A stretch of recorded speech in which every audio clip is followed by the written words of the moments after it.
people put off getting tested for STIs until they have symptoms.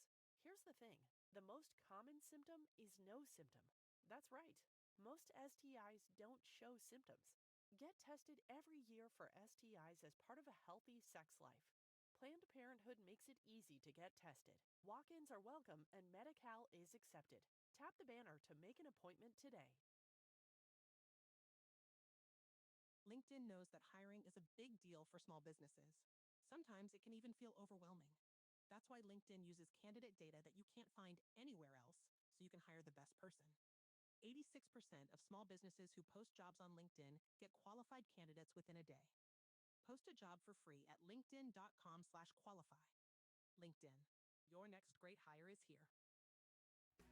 Tariffs rising, margins shrinking? Chaos-proof your supply chain with ShipBob. Cut shipping costs and speed up delivery with smart inventory allocation across dozens of global fulfillment centers. ShipBob gives you real-time inventory insights, powerful customization options, and seamless fulfillment across DTC, marketplaces, retailers, and wholesalers with fast, accurate, and reliable service at every step. Go to shipbob.com for a free quote.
Check, check, check.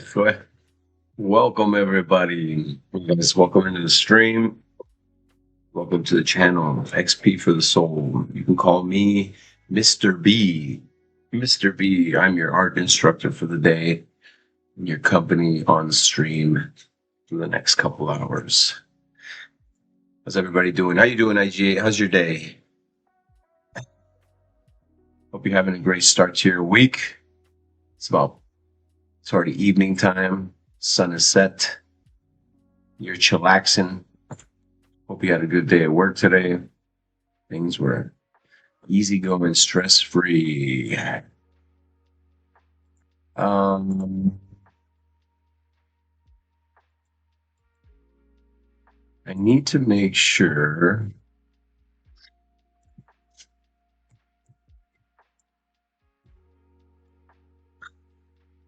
Oops.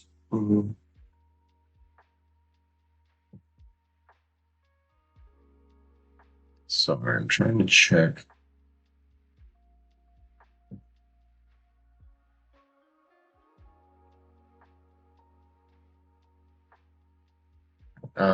Damn it.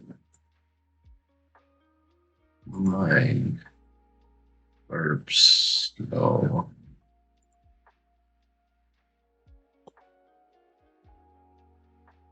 Um, unfortunately, I'm looking at the fact that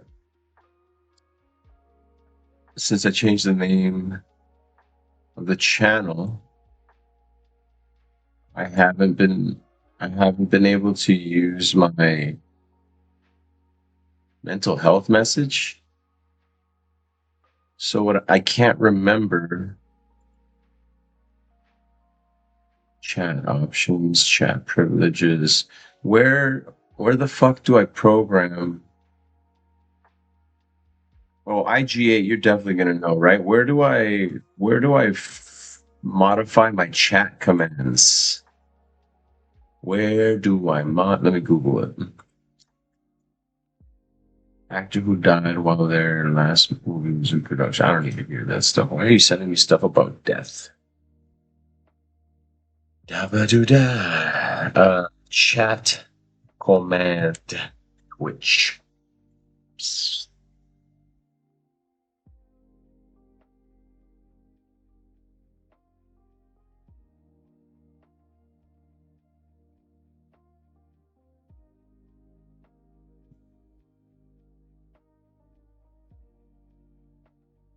Oh no, like custom commands is what I should have put. Custom. Well, I guess I don't remember using Nightbot. I don't remember using Nightbot for that. What is it that I was using?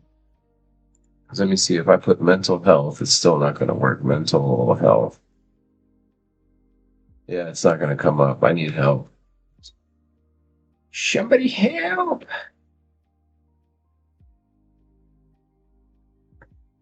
Um,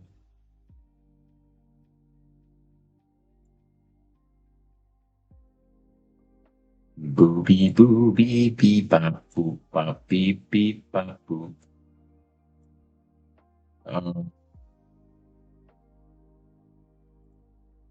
Settings. Come on. Stream.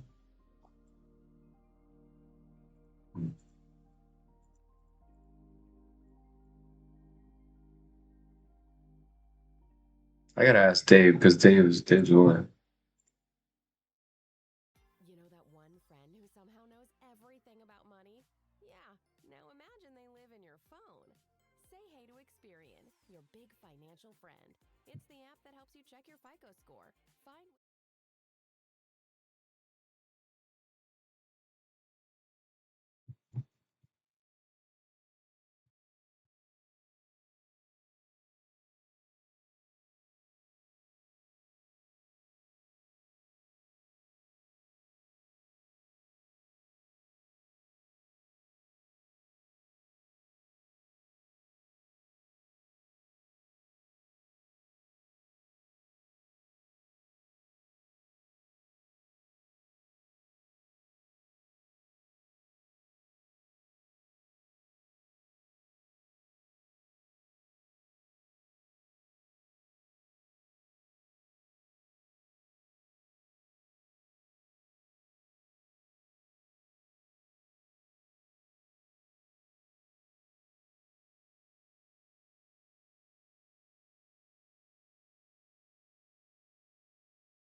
It's like I can't remember if I used Nightbot or if I used.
So I'm sorry, guys.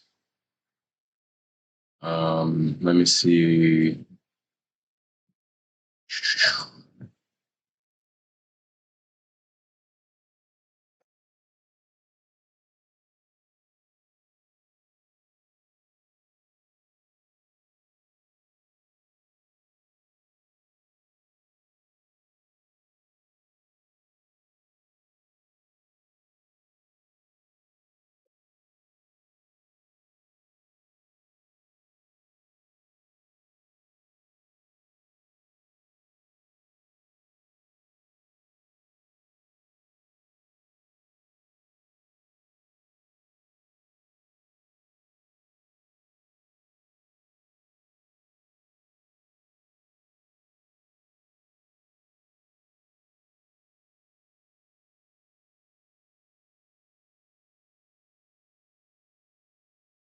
Okay, mental health. And then Dave has got his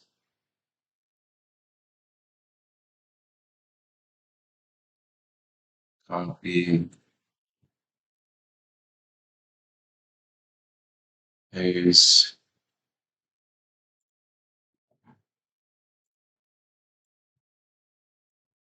I do use Streamlabs.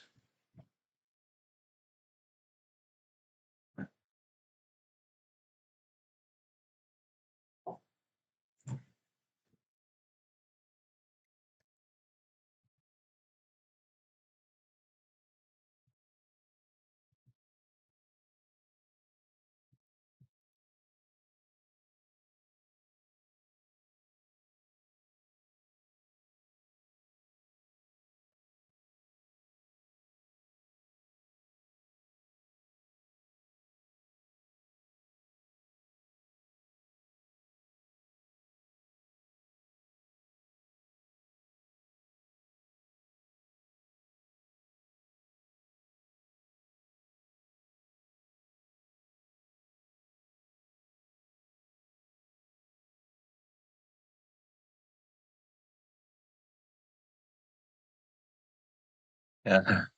Sorry, IGA. It's so funny. I'm almost like forgetting that I'm on stream because I'm doing something. I'm listening to Dave's stream and I'm thinking about what I'm doing and I'm talking to. Fuck, I gotta slow down. Not that I'm making myself anxious, but I am. I'm. I talked about my super ADD brain can have like two, three conversations at once. But right now, I could literally feel like the multiverse going because I was having so many conversations and doing so many things. I had to pull myself back from that. My toothache. Oh man, Yes, clove oil, bro. Clove oil. Hit the clove oil now. Get in front of it. Make sure it doesn't come back. Clove oil is the shit. Um, I'm sorry. I'm sorry it hurts because I know how bad tooth pain can be and how frustrating and how just nonstop in it like mentally will get to you too, man. Like fuck, I've had a cracked molar. Oh, with a bad root canal on top of that. Oh my God. So again, I'm sorry, brother. I know toothaches suck. Hope you get that taken care of soon.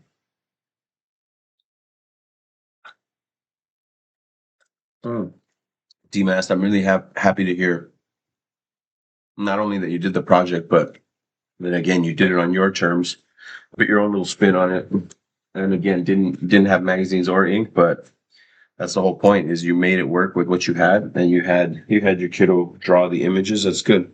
Hey, buddy, I'm not gonna be able to pet you all the time. That's the problem. Problem is you think I can pet you all the time. Oof, that breath. Oh man. Well, and it sucks that you're not streaming because I'm sure I mean, we all enjoy streaming, so it sucks when you can't do something that you enjoy, and then and you need a redeem to show dog to stream. You need a redeem to show. Like a like a reward points. Like if is that what you mean? Like reward points that I have to show Rascal on the camera for a while. That's a good idea, bro. No, I'm gonna make people pay for that shit. I mean, like you have to donate to his dentist fund. I just put that goal. No, as every time, anytime anybody donates anything to the Rascal thing, I'll do that. I'll make Rascal tap dance. Tap dance for your tooth canal. I mean your root canal. Your tooth cleaning.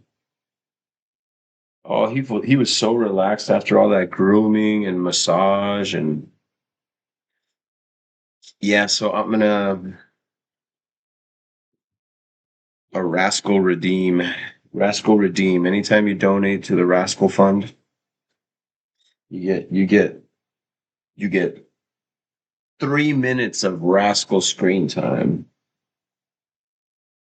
5 minutes. So I'll make it a deal. 5 minutes minimum. So I know it's not on Nightbot, and I know that it's not on Stream Elements because I logged on to both of those and my commands aren't saved there.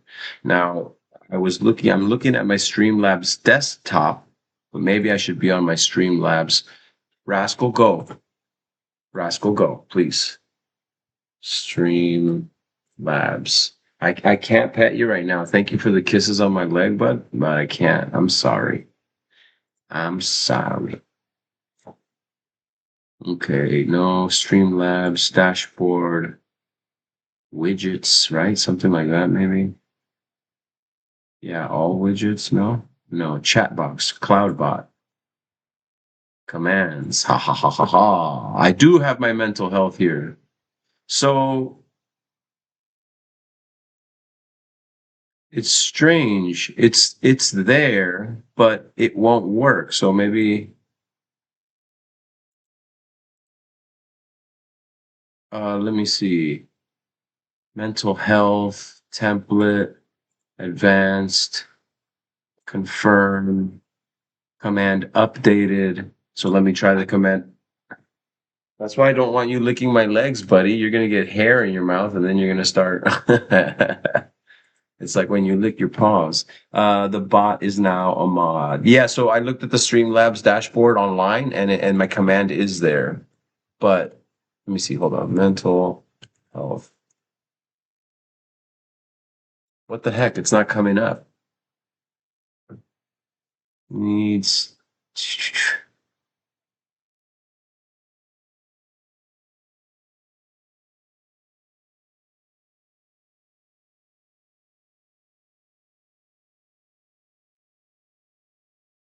I'm sorry, and that's the thing. I was like, I was doing DMAST. I apologize. Um, I apologize. It's like I was doing too much. I was on Dave. I was watching Dave. I was listening to Dave. I was forgetting that I was on stream here, and then IGA was typing to me. It was just a lot going on. I'm sorry. So now I'm just on my stream now and trying to focus, and I'm focused on our conversation here. So I'm not trying to jump back and forth. Minimize confusion. Okay, so activate CloudBot. So CloudBot is active. That's what you mean, right? Mod the bot. Mod the bot. Activate CloudBot. Uh,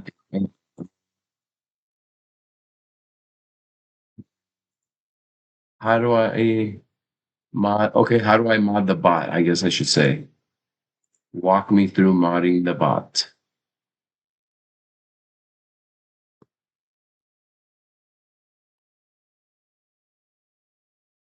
That's on my Twitch, not on the Streamlabs, right? My chat.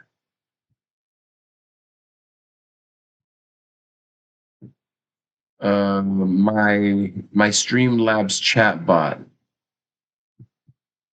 Active mods. Streamlabs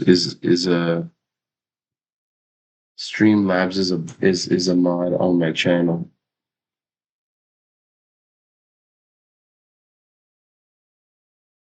God, I can't deal with all that on my phone as well right now.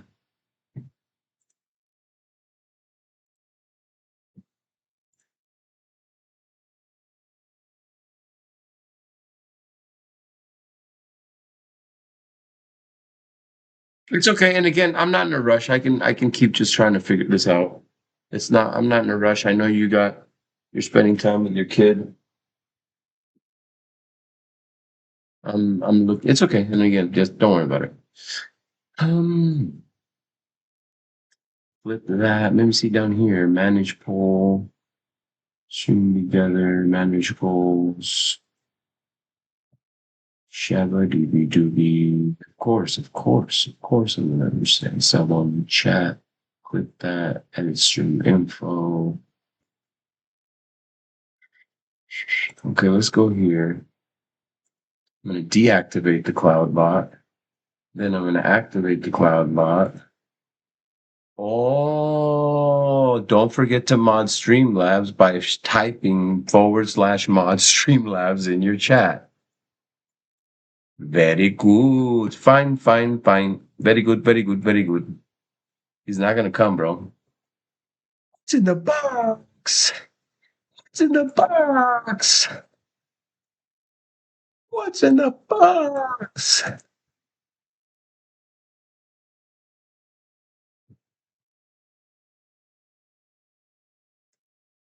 Streamlabs is already a moderator on this channel.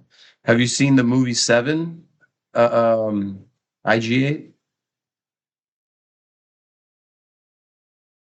It's okay. I typed the command, but Streamlabs is already a moderator. So that's why I don't understand that when I type mental health command, which is already pre-programmed and I'm seeing it on my list, it's not picking it up because I thought it was because of the name change. But even then, on my Streamlabs desktop, I logged out and I logged back in, and now it says XP for the soul. Now my chat is active.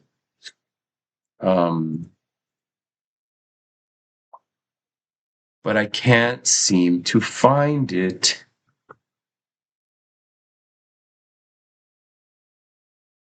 It's just strange that when I'm typing my command, it's not coming up. Commands. What if I add it again, right? Like, and then it'll be like, oh, XP put it this time. Paste. Confirm. Okay, so I'm going to delete that command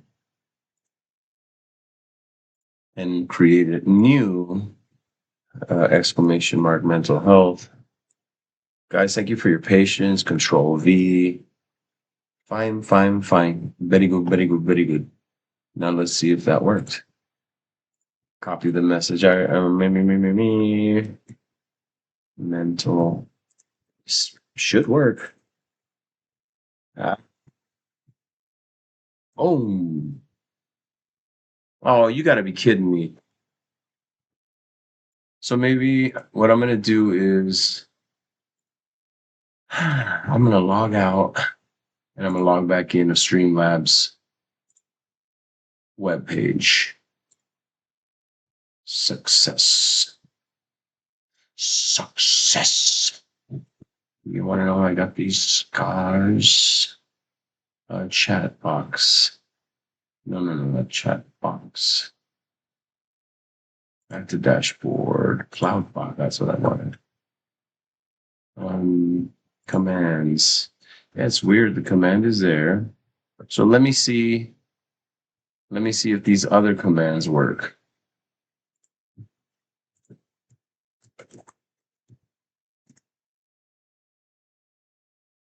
Yeah, none of the commands are working.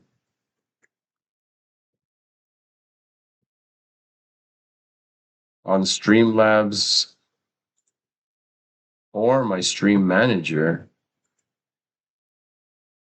And again, the cloud bot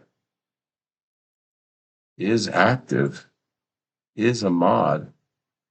It says Twitch inactive. Twitch. Why does it say inactive? Oh my God. I had activated it. Okay, so now it's active. Wait a minute. Okay, so don't touch anything. I clicked it a couple times. See, it just unclicked itself. Click it once. Don't touch it. Go back to your manager. CloudBot is the Streamlabs Nightbot. We gonna have a good time. Woo! You already know.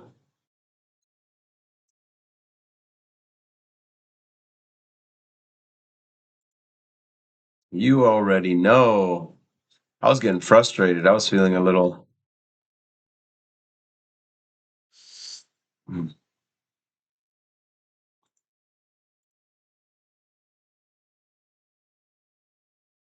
Oh man, so satisfying to know that my stuff is back.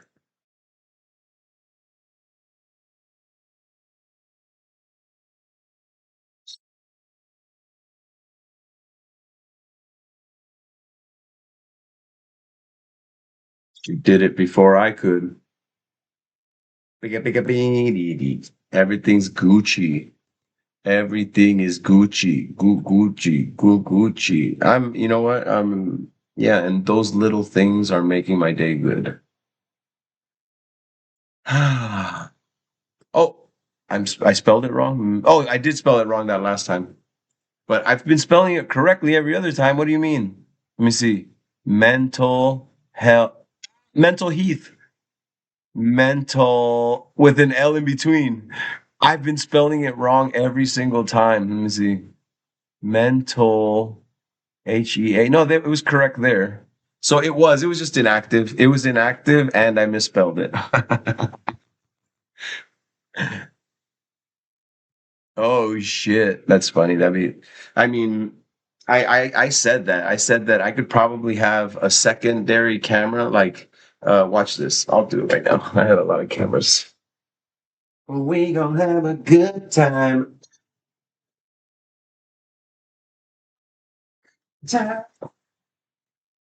Oh, and I just found that little tiny tripod. We gonna have it. And since it's Rascal and he's little, his little camera has a little tripod because it's little. That's so funny. I spelled it wrong. Fucking being in a hurry, trying to make it work, and like, God damn it, fix this. Ay, ay, ay. Yeah, the camera quality to these little Targus webcams that I got, I think it said it was 1080p, but they're very good quality. They're easily connected. They do the job well. They're not hard to use. They're easy to set up. They were $10 each. Get the Get the heck out of here. It's almost like he knows I'm putting a camera on him. Wait, what's suspicious? How many cams does this guy have? Oh, I put him in my own toilet and I like looking at my own bum bum. It looks like the knot on a balloon. Oh, okay. Yeah, step away while I get inappropriate with IG8. When you come back, Rascal will have this camera. But it's only on myself. It's not like I have guests in here. Let's add the camera. We're gonna call it the Rascal Cam. Rascal Cam. It should be called the Cute Cam, to be honest. The Cute Cam. Pew pew pew pew pew pew pew pew. Dun, dun, da da. Bum bum bum bum bum bum bum. Wait, what the hell? Why isn't it working? Oh, because there's two of them. Front-facing HD camera. Is that the one? No, it's webcam.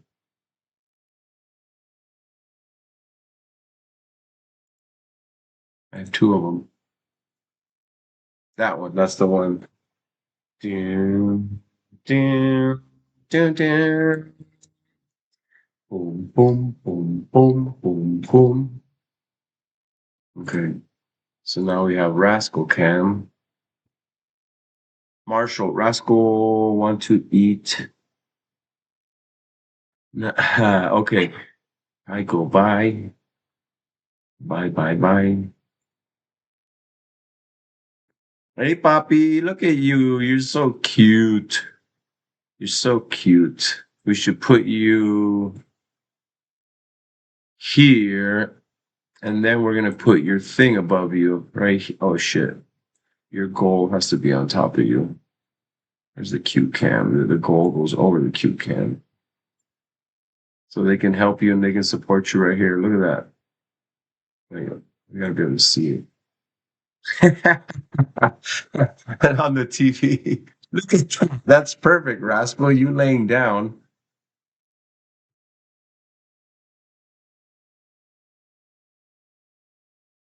So you laying down and your little cash goal above you. That looks perfect, bro. I don't. I feel like Moonshine and Marshall sometimes just make those comments for the shock value. For the shock value, they want you to go. Wait a minute.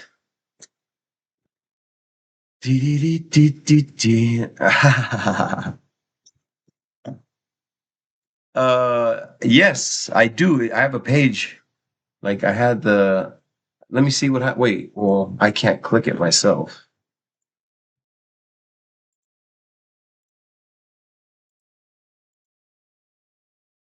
Wait, what the fuck? Yeah, it's on my page, but I thought it was gonna make it an active thing. My blurb is muted? No way.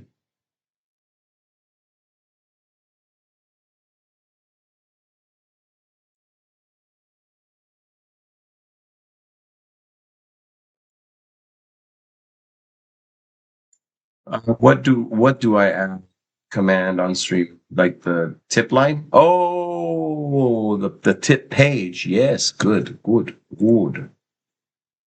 I'm having a good time.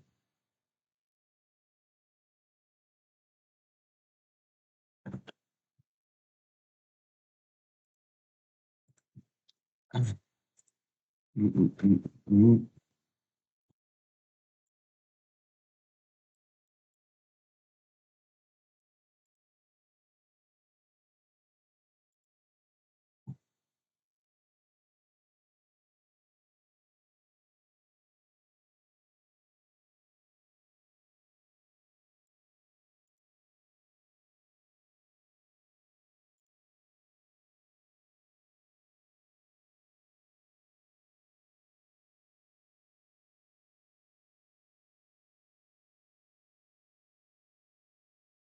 Tipping page link for Twitch tipping panel.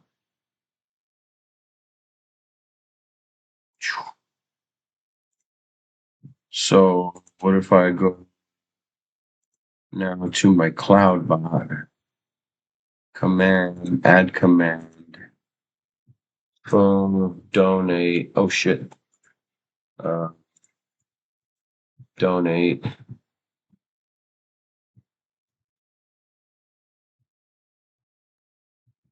Help us get Rascal to the doggy dentist ASAP.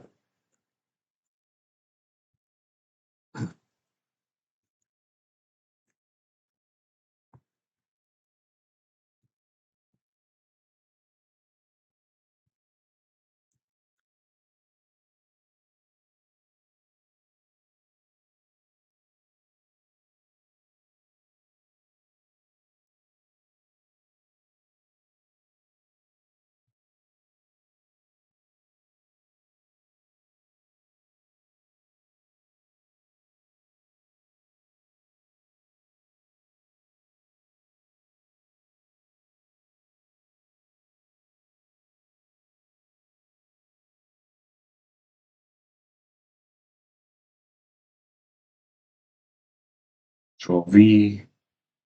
That's the link. So let's see if that worked. How long you had Rascal? I've had him for 3 years. I got him when he was 1 year. Well, the truth is that I don't know his exact age, right? I don't have a date of birth. All I know is what it said on his paperwork. So the guy that had him first, his original owner, lived up in Big Bear Mountain, Southern California. Um, it was just like a single guy, like a mountain dude who just like picked up a puppy and then realized that a puppy was way too much work. And he gave up the puppy. But again, he lived up in Big Bear Mountain, which is like way up there. And then he came down to like somewhere in Los Angeles and surrendered the dog to a shelter. But this was a kill shelter. And then a shelter in the city that I'm from said, fuck that, and came and rescued him from the kill shelter and brought him to the no kill shelter that I used to volunteer at and walk dogs and clean kennels and do whatever the fuck they needed because it was like this poor 75-pound old lady running it by herself. Um, and I used to volunteer there a lot after a breakup. That really fucked me up, and walking those dogs really helped me. And nobody wanted to walk this guy. Everybody was afraid of Rascal. Look at this guy right here. Come on, give me a fucking break. You see him under his little help me get to the dentist thing? He's not a fucking bite risk. They were afraid of his ass. They wouldn't walk him for a week sometimes. I was like, it can't have been that long. So apparently, yes, I think he just made people nervous because he was nervous. He was not cut out for the fucking doggy prison life. He was a big baby. Big baby. Okay, while we're talking, I'm gonna just start finishing up. I gotta re-clean this entire frame. I gotta finish this project, but I gotta do a lot to it. I gotta clean it because I had given it to my uncle. And what I wanted my uncle to do was mass produce a couple of shadow boxes for me. So I could make these on a scale. And then when I go to your about page on Twitch, a video clip starts. Nothing about you or how to don't know. When I go to your about page on Twitch, let me see. La la la la, we gonna have a good time. And I feel like I just went to the page and I was like, okay, edit panel, and I put the panels. Okay, XP for the soul. Channel, you okay, buddy? Mute. I'm gonna mute that. You click on XP for the soul, and then like the stream is live, and then right here it says help us get Rascal to the doggy dentist ASAP, and you click on tip, and then tip takes you to my donation page, Marcos. I just did it right now.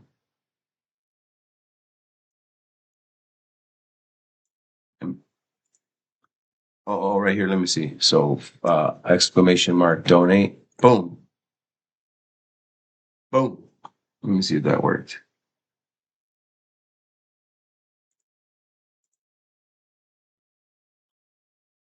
Yes, it worked. And that picture should be Rascal, not the Discord picture, because that's about him. Make it about him. Let me see. I shouldn't even have told you, Marcos. I feel like you've already done too much. If you do anything there, not that I'm gonna get mad, but Jesus Christ, brother. It's got everybody's trying to make it on the stream every time okay, everything works. Okay, let's go. Why are come on.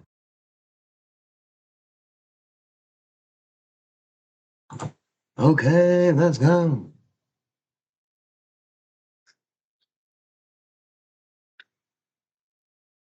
Hmm.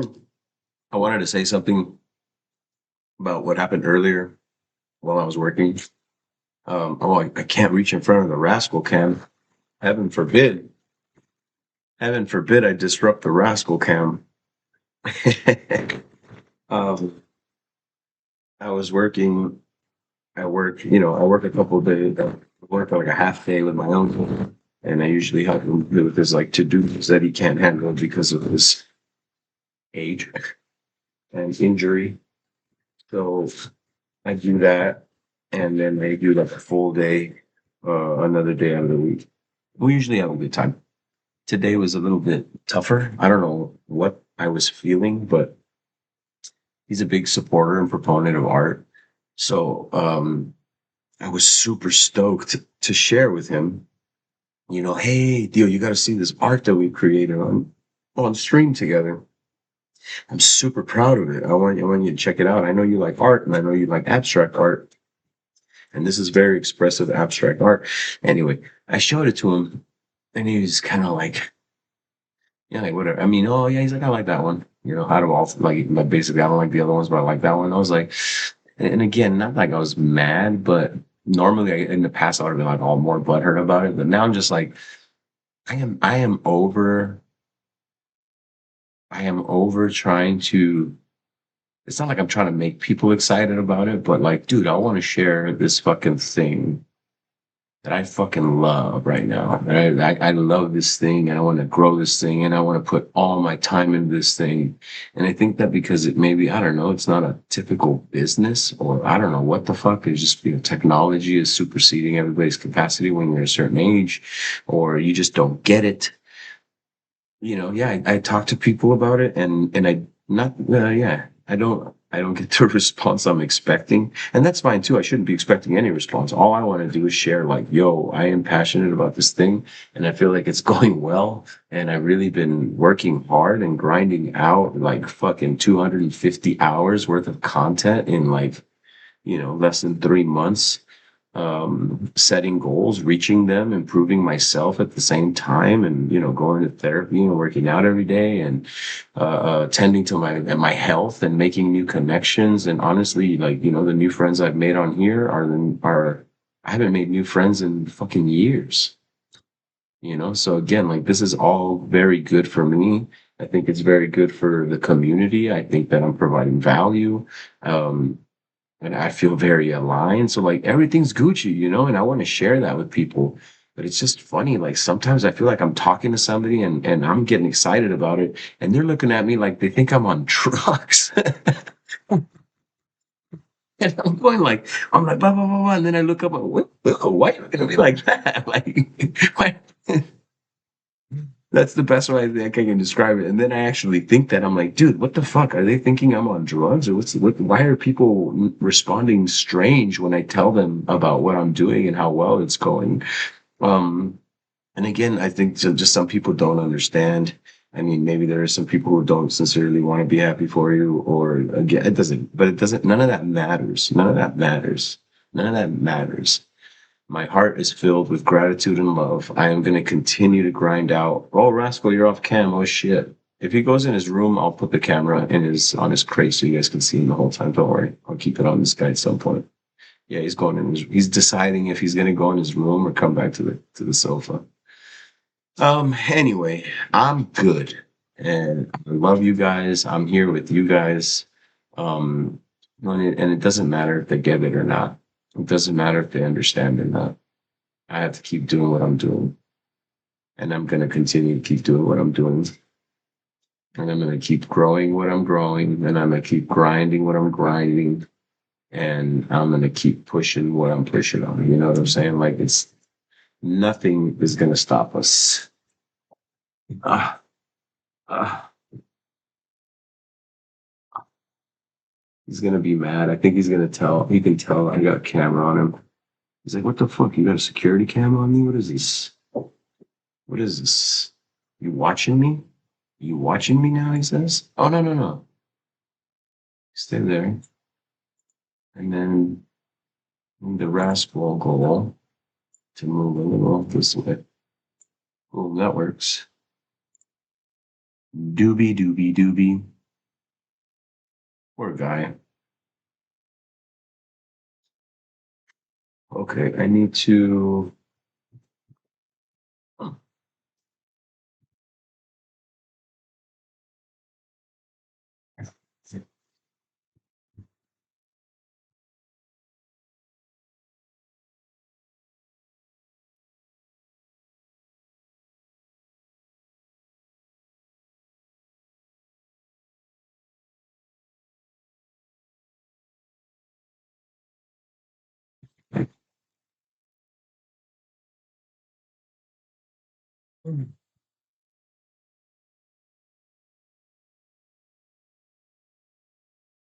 Show head on the shoulder.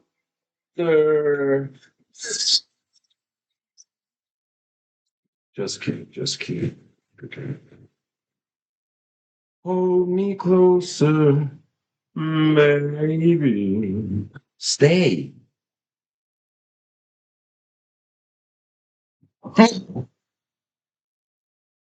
Okay, let's go.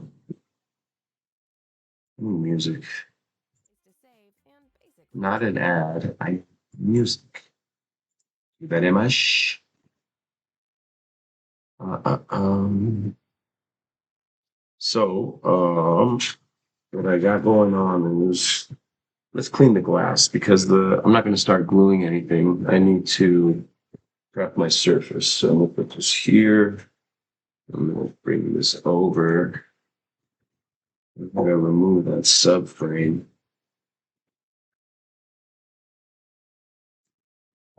Fine, fine, fine. Very good, very good, very good.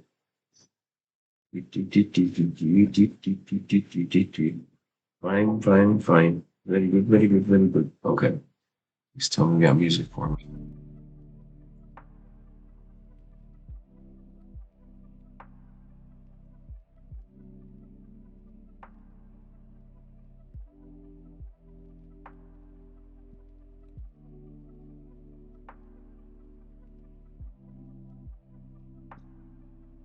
Oof.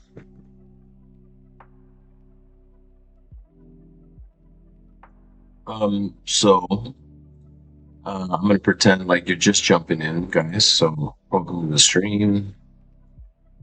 Let me see if that one works.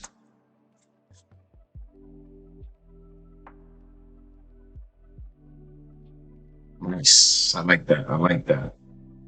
And also remember that you are important and your mental health is paramount. Here are some resources. I love it. I love it. We're doing good. Once again. Oh shit, Rascal Cam. Rascal Cam.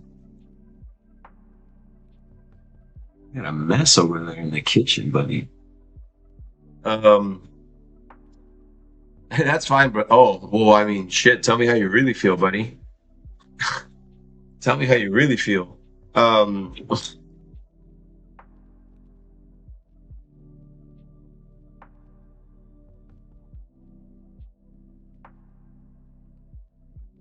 the fuck is happening here?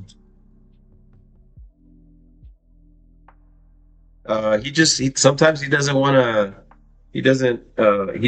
hang out on the couch, like sometimes he's cool with the couch and then sometimes he's just like, eh. Damn, dude, he scratched up my shit. Luckily, I have white paint. I shouldn't have left with that long with him.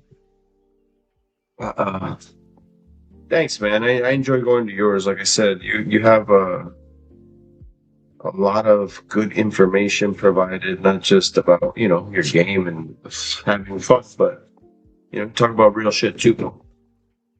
You talk about real shit too, and I know you care about your followers as much as I care about my followers, and usually they're one and the same here. A lot of them are shared. Um, yeah, I know you're an advocate for the peeps, for the Vibe Tribe.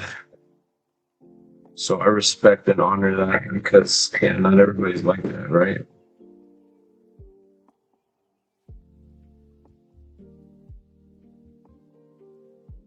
We gotta kind of advocate for ourselves and point out when there's weird shit going on. Like again, if people are being rude or doesn't make sense what they're doing, like, hey, what the fuck? Sometimes people don't even want to start a conversation because they are trying to be passive. So yeah, I appreciate that you're an amazing advocate for the good folks here in the Vibe Tribe. So today I was getting a little frustrated with my uncle, and again, just over nonsense. Like he's getting older, and sometimes he forgets shit. Um, and again, we're just different people. Period. Too. That's huge as well.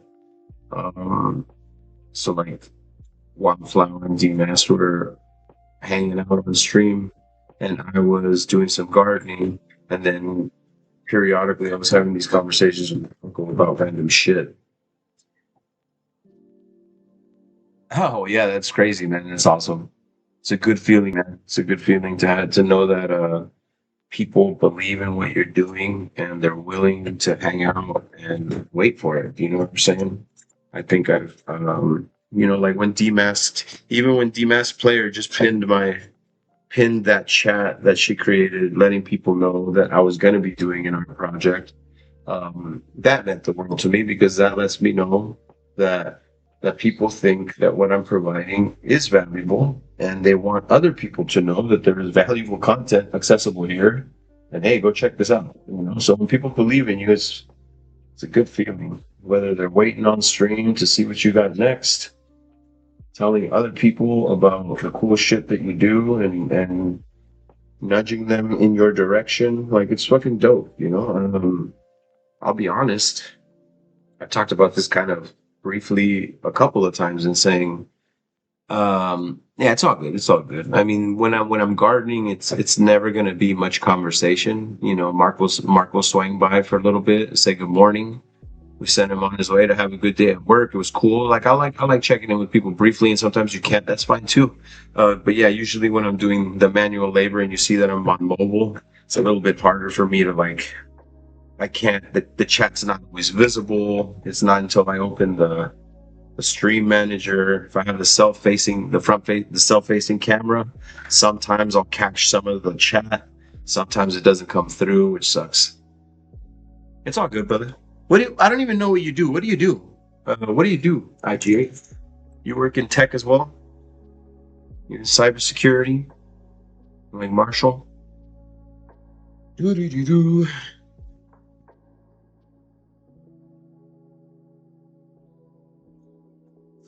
So I've said this a couple times on stream.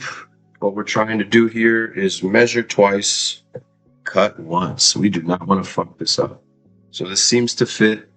Now you can see that there is like an in-depth box, right? So the box has some depth to it. There's a frame, solid black background. Okay, sounds good. Yeah. I don't want you to divulge personal information you don't feel comfortable with. So what we're gonna do is I'm gonna lay this down, and then I'm gonna mock up. I'm gonna mock up the art that I'm gonna glue down.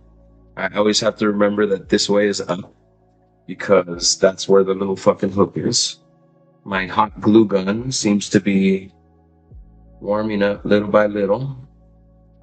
And I think I'm gonna try to hot glue them, to be honest. So shit, I can't remember this layout we had.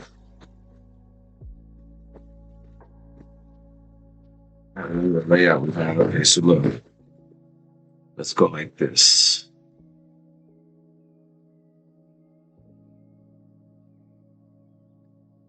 One, two. No, they gotta be touching, pretty much. 2, 3, 4. And now what I want is I want to make sure I get an even distance here. So that looks pretty even. And then that, I want it to be there. So a little bit up. That's good. Now let's see if we can go 4 down exactly and keep the same spacing. It's a little bit more. So let's bring it down.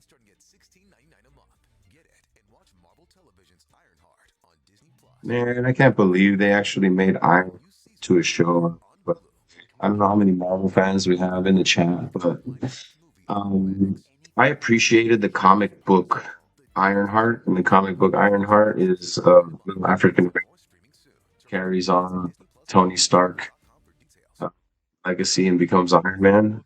But I'm not sure if I'm understanding correctly. If they're trying to make a Black Panther's sister into Ironheart. But again, I just some of these side stories, I don't know if they deserve their own franchise. But hey, it's a money grab. Make that money, Marvel. They already fucking vampired everything out of fucking Stan Lee, right? Poor guy. There's a documentary about how they mistreated the poor man, bro. It's fucked up. Poor old guy was like just being carted around and sign here and look at this and fucked up.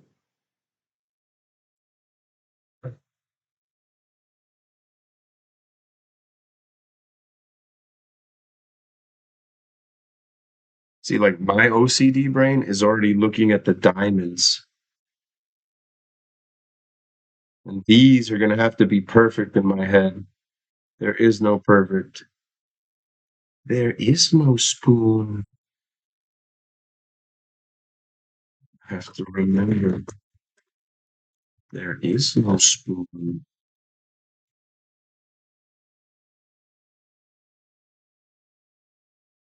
Okay, it's looking good so far. I feel like I need another green. I need like that dark hunter green, or like I like it when the greens have. Actually, I'm gonna put this green. Oof, that's dangerous.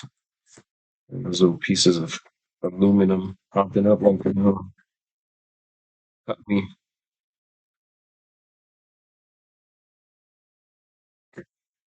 Yeah, I feel like this green should be down here. And again, you can always like also rotate these so you can read the color. So like this purple, I'm gonna put it in pimp violet. What kind of fucking color is that? Pimp violet. Say pimps are violet, light yellow. I'm not even gonna fuck with that. We're looking too good. We're looking too good. What do we don't see? Baby blue. I got a gray. Let me see if I can show me a color I'm not seeing. Okay. Can you guys see? Actually, this camera can come closer. Oh, don't disturb the rascal cam. Not the rascal cam. That would devastate everybody. Cool. We got rascal cam. We got me on cam. This is cool. I like this multicam setup. And it's funny, I left all those little toys and art supplies on the corner of that piece of furniture, and you can see them. Look at my baby. He's so cute. I'm gonna blow him up. Blow him up. Ooh. Ooh.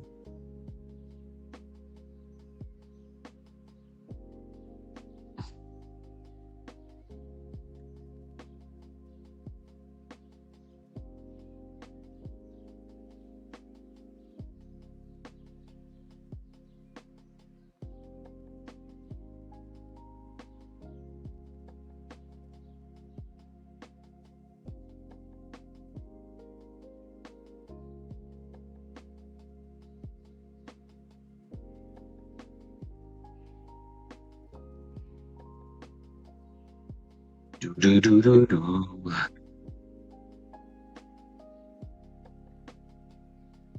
Then I can put those commands that I'm doing on a timer, and they'll just repeat. Like the donation one, I can put like a 45-minute timer, and in 45 minutes, it'll remind everybody. I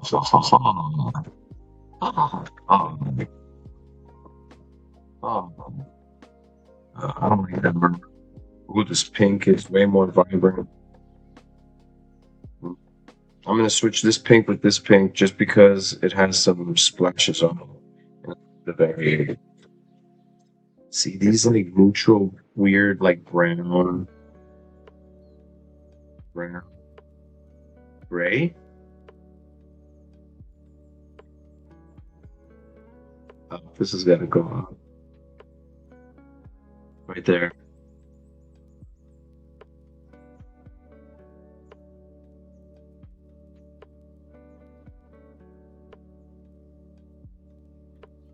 I need like red, green, white, yellow. Like a different blue, just like aqua. Is kind of cool. I'm gonna switch this brown with this aqua. Aqua? Come on, Barbie. Let's go party.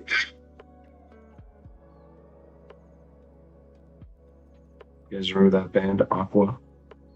I'm a Barbie girl.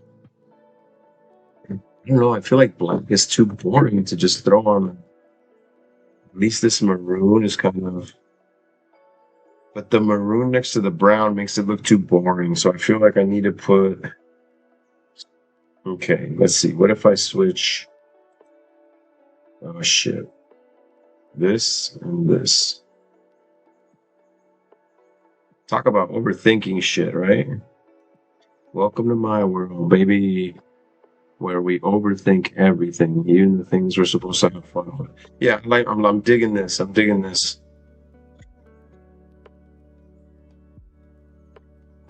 I'm digging this. What are those?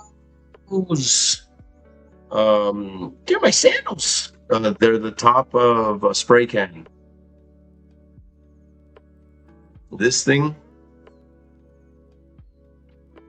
you see this thing? I used to draw this heart that had holes in it. It's actually tattooed on my chest. And this is a wire hanger.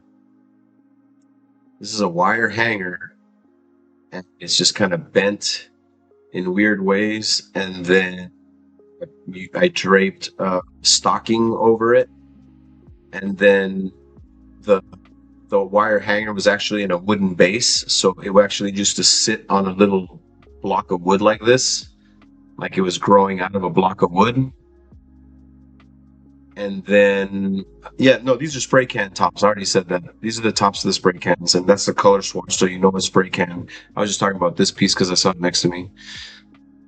And then we've done a lot of random projects in my art classes. So yeah, and then the stocking gets hard because we coat it with Elmer's glue watered down, and then it gets hard, and then we painted it. So this looked like a vine growing out of the wood block, and then this little rose looking thing looked like it was the heart, and it turned into a hand. It was cool. One kid did like a Patrick Star like shape, and then he did that. Oh, it's good. It's all good. Spray can tips, spray can tips. So this is the word love, and it's literally just spelled out in cursive with a wire hanger. Let me see this backwards on you guys. Love. And then I took yarn that changes color as the yarn progresses, and I started wrapping the hanger. You can spell whatever word. You can spell a name. You can spell. You can do a shape. You can do a heart. You can do a whatever. And let me turn off this. Fuck, I don't want to hear ads. And then you start wrapping it. And you like stick it, you like roll it down so it's tight, and you wrap it, wrap it, wrap it, wrap it, wrap it. You wrap the whole word, and obviously you want to write in cursive so you can keep it being one line, and then you end up with the word love changing color. It's pretty cool. That one's a dope art project. This is another. So again, like I used to do art projects with materials that were a lot more attainable by the youth I worked with, you know, and a lot of the kids that I worked with were experiencing homelessness, so they're not going to have a lot of money for art supplies and shit. So I would come up with things that would utilize attainable materials like wire hangers. So I would go to a couple of dry cleaner shops in my neighborhood and then say, hey, I'm an art instructor. I'm trying to do an art project that requires wire hangers. Is there any way that you could donate a couple of wire hangers from your business? And dude, people are like, here's a fucking bag of them.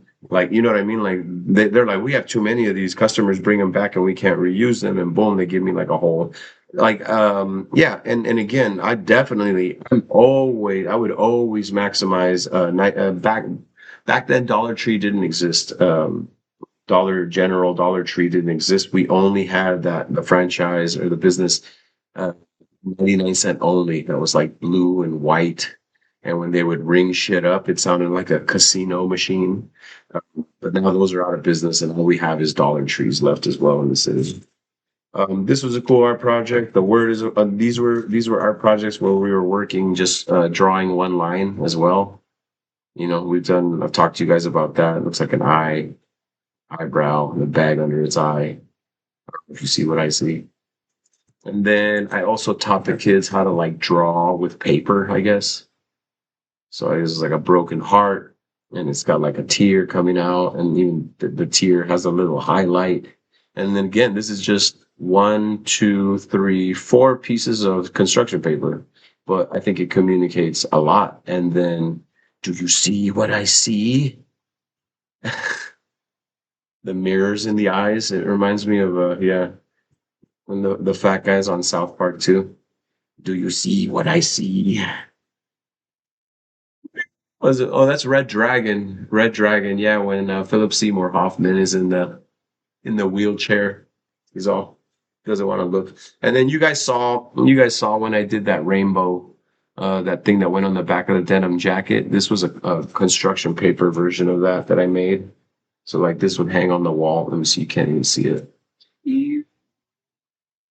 I took one of my students' silhouettes, and then I did this to the silhouette. You know, and again, it should be a little separated, so it's like a one line drawing. But yeah, always have love on your mind and an open heart.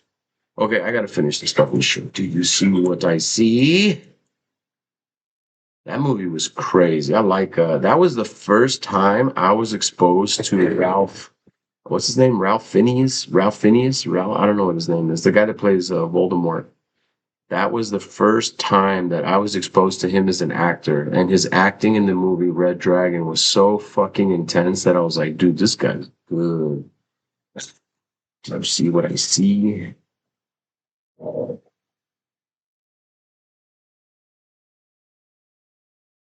Okay, so I'm gonna try to hot glue these motherfuckers down.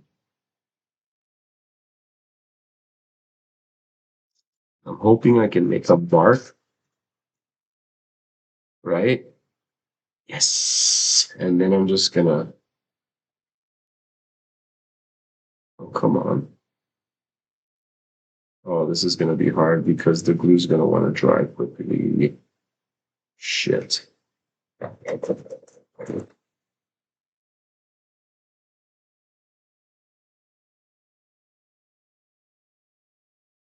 Oh, fuck.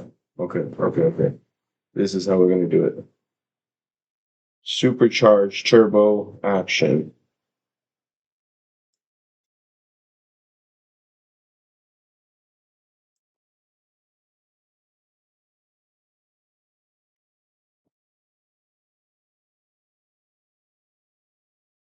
Okay, okay, okay, okay, okay. This is gonna be the hard part. Picking it up without burning myself and then putting it down accurately. Ah, we're down. Contact. 7, 6, 5. That's what I hate about working with the glue gun. Is you end up with like spider webs all over the place. Ah, it's too low, guys. It's too low. Oh no, it's not. Okay, scared me. Scared me.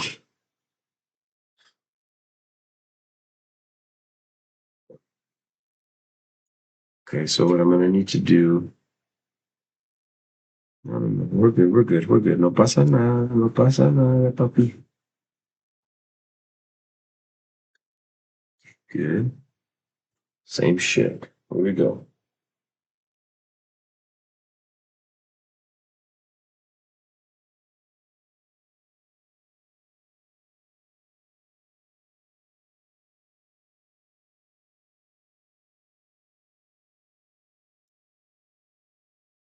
Why not?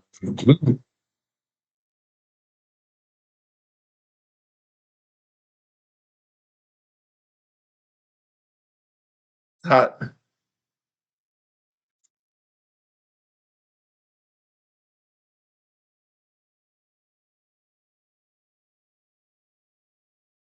Gucci. We're Gucci. We're Gucci. I should have flattened that out. It's okay. So it's a skew. What are you gonna do? It's a skew. There is no wrong in art. I would tell the kids that all the fucking time. There is no wrong in art. Happy little accidents, like Bob Ross said. Happy little accidents. Happy little accidents. And again, you guys already know I'm a bit of a perfectionist here. This glue gun sucks. I feel like I'm gonna give up on this and move on to something else because this glue gun sucks. Yeah, it's not coming out anymore. What happened?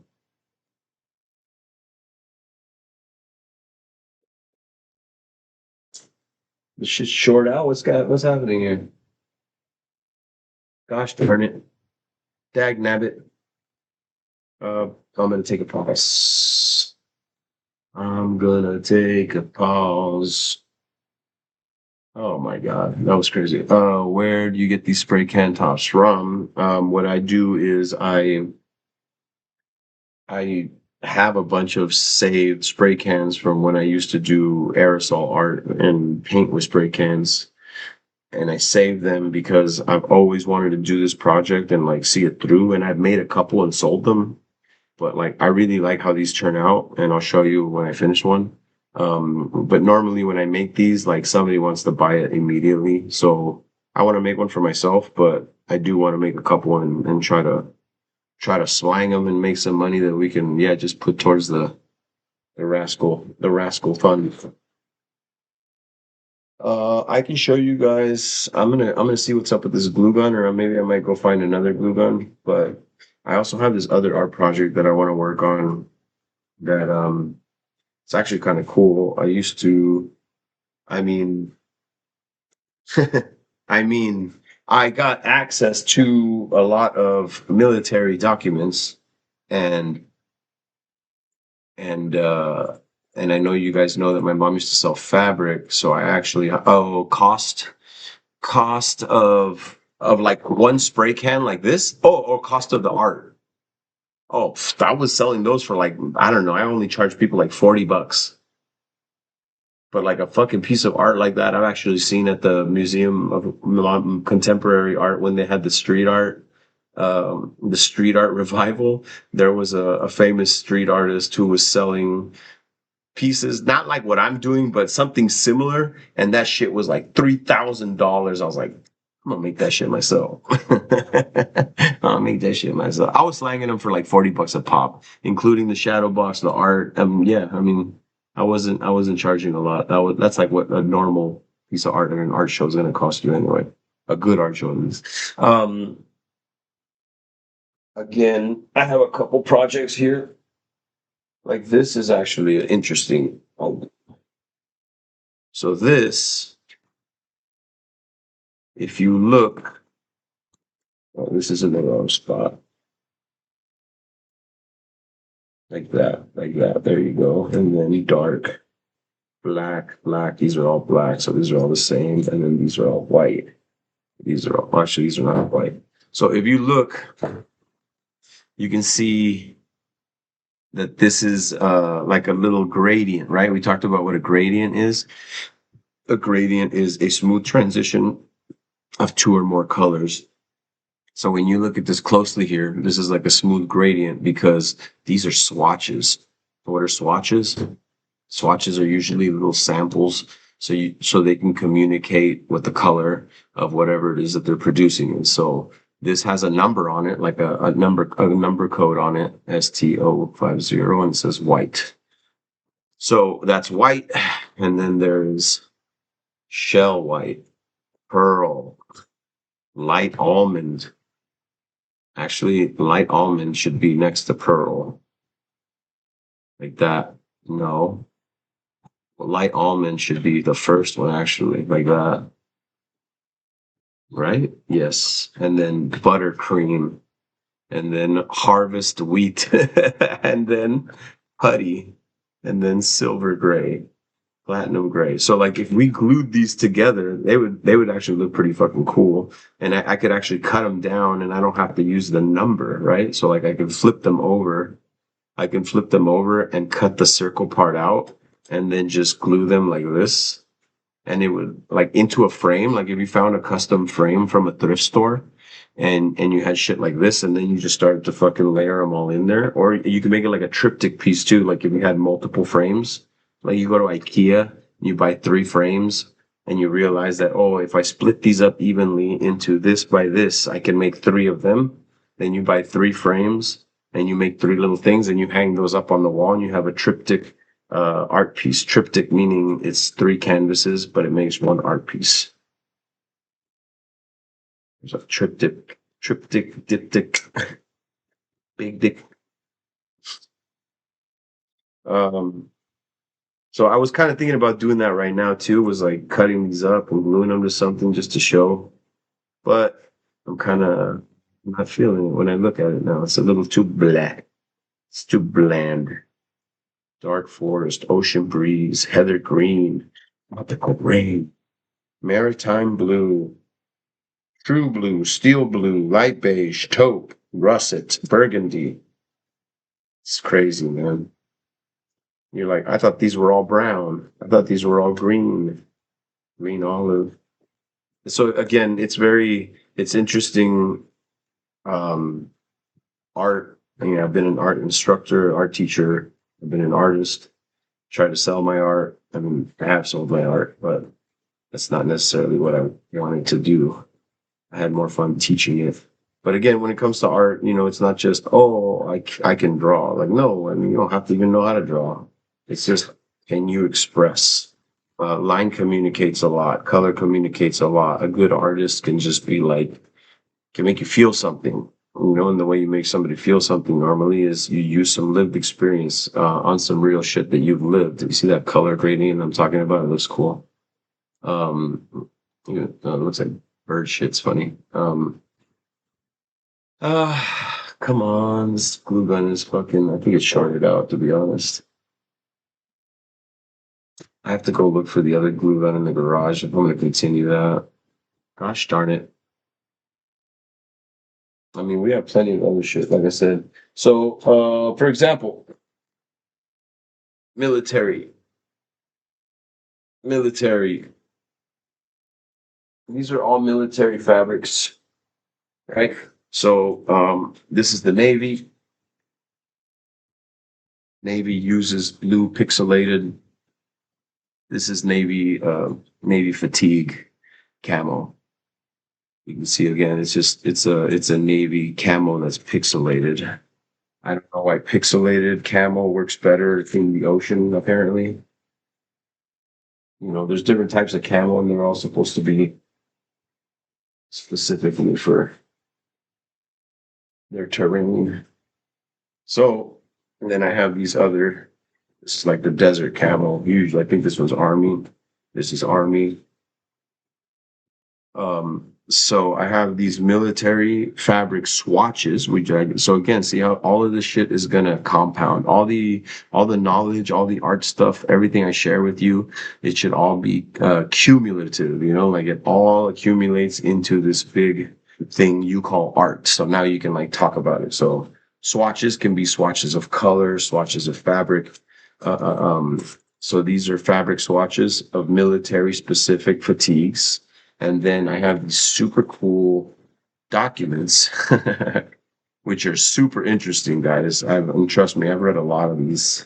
Um, so here we go. Combat communications within the division. And this is an entire manual, on like wire diagrams, switchboards for the radio, the comms, protocols, like, light division, signal battalion. It's got your look at this, tactical employment, single channel radio.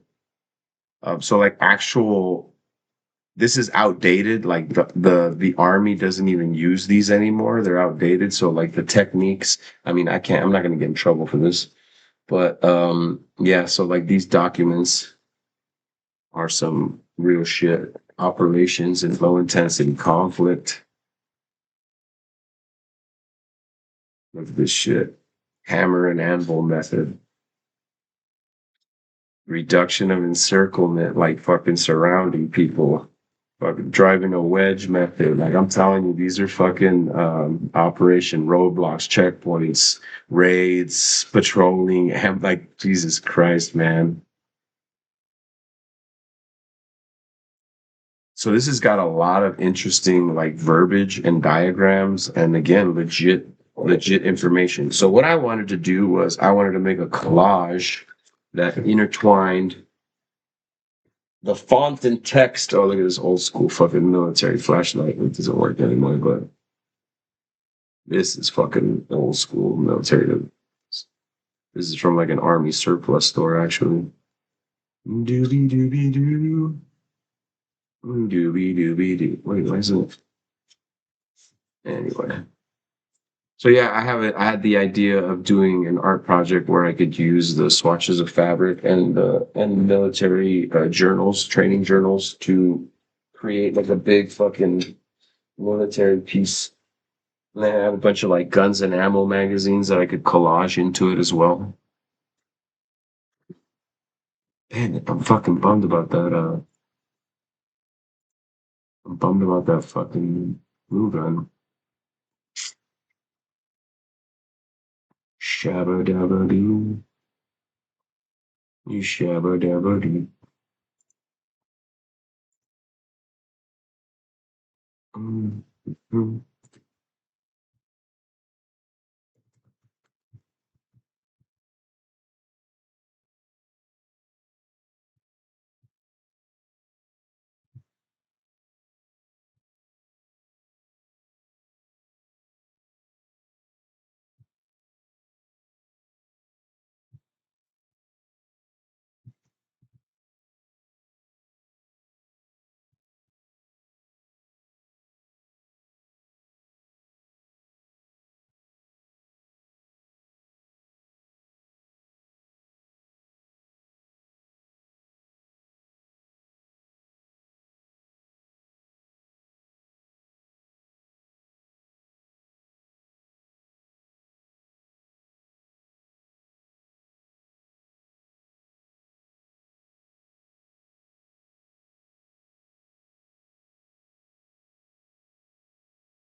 Betting? I can do betting? What do you mean? Which team will win? Loyalty to rate. Like you can bet? That's crazy. I don't get it. Oh, I can just do giveaways here. Add a giveaway. Merch. Oh, that's cool. Damn, guys, I gotta really spend some time on here.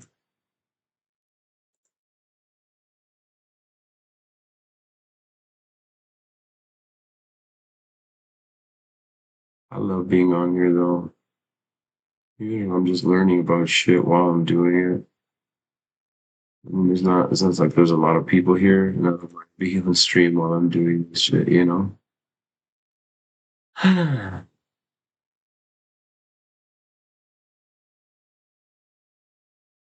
What happened?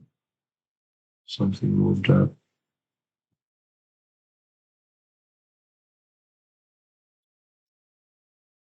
I feel like I gotta put the rascal cam a little closer.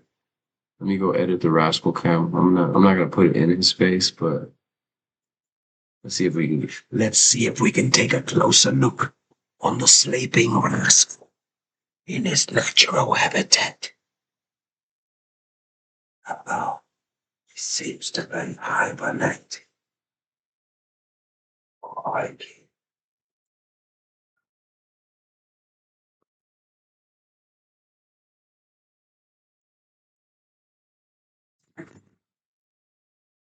So just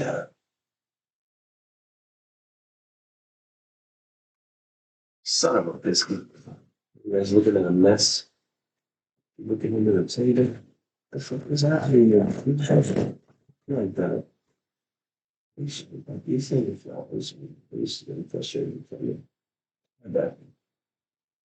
You knock this camera down the front. Oh, cool, baby, be cool.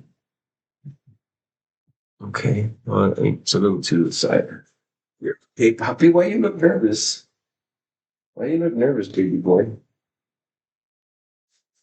I'm not be Poppy. Everybody loves you. Everybody loves you. Such a cutie pie. Look at you. Look at you. You're gonna need your own channel, dude. You're gonna need your own channel.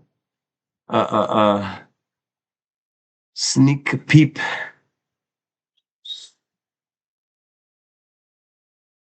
I like the view. Wait, what happened? What are you talking about? What sneak peep? Um,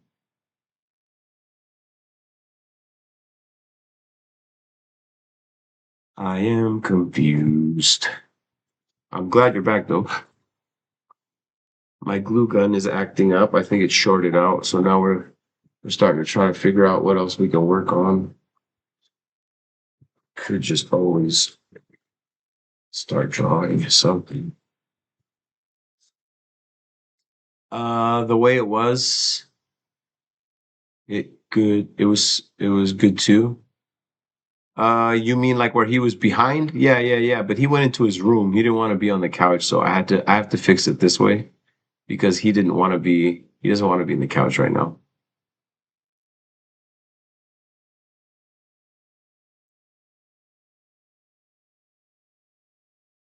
Is that what you mean? Like when he was laying on the couch, that view, that layout was better?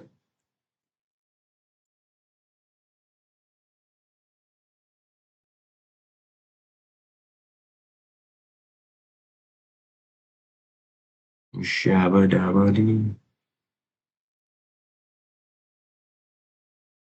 I wonder if anybody uses a mouse like this with their pinky and ring finger.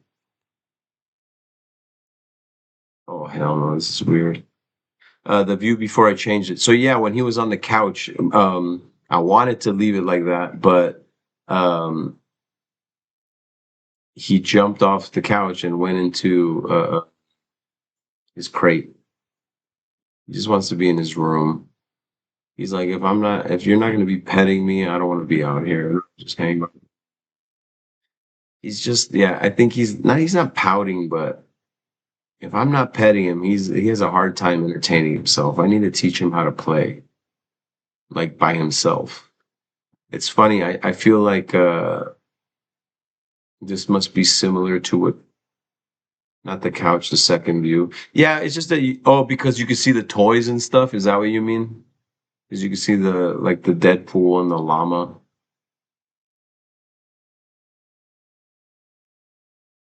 So anyway, I think you're getting auto corrected. I don't know. It's so far away. It's so anyway. It's it's good. It's so anyway good. And are you okay?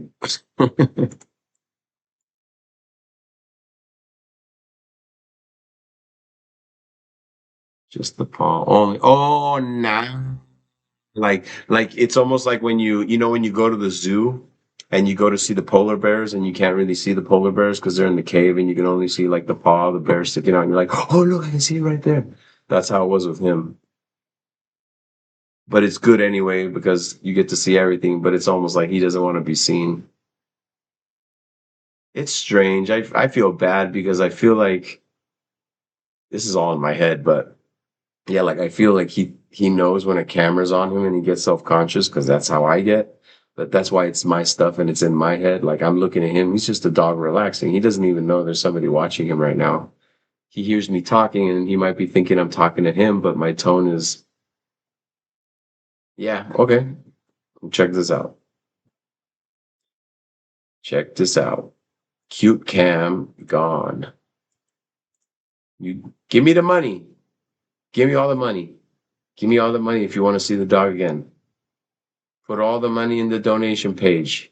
Now, put your hands up and put the donations in the donation page if you want to see the dog alive ever again. Ah,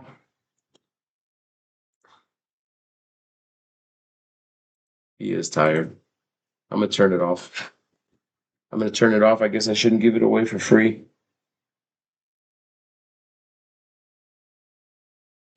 I found some paint pen refills, so we can probably do some cool stuff with some art brushes. There's a shitload of art brushes. I have so many art brushes that I I don't even. And some of these are brand new, like never been used. So like I could get a one of the spray cans, and we could paint not the spray can. Oh, actually, yeah. Let me go get a spray can and a koozie. Watch if I open the door, he's gonna come running like he's going outside.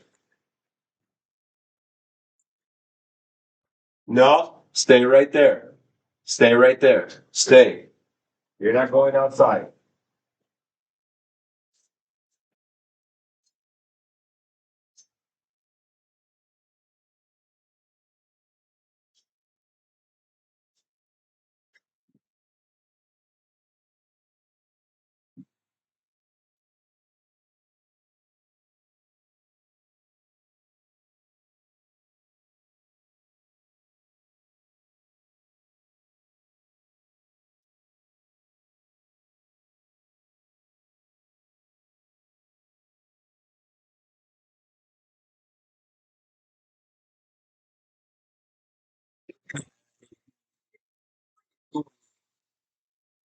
doing?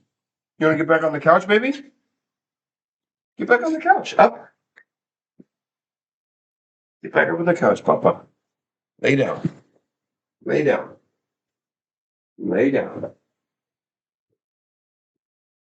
Let me move the cute cam. Let me move the cute cam.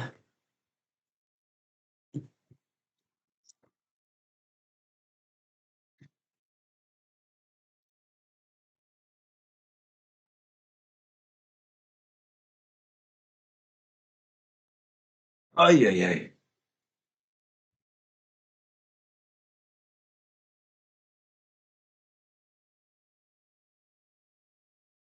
Dude, these cameras have a super wide angle.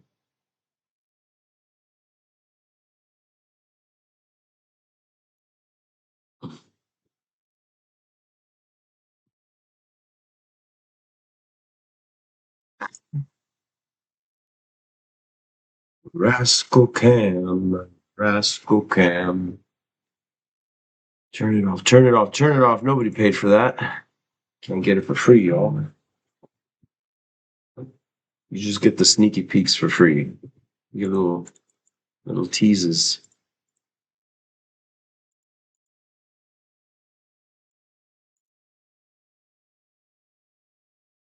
So these bottles, they're meant to refill the paint markers. Normally, the paint markers, you can take off the nibs. And this one looks kind of like it.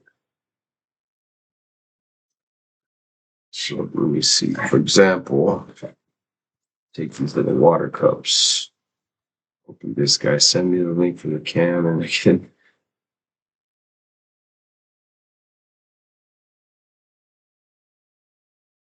I don't really have a donation for the camp, girl.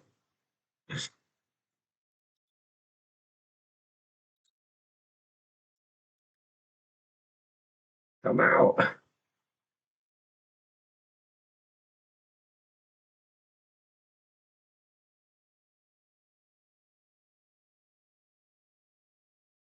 Oh no, I was what I had said was, yeah. Anytime anybody donates to his uh to his teeth thing, hey, $5 will get you 5 minutes. $5 will get you 5 minutes of Rascal face to face. I'm pimping my dog out. That's horrible.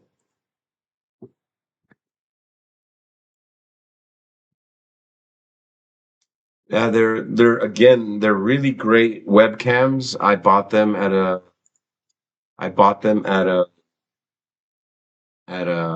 GTM, General Trade Merchandise, which is a wholesaler.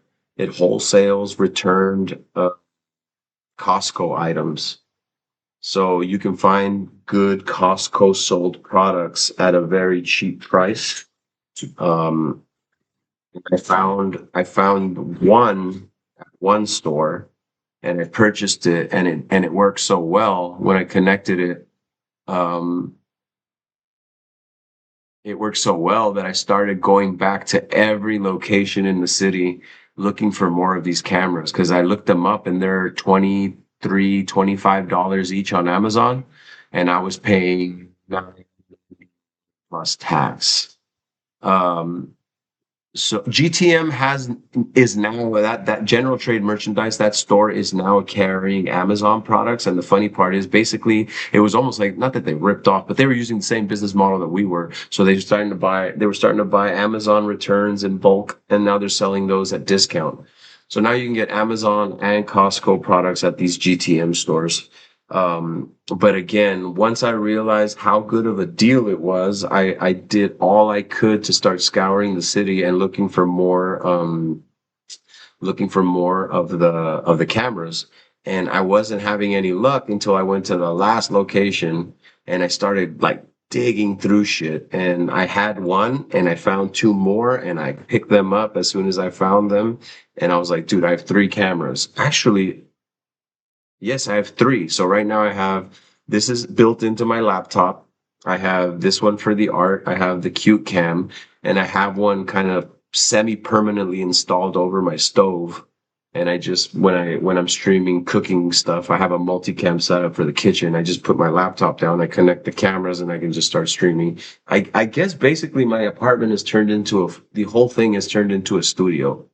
It's definitely not as organized and clean and minimalistic as I used to have it, because now I have cables hanging on the wall and adapters and studio lights and ay ay ay. But it's worth it. It's worth it because eventually I'll live in a bigger place where I'll have like a whole I'll have a big ass master bedroom that I'll use as the studio, and I'll actually sleep in one of the smaller bedrooms.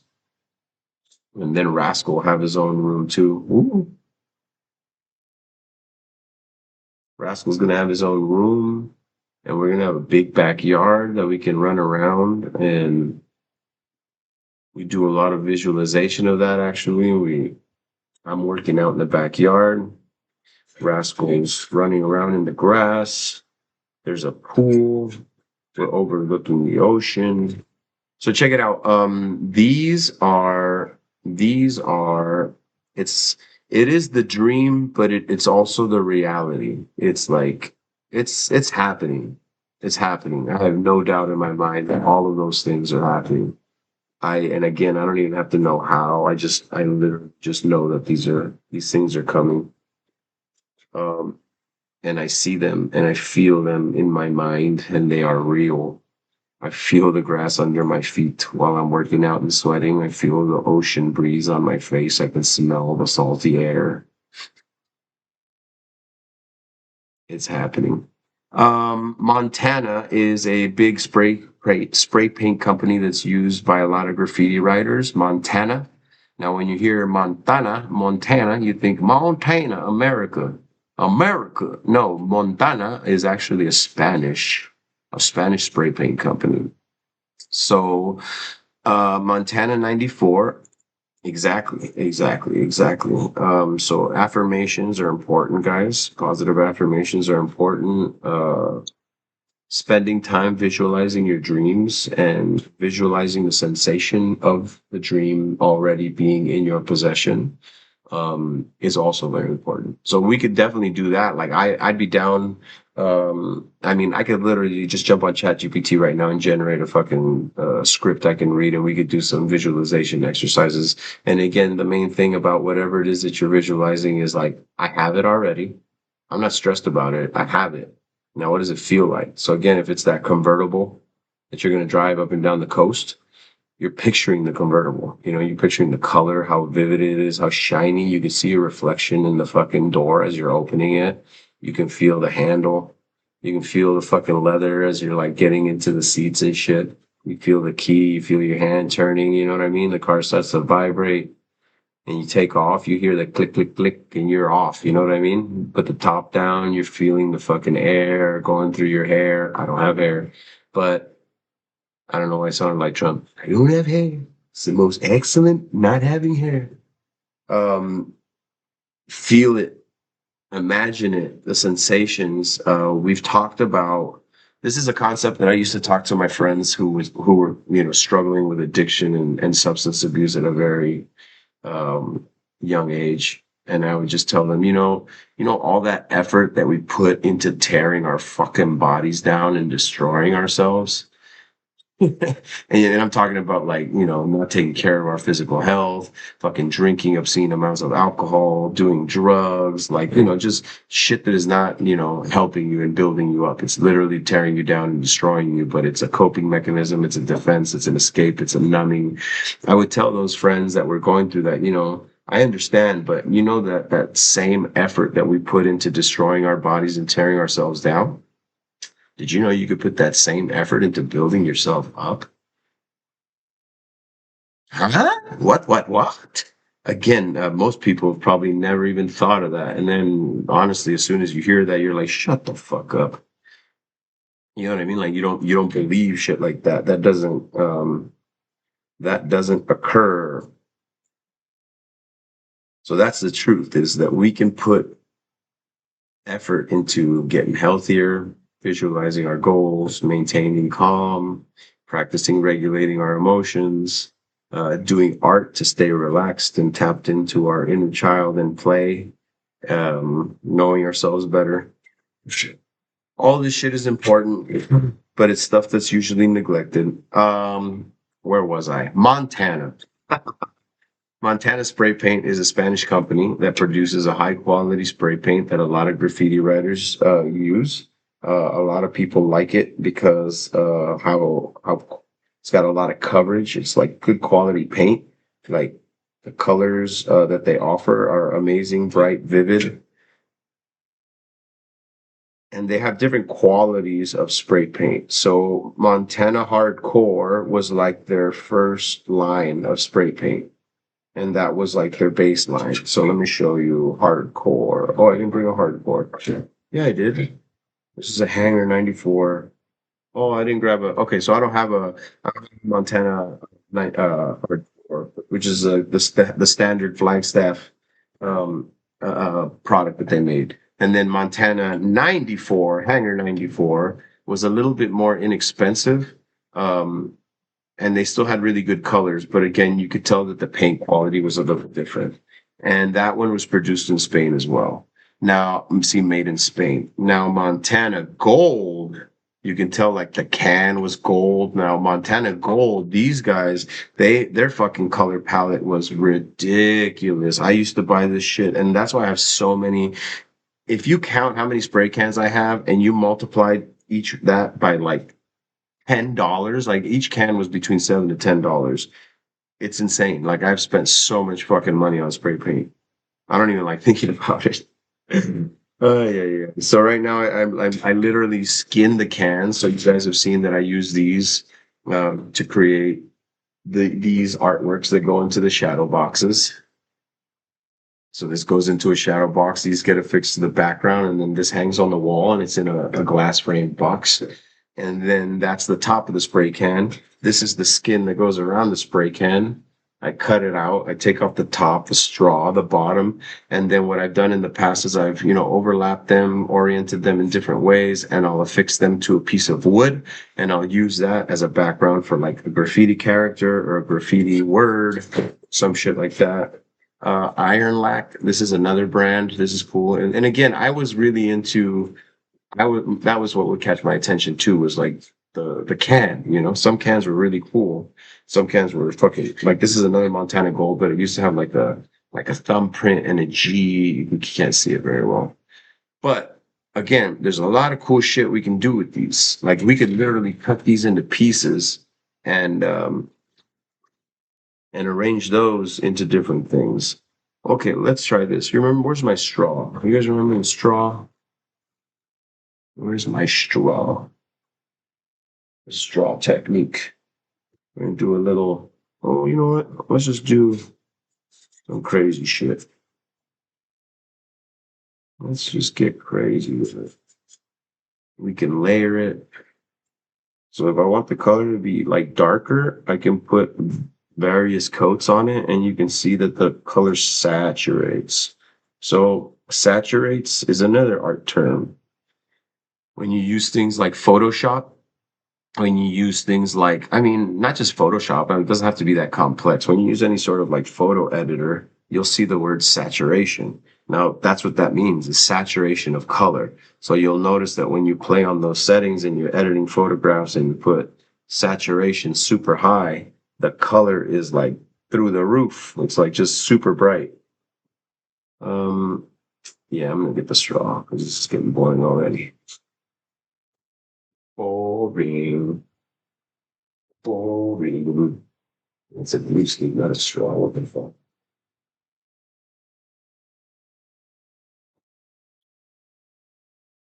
Hmm. I'm gonna do the straw, baby. Hmm. Let's just get another one, I guess. Oh shit!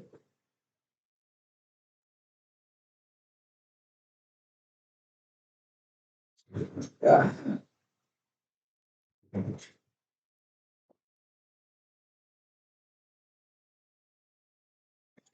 Oh my god!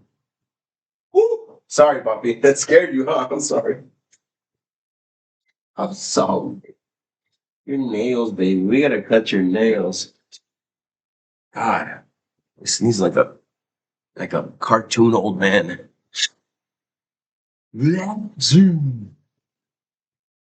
Okay, so we're gonna blow some paint around. Let's blow some paint around. Yeah, what happened to my music? Oh shit, the Q cam is on. That shouldn't be on. You guys are getting it for free. What's up? Again, he knows that you're looking at him by the. It's so funny.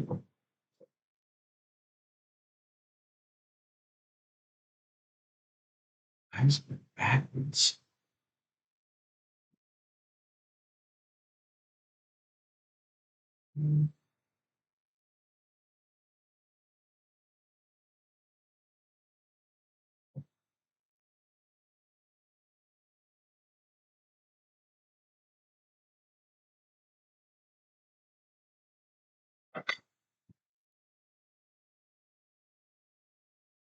Watch out with this puppy. The glue gun is gonna drop on you. Must add the redeem. Well, he doesn't want to be on camera, obviously. It's so funny. He's like, get me off the fucking camera. Here, go ahead. Go ahead. Where are you going, dude? Fuck. You're not annoying me, but I'm just like, where are you trying to go? Where are you trying to go? I'm gonna sneeze. Hold on. No, I'm gonna mute the mic too. Don't worry.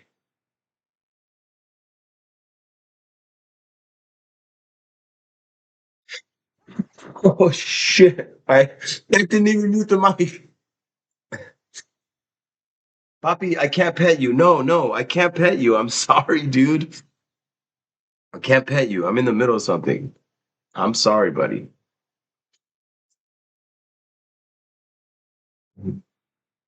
Uh, Actually, that worked out perfect. Holy shit, look at that. Gosh darn it.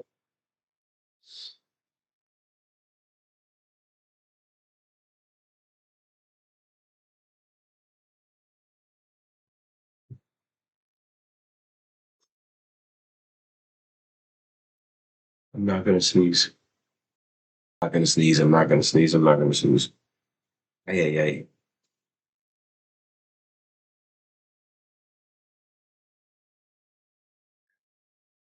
There.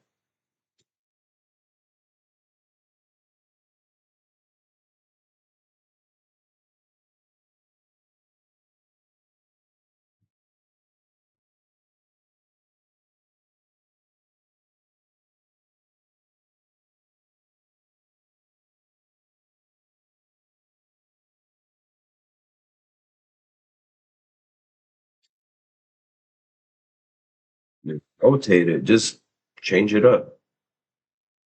Oh, this has got an angle.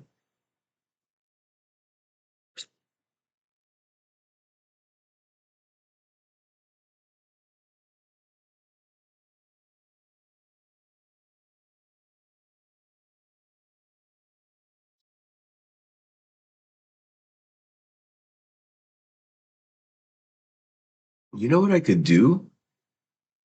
Uh, I could cut these up. If you look, the backside will always be whatever color was in the can, right? So what I could do is I could draw a bunch of different size rose petals. And I don't know if you guys remember that I told you that I made a flower bouquet with these. And they had the straw that comes in the can like this. And there was a bunch of them, and it made like a bouquet of flowers. And I made it, and my best friend's wife used it for her rehearsal for their wedding. Wedding. I could make rose petals. I could make spray paint, spray can roses. That'd be cool. Mm. Oh, look, see, look, that was a timer in the chat. The timers are working. Yay! Damn, things are getting automated. My shit's actually looking like a stream. This is crazy. This is crazy. This is crazy.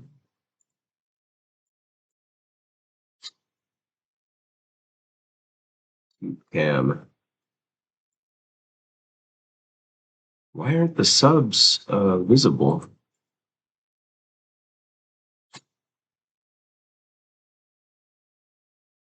Oh, because it's up there, huh? Sub.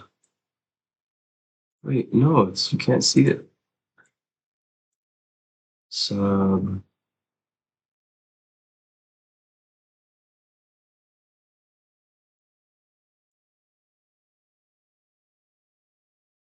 Mm,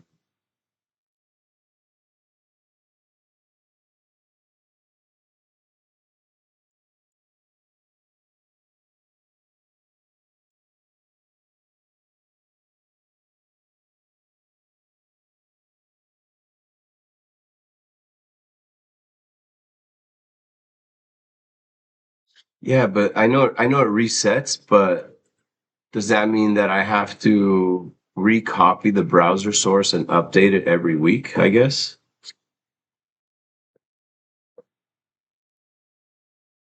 I mean, I know the leaderboard resets and there's nothing up there, but what I'm saying is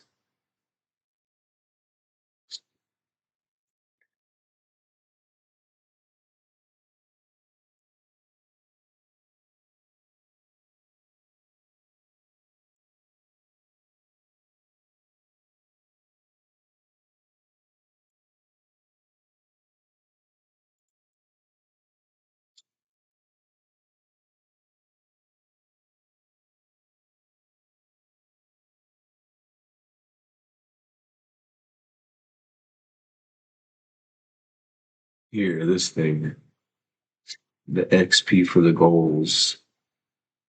Um,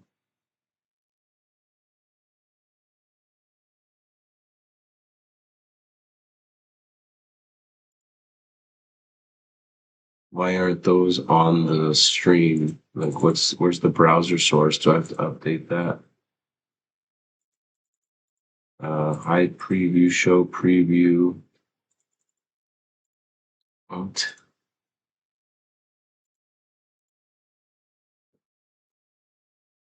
I'm getting confused.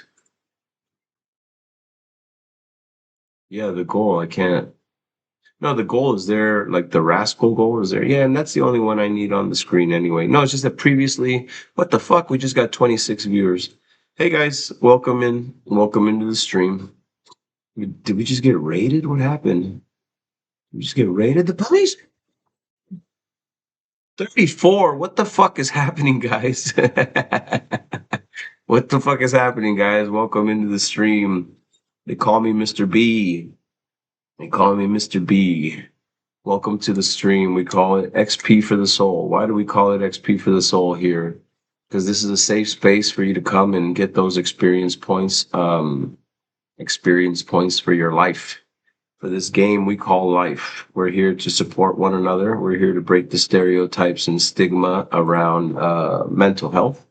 Um, we're here to support one another, get to know one another, decompress, learn some skills about coping skills, grounding skills, art projects, expressive art, tapping into your creative side. Make sure it's above the capture card. I'm not even using a capture card right now. I'm coming straight off the Lappy Tappy. Lappy Tappy. Stream off that Lappy Tappy. Okay, I have adult ADD, if you haven't noticed already. This channel started because my mental health took a bit of a downturn at the beginning of this year. And I started a goal of doing exercise on stream for 30 days, 1 hour a day. That started to make me feel better. I started to go to therapy. I started to do other healthy coping skills and sharing things on stream. And this is transitioned from something that became a transparent window into my own mental health journey, challenges and successes, and how I navigate it into a community. We're trying to grow a community. I think this is a safe space, guilt-free, judgment-free, shame-free, for everybody to feel seen and heard. It's all inclusive. Everybody's welcome. As long as you're not hurting yourself or anybody else, I'm all about it and here to support you. I'm not a licensed therapist, but I am a mental health advocate, and I have 10 years of experience working in mental health. My expertise was connecting with young people 14 to 25. Most of the people that I work with were experiencing homelessness, either living on the street, in their cars, group homes, et cetera, et cetera. I've worked for housing programs. I created, help grant write and facilitate an art empowerment program for young people to learn how to do art and create some art that has meant something to them, and maybe even sell it, become a professional artist. We teach them independent living skills. So we do a lot of different things on the channel. Again, the main focus is to support one another, grow a real community where people can trust each other, get to know each other in the chat, and we can share stuff. You know, some people have been courageous and comfortable enough to kind of tell me what's going on, and we've been able to support a lot of people. That's all I want to do. And it doesn't have to be a direct conversation. That's why I do art projects, things that people can follow along, things you can do at home, in hopes that this is something you can utilize to get through this shit. You know, we're living in a crazy time, guys. There's a lot of emotions and feelings going on. I want to help people process and digest and not get to the point where I was. Again, people call me Mr.B. That is what the students used to call me. I worked also in social work, public education type setting, where I worked at a school for about 10 years, a school that only catered to families experiencing homelessness, kindergarten through high school. So it was super cool. I got to work with a lot of people. Um, Everything we do on channel, again, so I'm not a licensed therapist, but I have worked in mental health, and I have been a counselor and a case manager and an art instructor and a housing manager for homeless youth and for adults as well. I've supported a lot of those parents as well. um on top of that, I do a lot of working out, and all of the working out I do, I share with you guys and try to make accessible. I'm not a certified personal trainer, but again, I'm doing all the things I've learned and been trained, and that's how I navigate my day-to-day struggles and day-to-day challenges. And I'm just trying to share that with everybody here. So again, if you're hanging out, I love the fact that you're here. I love the fact that there's so many new faces setting eyes on what we're doing. Again, if you're about the vibe, and again, you wanna be a part of a community that, again, guilt-free, shame-free, judgment-free. We're here to support each other, break those stereotypes about mental health, because everybody deals with it. Everybody's going through something, and we're just trying to practice some compassion and empathy, help each other out, and learn how to navigate these things. You know, it's a crazy time. We also have a Discord server. Discord server is called Respawn and Reframe. So when you feel like your energy bar has been depleted in this game of life, Respawn and Reframe is a Discord server. You can come hang out, kind of reset, respawn there, have the community members, which we call the Vibe Tribe, kind of hype you up and help you reframe what you've experienced, and maybe show you that you're a little stronger than you think, give you some tips and tricks and some cheats to beat that boss or level you're kind of stuck in this game, and go get that life you want. Go get that extra life and make it the way you want it. That's what I'm all about. Again, I'm here to support people in whatever way I can. Your mental health is definitely important to me, and I want everybody on stream to be okay. So every stream, I like to share these resources. It doesn't matter what part of this spinning ball of dirt hurling through this infinitely expanding universe you are on, there is a resource near you. And if you ever feel like you need to talk to somebody, please talk to somebody. Talk to somebody. June is Men's Mental Health Awareness Month in the US, and it's really important. I'm going to just drop one fact about it today because I've talked about it all month, but I want you guys to know that suicide kills more men than murder, natural disasters, car accidents, and gun violence combined, you know, one life lost over something preventable is too many, guys. Check on your people. Sometimes depression looks like nothing's wrong. I've been one of those people. And again, even at my worst, a lot of people had no idea what the fuck was going on. So again, I'm here to be transparent, totally honest, share everything I know, both personal experience and professional experience. You can't fake the funk. I don't think my energy is going to lie to you. So again, if you stick around, you hang out, and you feel the vibe, and you're about what we're about, go ahead and drop that follow. We're trying to do some cool shit. I've really been grinding this out. We racked up about 250 hours of content in the last maybe 2.5 months. I've only been doing this, and we're gonna keep on doing this, baby. So again, we've just been chilling, doing some artwork. Hey. Oh man, hey man, yeah, I'm glad you heard that shit, bro. Honestly, I haven't seen one person. No, I lie. I've only seen two people from Instagram in here. So I love you, man. I appreciate you, homie. Um, I'm not sharing it on Instagram anymore because we got it going, you know. People are coming in, people are hanging out, and I'm not gonna force anything, you know. I'm just sharing my love, my skills, and my knowledge here, and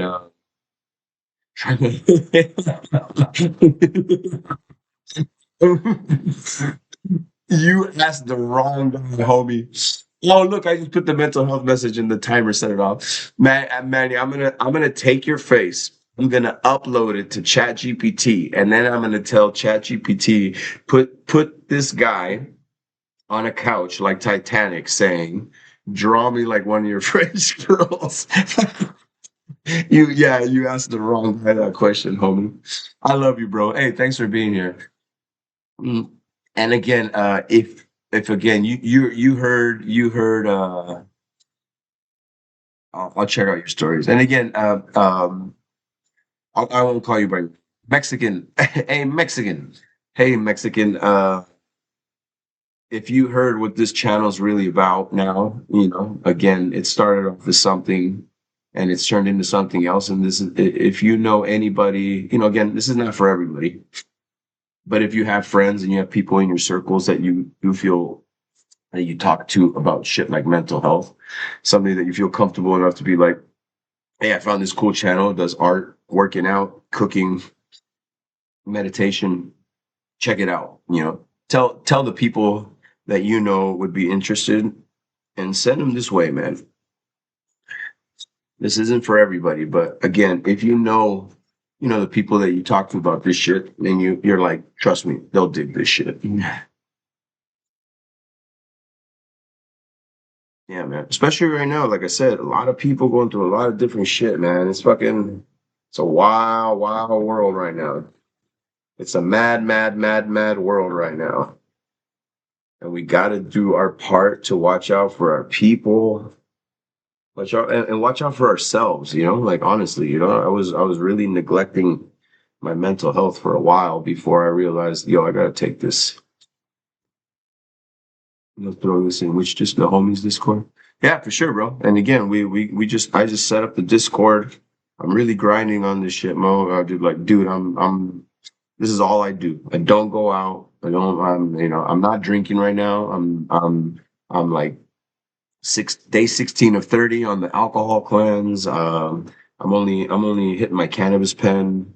Um, every once in a while. I've definitely not been, I don't dab anymore, nothing crazy anymore. And I've been going to therapy on a weekly basis.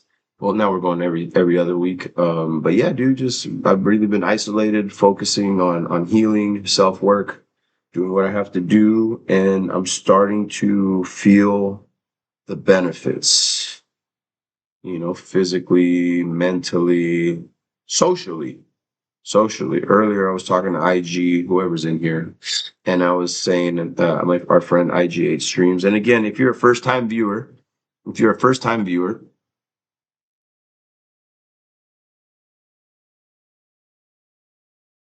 yeah, but see, that's the thing is that we tend to spread ourselves thin, and we want to serve others, and that could be for a number of reasons. Is because, you know, it could be like people pleasing, and we want to keep other people happy, and we want to keep other people happy more so than we want to fulfill our own needs and happiness, and we tend to put those things aside, especially as males.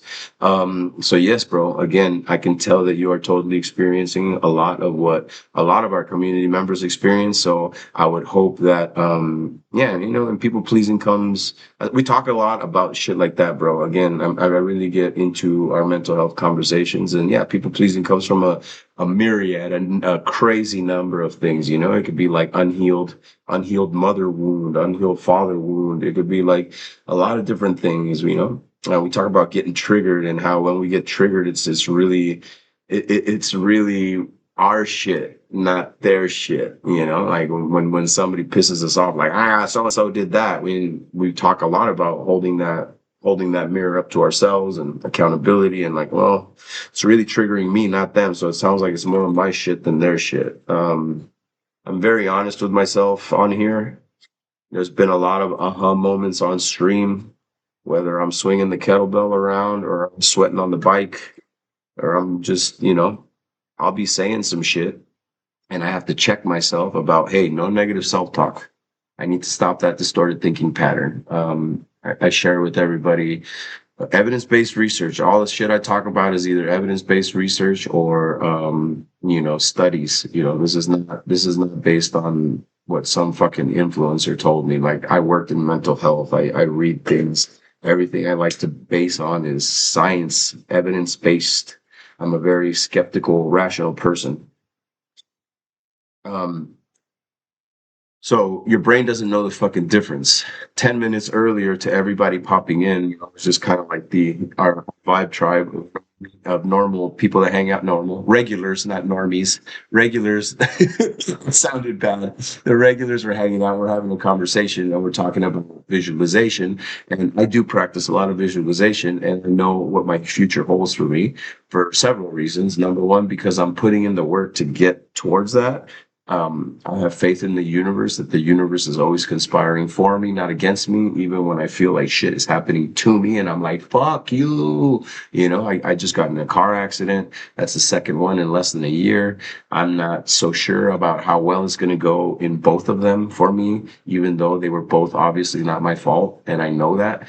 Yeah, man, there's just a lot of shit going on, but we're surrendering to the universe. We're going with the flow. Things are good. We know things are coming, and the visualization part is important because I sense it. I feel it.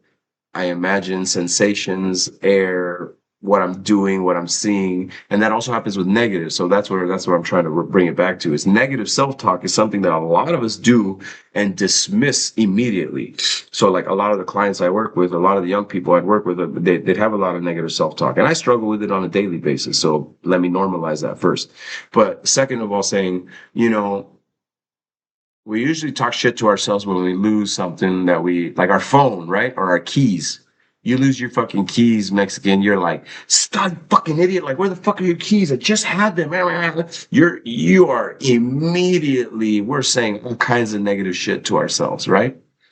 And I think that's just a default reaction to programming. Programming. This is programming. That's not your voice. That was somebody else's voice. And it kind of sucks to hear and think about. But yeah, like it sucks, but somebody fucking talked to you like that. Or somebody made you feel like that. Somebody made you feel like with what they were saying that they were talking to. Like they might not have used those exact words, but like, what do you mean you lost that toy? I just bought you that fucking toy. Do you know how much that fucking cost me? I work for this money. Does that sound familiar? Maybe it's, that. Like, again, but what I'm trying to say is that negative self-talk, number one, is not you and your true voice. Number two, the human brain cannot differentiate because I'll tell people like, hey bro, you really talk like that to yourself? I'm just kidding. I'm just kidding. I'm just kidding. Number one, you already fucking said it. The brain has accepted it as truth. You need to understand that. When you think about it and know that that's how it works, like I'm not telling you to imagine that's how it works. Like, let's pretend this is how it works. This is how it works. What you say is what your brain believes. Why do you fucking think positive affirmations are such a huge thing right now? Because now the studies are coming out. Now the studies are coming out that are saying the more you repeat that shit, and I've talked to you guys about that too. Wake up in the mirror every fucking day, just for 7 days. Look in the mirror, eye to eye. Give yourself a high five in the fucking mirror. Make contact with the mirror because high five means good job and your brain equates that. And then you say affirmations, look into your eyes. You're going to feel so fucking stupid the first couple of days. But trust me, this shit works because the brain doesn't know whether you're being serious, you're joking, you're imagining. So again, what you say, what you speak is what's going to happen. You know, as you speak, so it shall be. Somebody said earlier in the chat. So yeah, uh, no negative self talk here. I'm always going to call you on them, call myself on it. You know, for good reason. Perfect example. Last night, started talking about my body dysmorphia. I called myself something not so nice. Somebody else said, "Well, if you're that, then I'm definitely that." Fuck. I need to be responsible about this because reading somebody else cut themselves down made me feel shitty. And I was aware that if I wouldn't have started that negative self talk train, that person wouldn't have felt compared to and felt that they had to say the same shit. Well, if you're that, then I'm definitely that. Fuck. I apologized immediately and I was like, I need to check my shit. And that's a me thing, and I want to be responsible. I have to be responsible with my own words, not only with how they affect me, but with how they affect others. Damn, listen to what I just said. And because I have never really thought about that like that far. I need to be mindful of my words, not just because of how they affect me, but obviously how they affect others. Yeah. And this is even what I'm doing now is calling me to a higher state of being. Like I need to be better.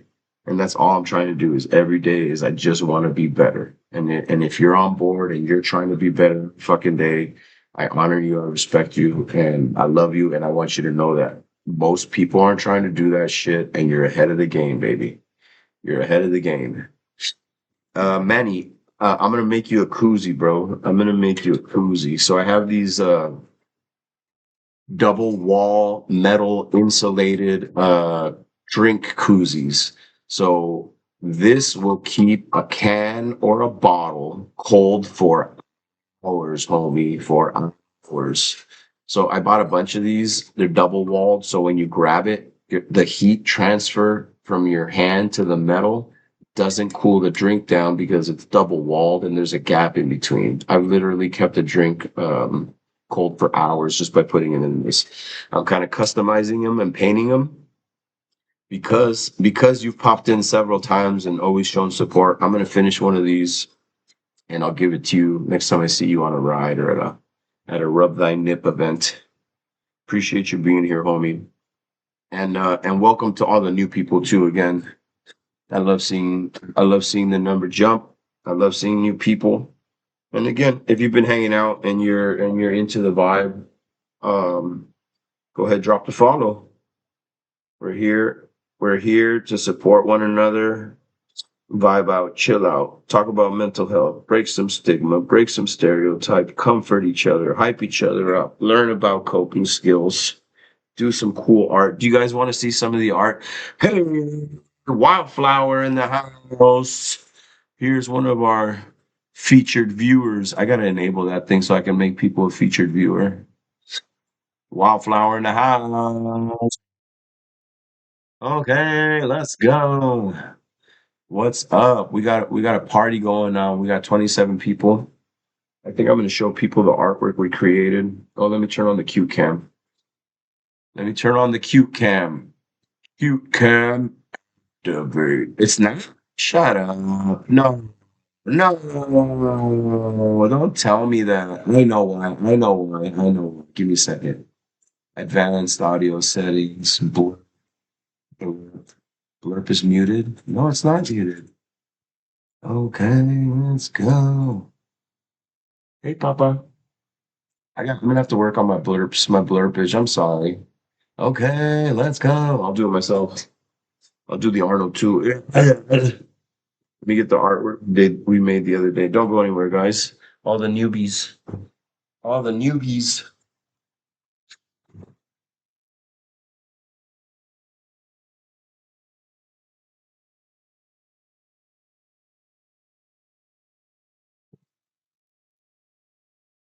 Okay, let's go. God, we gotta clean up the studio. Okay, so she will help you. Yeah, she will help me. We've been doing group art projects together on stream. I try to share with as much time as possible what supplies you'll need. So the very first art project we did was an art project I used to do with eighth grade classes. So it's kind of like beginner intermediate project. It's not too hard and it's not too simple that people are going to get bored. So we talk about mindfulness a lot, and this specific project, I can already feel like I'm losing my voice. This specific project was very focused on mindfulness, because when you look at this, what I want you to know right away is that this is only one line. This is one solid line. And the line starts here in this corner and it makes its way. And the only thing I tried to do was use one line and try to do equal spacing every time I pulled it back. I was just kind of flowing. So if you go back and forth, dude, why is everybody like sending me messages or texting me right now?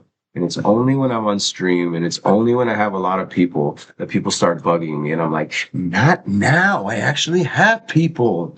Leave me alone. So it's one line and we meditate while we're doing it. I'm taking deep breath. And again, don't take meditate as some big overwhelming word. Always been, I'm bald. It's not like I shave my head, put on an orange robe, and I say Om while I'm making the line.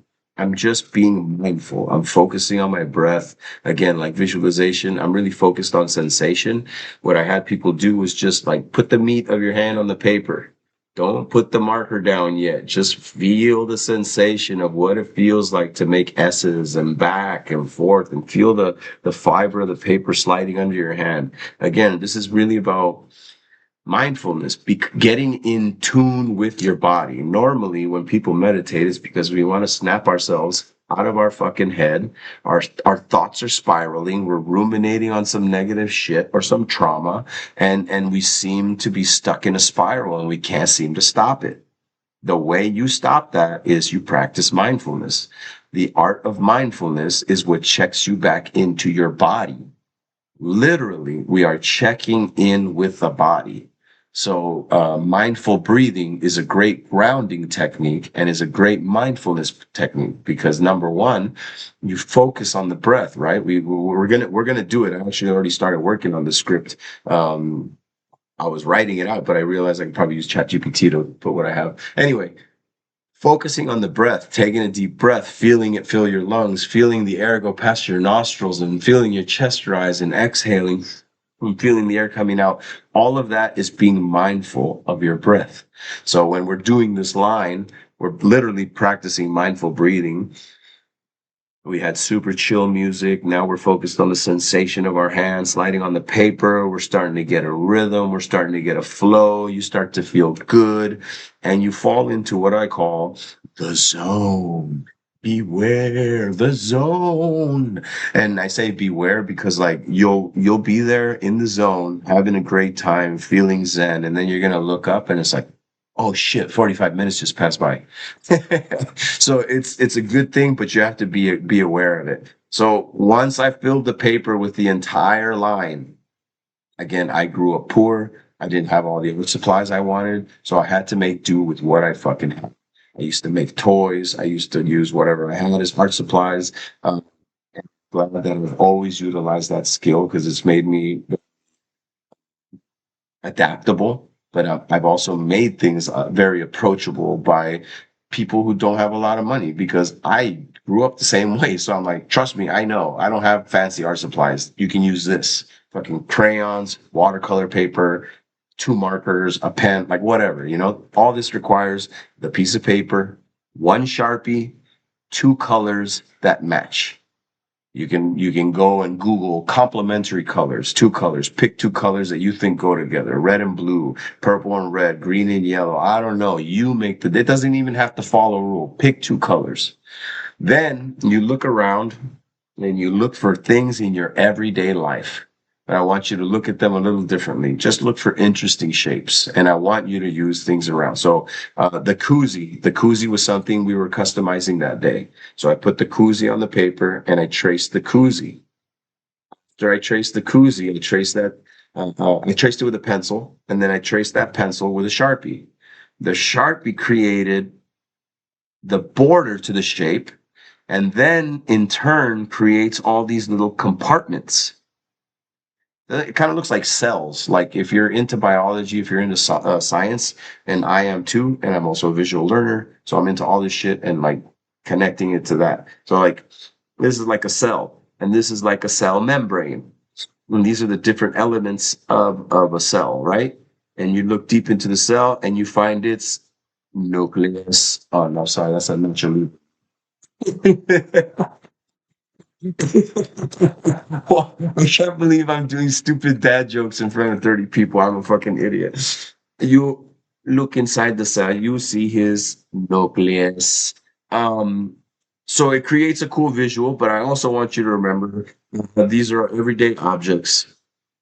We're all a part of this one line we call life, and these are just different areas that create different zones in different parts of our lives. Again, I'm always trying to find a way to connect the artwork to everyday life. And again, all we did was we traced things from our everyday life, like the koozie. This is our little mandala hexagon. This is our gym timer. This is the corner to our cell phone. This is the cutout of my brother's face, the little air freshener. And then we colored the alternating compartments. Alternating, how else can I describe it? If I colored the first section created by the border in blue, the next section touching it has to be that opposite color.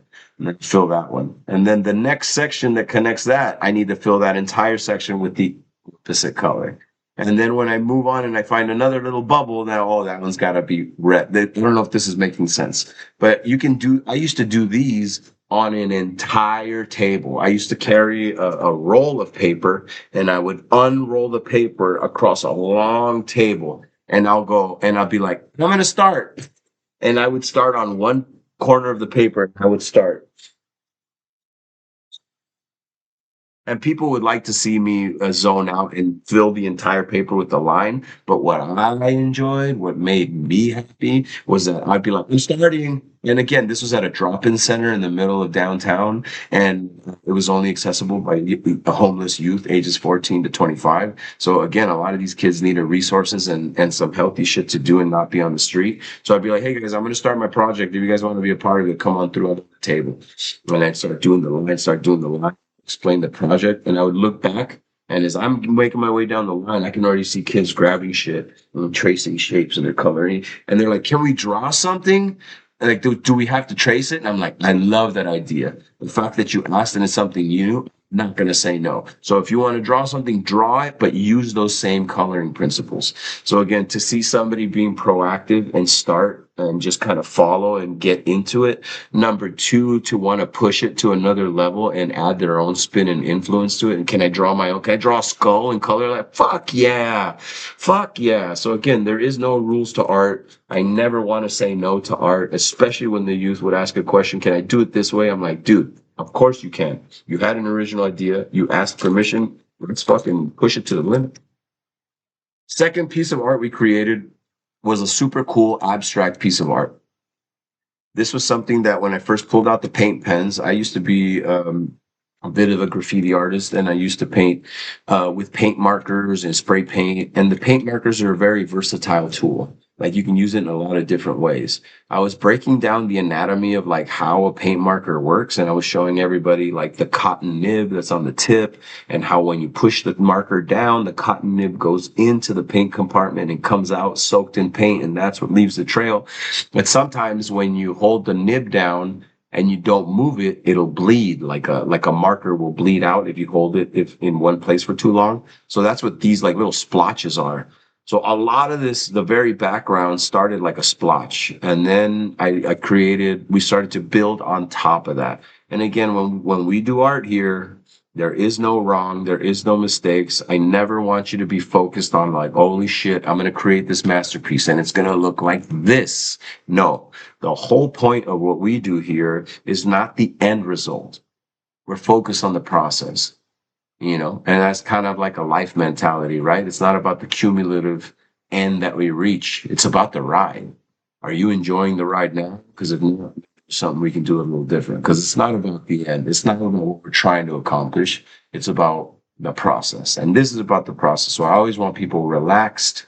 I want people enjoying it. I want people having fun. I don't want people stressed. I don't want people mad, like, oh, I fucked it up. It's not coming out the way I want. Fuck. And like, I used to get like that, but it's not the point. So this was just a literal exercise of stacking and building and building. I'm just gonna make some dots here. And then if I make the dots smaller, they look like they're fading. And then we started to break it down, right? Like what it actually was. And we talked about these dark areas being dark parts of our life, and these white spots that are just repeating as they get smaller. Maybe it was like a repeating trauma that's been happening, something that hurts us, something that's been done to us that hurts us over and over and over and over again. But the dots are getting smaller because the more it happens, the more desensitized we've become to the fucking pain that it's caused. And that's on top of the dark spots. So it's getting lighter. And you can see from the dark to the blue, it's getting lighter. And there's this thing that looks like a spotlight that maybe is like guiding us towards the light. We talked about these little red triangles that we painted, but they're all oriented like arrows pointing up towards the growth. And that's what we're doing on channel. We're all trying to grow and be better. And then we even talked about, we first started with this little tree. You guys remember, whoever was on stream, this was the first thing we made. And then we talked about, oh shit, out of the darkness, out of the trauma, out of the craziness, out of the pain, started growing a little tree. And it's growing sideways because it's the first time it's poked through the fucking dirt and the darkness. But it's fighting, it's growing. And then you see the little thin branches, those are trying to grow straight up, you know what I mean? So if anything, we created this accidental art piece and we broke it down into, we've all been through a lot of shit. We're all trying to fight through to get back to the light and fucking build up and grow. And fruit. We even talked about the little dried specks of plank that we glued on top. We're starting to see some fruit. We're actually getting some yielding some results from all the hard work. Again, we have been grinding, guys. We have been grinding. We are on this fucking channel every chance we get, whether I'm gardening, whether I'm working out, whether I'm training the dog. I'm literally just trying to be on here, share of myself as much as possible, provide as much value as I can to you. And again, I've been processing and digesting my own shit on stream. And I cry a lot. I cry a lot on here. So please be warned. If you're triggered by somebody crying, cry a lot. I'm very honest here about all the things that I feel and think. And I appreciate you guys holding that space for me. It really means a lot. It's hard to hold space for people when they're going through something, especially if you care about them. It's hard to see people hurting.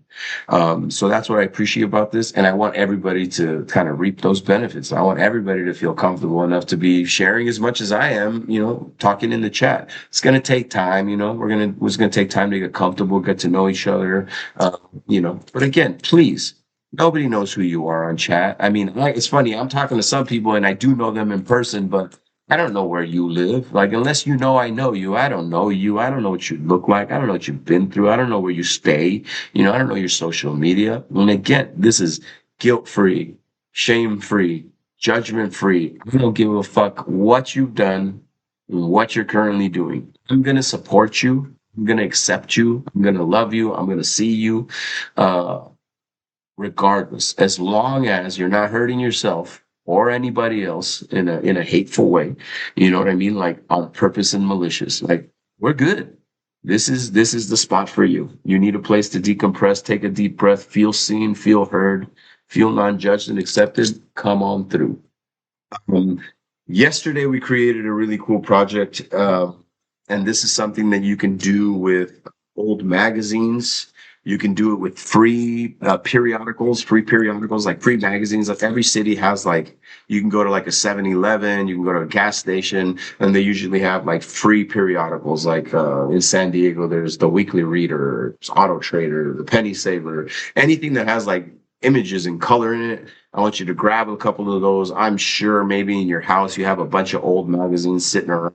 What are we going to do with these? Like, this is what we're going to do with them. So what we did was we took sections of the pages, and what we were trying to do first was hunt down all the colors we needed. And we chose, I've always used like a primary color, bright, vivid, like a rainbow palette is what I would call it. I am not part of the LGBT community, but I've always used that color palette in my graffiti, in my drawings. I mean, since I was a little kid. So I've always been akin to that color palette. I mean, you can see it. These are actually like spray painted canvases that I used to do artwork with, and then my mom turned them into sofa cushions. I always use like rainbow colored lights. You can tell by like the rainbow colored like spray can top art. So we did a color gradient collage, a color gradient collage. So we took the magazines, and all the magazines that I had were like old Game Informers. So you can see like Hitman 2, there's different Red Dead Redemption, there's like different video game characters in here, because these were all primarily taken from Game Informer magazines that I have all cut up. So I separated as many pages that I saw a lot of red on. I separated a little pile of pages of I saw a lot of orange, where I saw a lot of yellow, where I saw a lot of green, where I saw a lot of blue, where I saw a lot of indigo, and where I saw a lot of violet. Indigo is a deep purple, violet is that light purple. Violet, you're turning violet.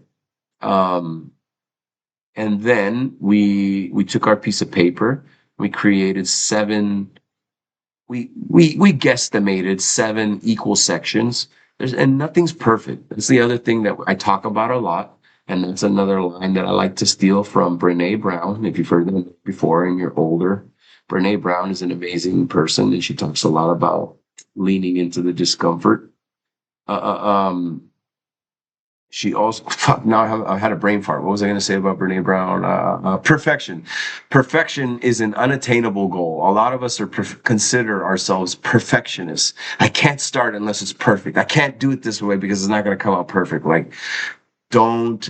That's a limiting mindset. Perfect does not exist. I'm going to say it again. Perfect does not exist. Perfect is an unattainable goal. If you're saying, I got to do it perfect, you're setting yourself up for failure.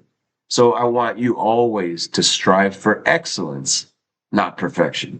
Strive for excellence, not perfection. Try the best you can. Nobody's perfect. Nothing is perfect.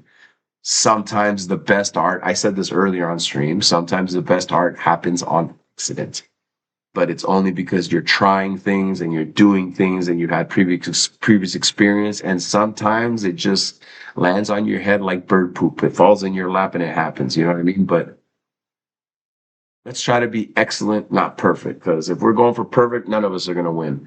So again, ripped up paper, glue, piece of paper. That's all you need, baby. Pick the colors, like Google rainbow, and then look at the rainbow, and then you'll see that it's 7 colors. I mean, you could probably even add white. We could probably put white in the middle just to add more colors if you don't want to just use the rainbow one. But yeah, I talked about doing this as a color collage to have a visual piece. I've also talked about it as you can do it like a vision board. If you cut out the things that you see in your future and you do it in something like that, like it's going to be pretty fucking cool. At the very beginning of the stream, I talked to you guys about how I was able to show like the classes I would work with. I would show them how to draw, paint with paper. So this is literally 4 pieces of construction paper. That's it. That's it. 4 pieces of construction paper. One was cut like a heart, and then I cut like a little crack into it. And then I cut out like a teardrop shape. And then I cut out an even smaller teardrop shape that looks like a highlight. And I just glued the 4 pieces together, and it made this cool little shape. I like to get creative. I like to play with different materials. I showed you guys this thing where I used to do like silhouettes of students, and then we would do that heart image, and this is kind of represents, yeah, younger innocence and having an open heart and love on your mind as a young pure soul. Single line drawings. I showed you guys this little eye. Single line drawings is something I've been exploring for a while. I showed you guys the little wire. This is like a wire hanger draped with a stocking, and then the stocking is painted with like diluted glue, like water and glue mixed together. And then the stocking gets hard, and then you can paint over the stocking. So this was like a little vine. This used to stick in a little wooden box. There's like a little wooden block, and the thing would stand up. So it was like a vine growing out. This was like a little flower heart growing out of the vine, and then this hand. Cool little interesting stuff. We can do something out of this magazine probably. I'm gonna refill my soda pop, my sody pop real quick because I'm talking so much my voice is getting. Let me get something to drink real quick, guys. Thanks for being here.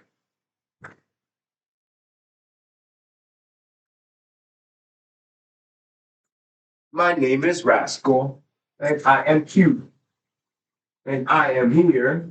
So check me out. So check me out. My name is Rascal, and I am cute. I'm on the floor, so check me out. What are you doing on the floor, Mama? Why don't you get on the couch? I'll turn on the cute cam. I think people want to see you. You want to get on the couch? No, he wants to be on the floor.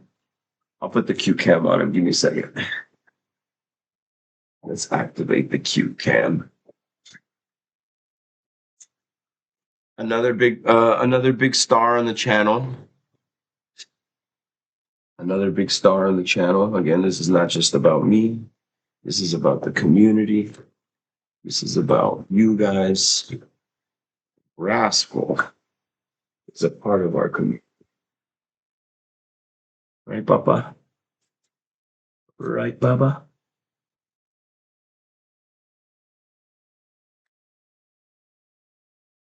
Let's see.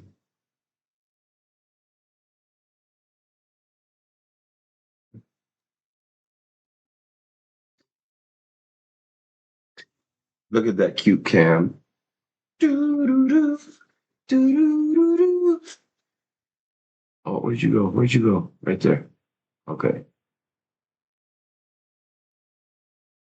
This is my dog, Rascal. Rascal is a 4-year-old German Shepherd Husky mix that I rescued from a no-kill shelter 3 years ago.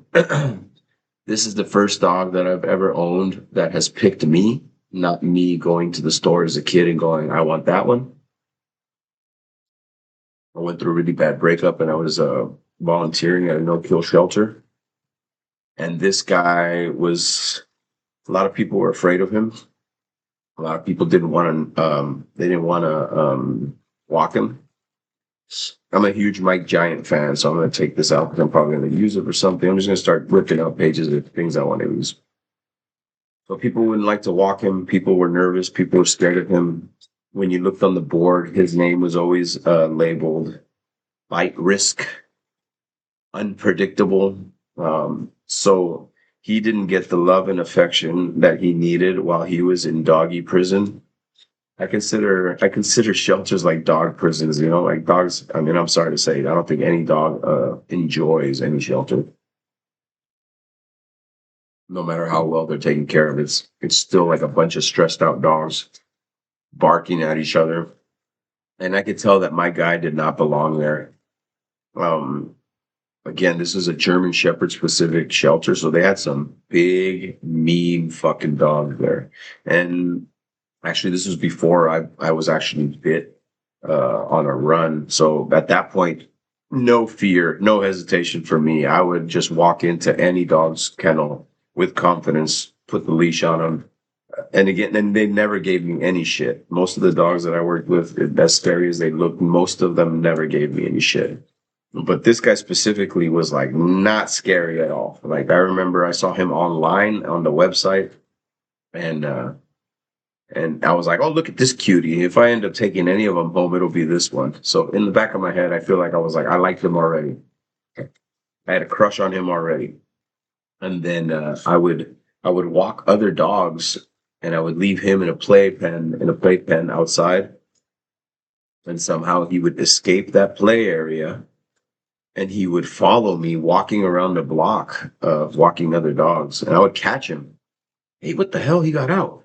I'd have to run back because he'd be off the leash. And he'd let me carry him by, like, pick him up and grab him by his collar and walk him back. He never resisted. But he did it so many times that I could tell he just wanted to be close to me. He was literally He was literally just trying to be close to me. He would escape this playpen area to follow me walking other dogs because he wanted to be by me. Again, he never gave me any shit. Anytime I wanted to go into his kennel, I would just walk right in and I'd close the door behind me and I'd look at him and he'd roll over and he'd show me his stomach in a submissive manner and let me rub his belly. I mean, basically letting me know, like, you're cool. I'm cool with you. We're good. Um, so yeah, I brought him home as a foster. And the first day I had him as a foster, I got a call from the shelter manager saying that a family had called and saying they wanted to adopt him. But I had just started my foster, so they had to wait 2 weeks to see if I wanted to keep him or not. And I was like, you can go ahead and tell them that I'm going to keep him. It had been the first day, but I was like, yeah. No, listen, I am 99.99999% sure I'm going to keep this dog. So you can tell them to piss off. This guy's mine. And we've been together ever since. This guy's taught me a lot about self-love. He's taught me a lot about patience. He's taught me a lot about unconditional love. He's taught me a lot about communication. Honestly, communication, a shitload. Um, I've lost my patience, and he doesn't get upset, nor does he take it personal. But somehow he always finds a way to communicate to me that I should be communicating better. He's an amazing part of my life, and I love him very much. I've never been married. I don't have kids. I'm over 40. I don't think that's going to happen for me. But this guy is my world, which is why it's so important for me to try to get him to the fucking dentist. Like, I've been grinding my ass off on this fucking channel. Like, he eats better than me. He probably socializes and gets more fun stuff than I do for myself right now. Just because every single moment I have that's extra, every single cent that I have that's extra goes into this. Like, I buy supplies. I have to, if I invested in equipment, like, yeah, I'm not going out. I'm not partying. I'm not spending money on anything that's recreational anymore.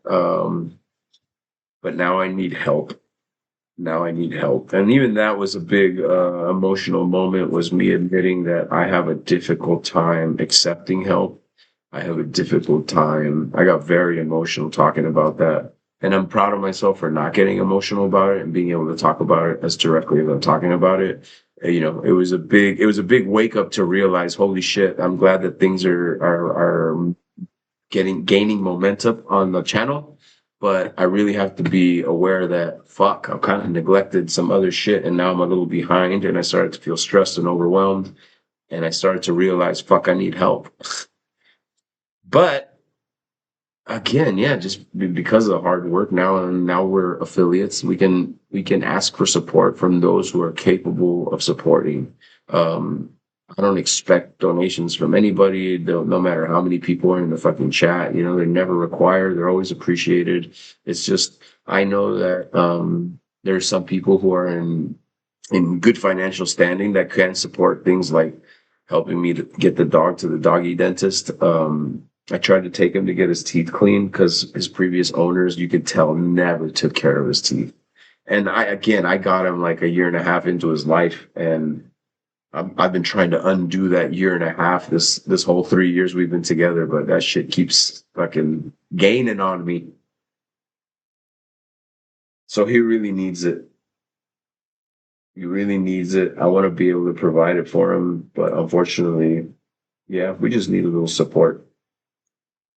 So if you're in a good place and you can support, you give a couple bucks, help him get in the United States, it would have cost me, they said $1,500 just to clean his teeth.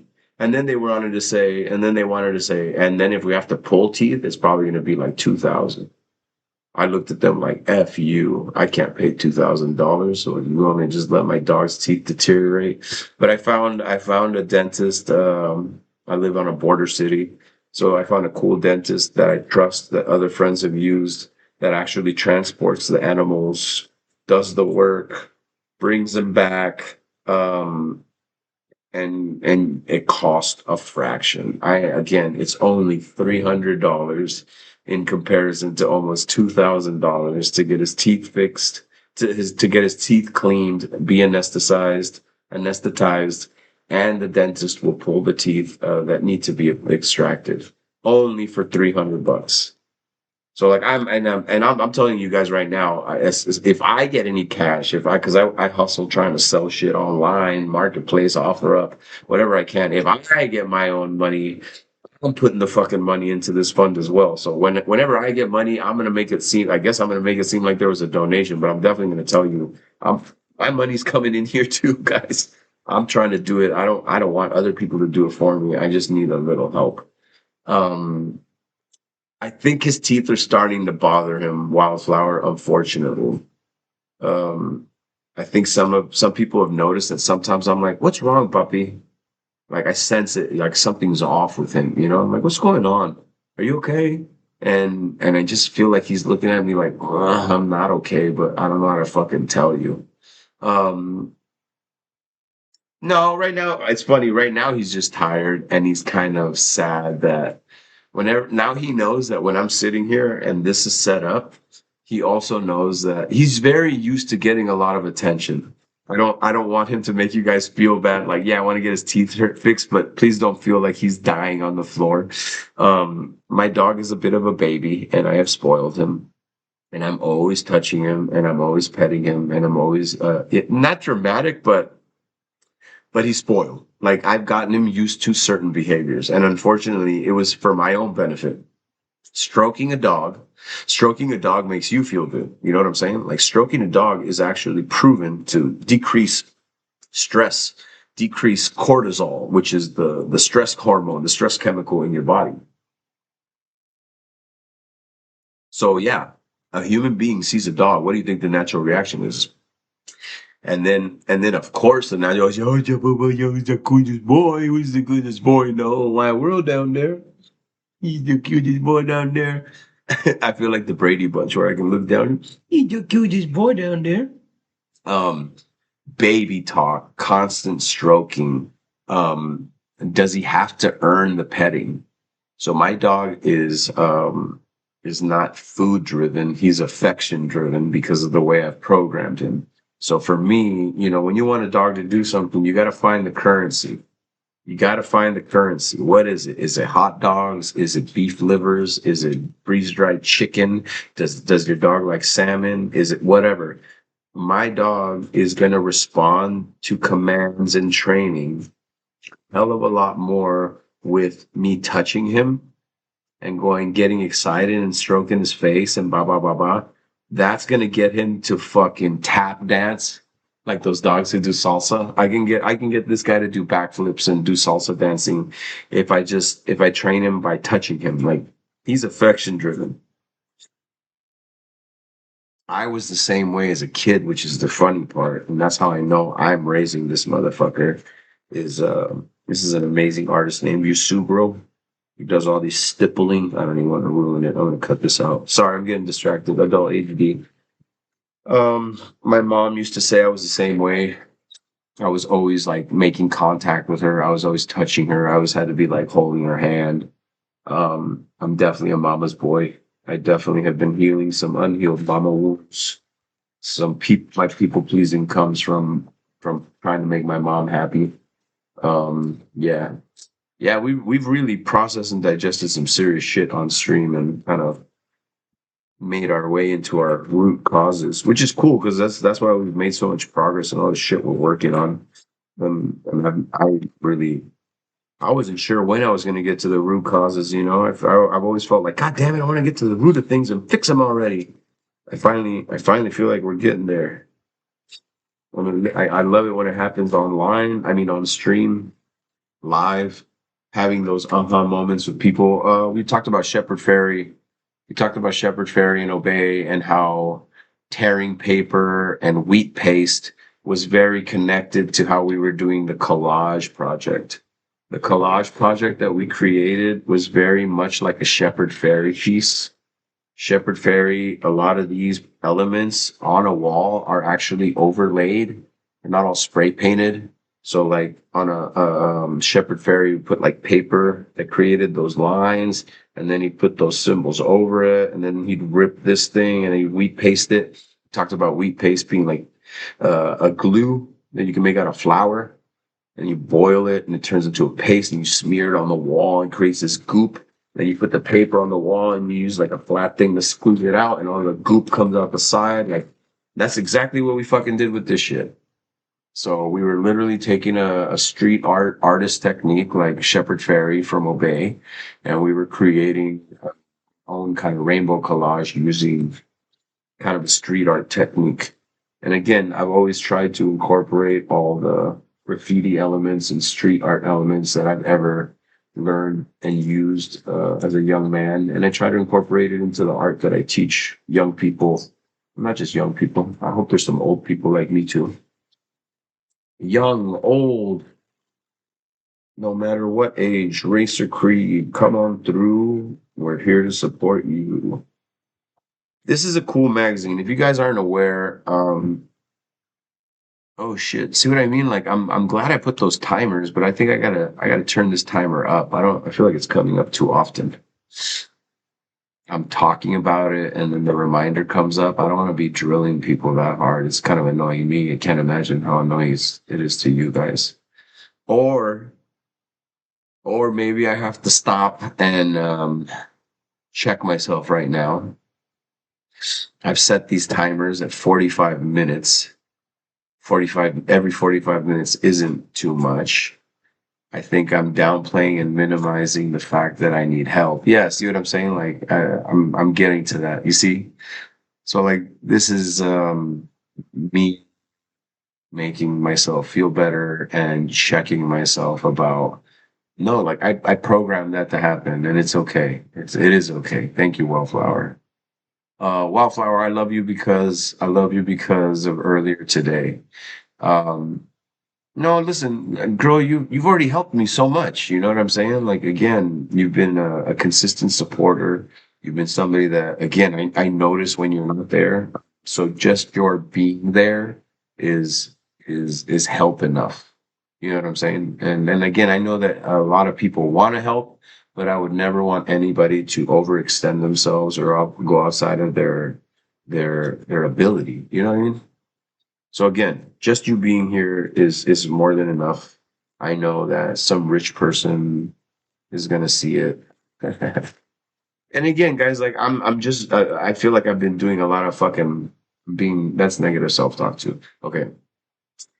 I don't feel like I've provided as much value as I have uh in the other art streams. I feel like I've kind of been talking a lot, and that's okay too. But again, I do feel like if somebody drops into an art class and the last one we did yesterday was like 5 hours, and then the first art class we did was like 6 hours.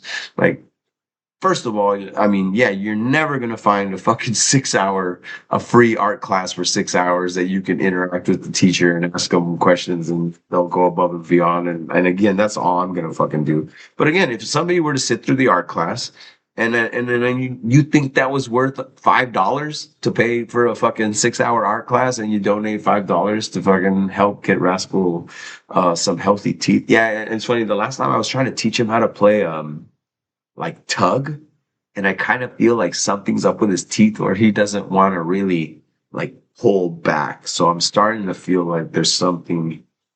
And again, I just feel like I've neglected it then by letting it get to where it is. I always try to clean his teeth, and I use the finger brushes and have an actual brush with like two different toothpastes. I even use little picks and try to pick off the plaque that was building up, but he's very sensitive and doesn't let me do a lot of shit.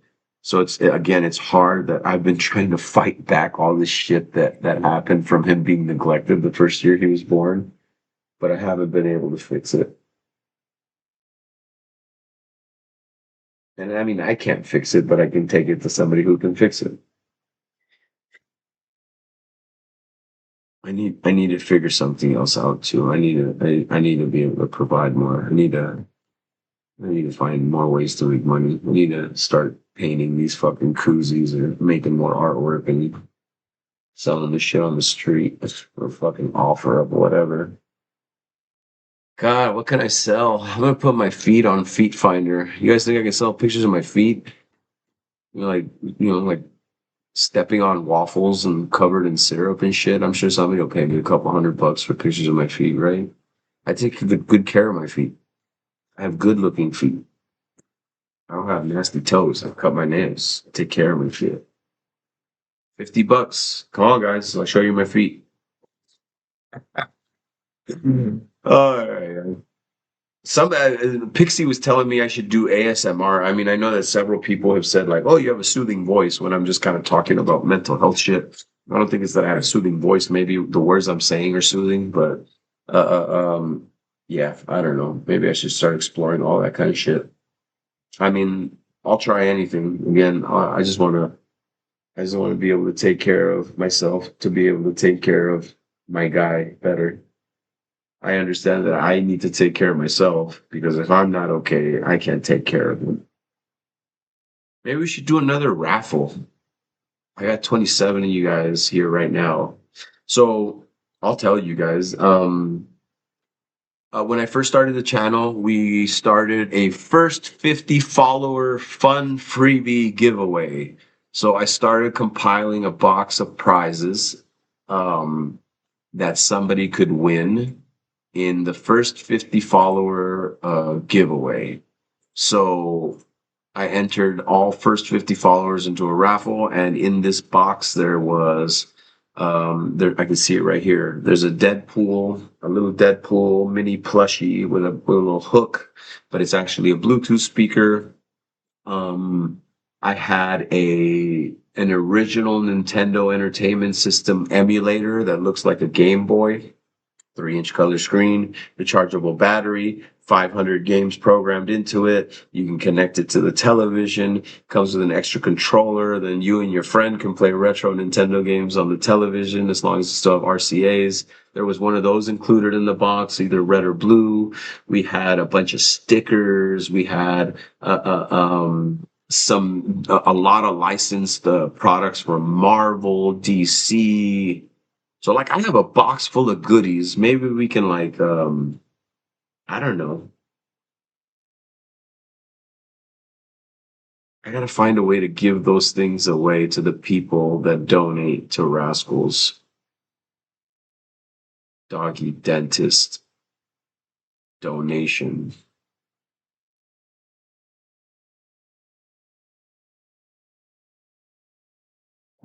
So what if I put together five five packages of mixed goods, right? So like the top package will have, oh, there was the 3-piece backpack set. So I have this back, it's sealed. It's a sealed, vacuum sealed. It's a 3-piece backpack set that has a full-size backpack, a lunchbox, and a pencil bag. And they have a bunch of Grogu designs, Baby Yoda all over it.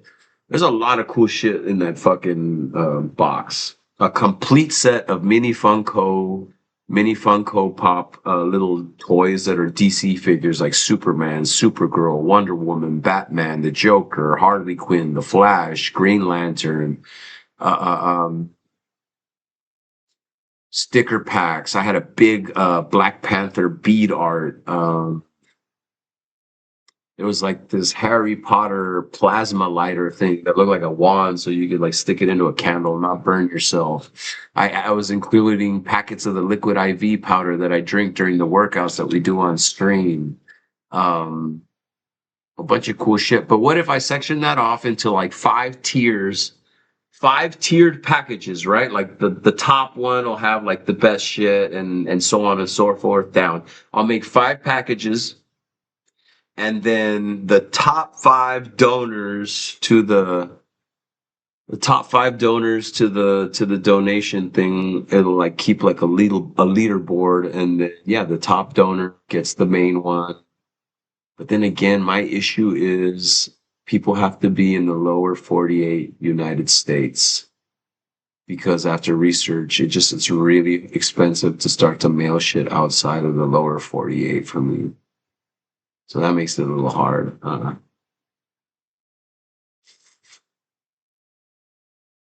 Top donor gets a $25 gift card, maybe. I don't know. That's easy to. Again, I'm trying to provide value. You know what I mean? I'm trying to find a way to. Maybe I should just sell this shit and use the money and give it to you guys. We have a Discord server now. We have a brand new Discord server. Our Discord server is called Respawn and Reframe. So when your energy bar becomes depleted in this game called life and you feel like you've died, it's a great place to go reset, respawn, check in with any other community members, part of the Vibe Tribe here. We're gonna help you. We're gonna hear you out. We're gonna probably make you laugh with some memeage, give you some tips and tricks and cheats on beating that level or boss so you can level up, get that XP for your soul, and make the life you want. If there's anything that you would like to personally do on stream in regards to specific art projects, specific workouts, specific training with Rascal, maybe because you want to train your dog, let me know. Let me know in the chat. And again, if you don't feel comfortable, send me a whisper. I'm totally transparent, 100% accessible. I'm here for you guys. I only want to be providing things that will be considered valuable. I'm not waste anybody's time. I hope everybody's having a good day, a good start to your week. It's Monday. I know a lot of people have these fucking negative connotations with Monday, but I believe that Monday is a great opportunity to set the tone for the rest of your week, you know? Life is what you make it. And if you look at it as an opportunity to set the tone for an amazing week, that's what it's gonna fucking be. If you look at it and you go, fucking Monday sucks and my week is gonna suck, guess what? It's gonna fucking suck. I know it's hard sometimes to keep that hope and keep that positivity. I know sometimes it just feels like people are blowing fucking rainbows and puppy dogs and ice cream up your butt and you don't want to hear it. But you know it works.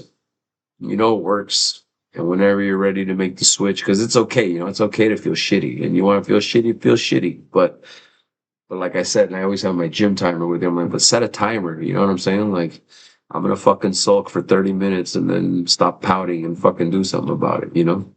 And trust me, sometimes that sounds a little harsh, but once you start fucking moving, you're gonna feel a hell of a lot better. Um, that's exactly my point with our exercise, right? Anytime I start exercising, especially when I'm fucking feeling like shit, and I'm like, guys, I don't want to be here right now. I don't want to work out, but I'm gonna start because I need to show up for myself. I need to maintain my health, physical and mental. Uh, maintain my goals, my sobriety, my equilibrium, my fucking baseline. I gotta do it. So I start. And you guys have seen me. I'm fucking kicking and screaming, and I'm straight up just trying to fit. I mean, the workout we did when I was jumping rope in the stones and the rope was getting caught on me, motherfucker. I felt so stupid. Not stupid, but I was so frustrated. I was walking around, I'm grunting, I'm spitting out of anger, like, I felt, and I felt bad. I felt bad because I could feel all that shit. And I was thinking to myself, I'm on stream and I'm always telling them that exercise works. And I was saying it out loud, like, this is not working. I'm not feeling better.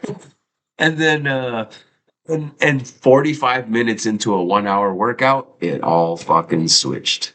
It all fucking switched. So again, evidence-based research, especially with exercise. Exercise is one of the few things in this world that even though you don't want to fucking start it, when you do start it, I always tell people 2 minute rule, 2 minute rule. All those things you don't want to fucking start doing that you don't want to do in your life, just be like 2 minutes. 2 minutes. I don't want to read this book. I'm going to read 2 minutes. And I don't want to go for the walk around the block. 2 minutes. I don't want to get on the stationary bike. 2 minutes. But once you start, you're more than likely not going to want to stop. Once you start exercise, specifically exercise, and you start to get your heart rate up, and then you get those fucking endorphins pumping. I'm sure you guys have heard of things like a runner's high. That's what happens. You start to feel good. And join us if this is your first time on stream. Please drop the follow. You'll get the notification tomorrow because I haven't streamed. I didn't stream today. I did a little quick thing off stream with the kettlebells. I haven't even changed out of my work clothes. I've been working out, doing everything. I feel gross. So tomorrow will be another like a formal workout stream. If anybody wants to work out tomorrow, please let me know. Yeah, I can do like just dumbbells. I can do body weight if there's anything that people are interested in. We did some CrossFit stuff 2 days ago. We did wall balls, jump rope, wall jumps, box jumps. I mean, medicine ball slams. We do some fun shit. It's not your traditional training. I have undiagnosed adult ADD, so I get pretty bored easily, and I like to mix shit up. So yeah, we do a lot of we like to work out to feel better. We like to do expressive art and art empowerment to feel better. We do gaming. I'm definitely a fucking goofball and joking around and having fun, but we're always kind of talking mental health.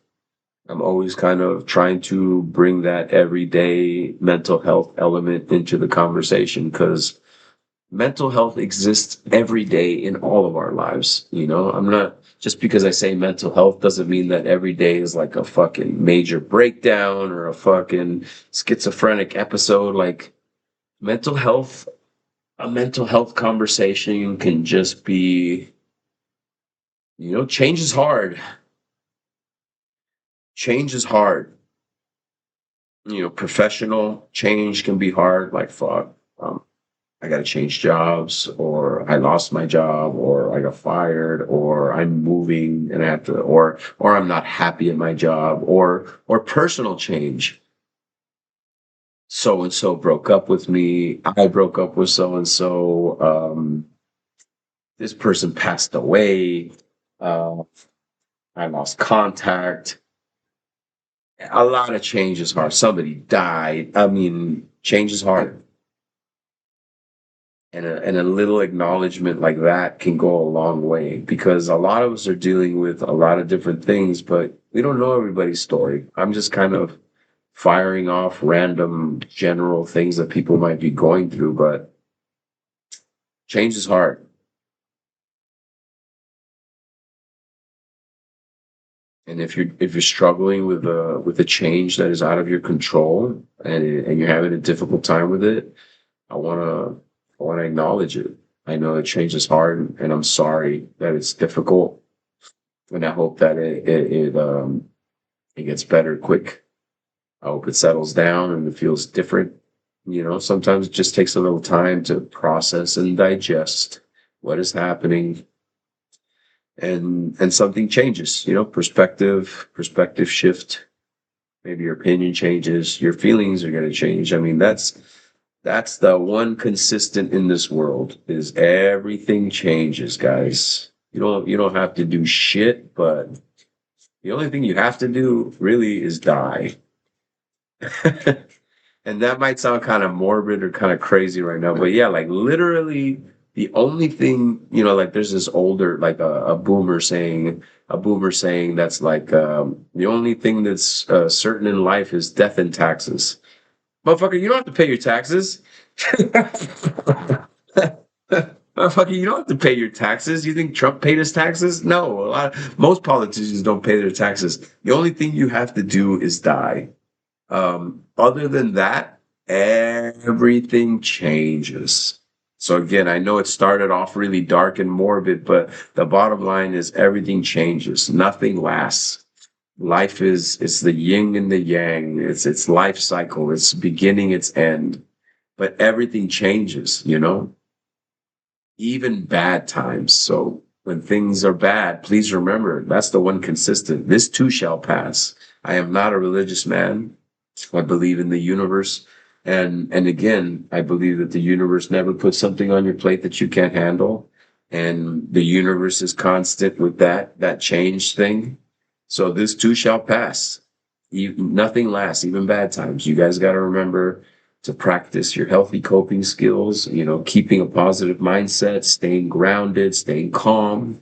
Again, being calm and anxious is not just about, oh, I'm at peace, I am a Zen master. I want you to think about it physiologically, physiologically, stress, anxiety, hypertension, anger, toxic emotions. That's like I've talked about a lot of the things I talk about. I repeat myself. It's like running nitrous through a race car engine. You're fucking adding this extra element of to the fucking engine, which is your body and soul. And when you run NOS through an engine, NOS uh, breaks down the motor. You're literally gonna fucking wear down the motor faster because things are working at fucking extra turbo power. You know, that's what stress, anxiety, adrenaline, all that shit does to your body. So maintaining a calm mindset, practicing grounding skills, staying chill. You know, it's super important because you're gonna maintain your longevity. You're gonna maintain your body healthier. You're gonna stay alive longer. Stress is one of the number one killers, guys. Stress is a huge fucking killer in this planet. Stress shows up in your life, and if you don't manage it, people tend to carry the stress on their body and with them on a like a backpack. Like, I have to carry this. This is a part of me. Like, no, manage it, let it go, process it. Because the more you carry it, the heavier it gets. The heavier it gets, the more you're wearing your body down. And there's been a lot of studies, and there's actually several TED Talks. There's one specific TED Talk on how this one doctor, she's talking about how, yeah, unchecked and untended mental health will start to manifest itself as major health complications. So again, you're feeling depressed. If you feel depressed for long enough, you're going to start feeling like you start noticing that you get sick more often and you feel like shit and you don't have energy and maybe your stomachs, your digestive system starts to go off.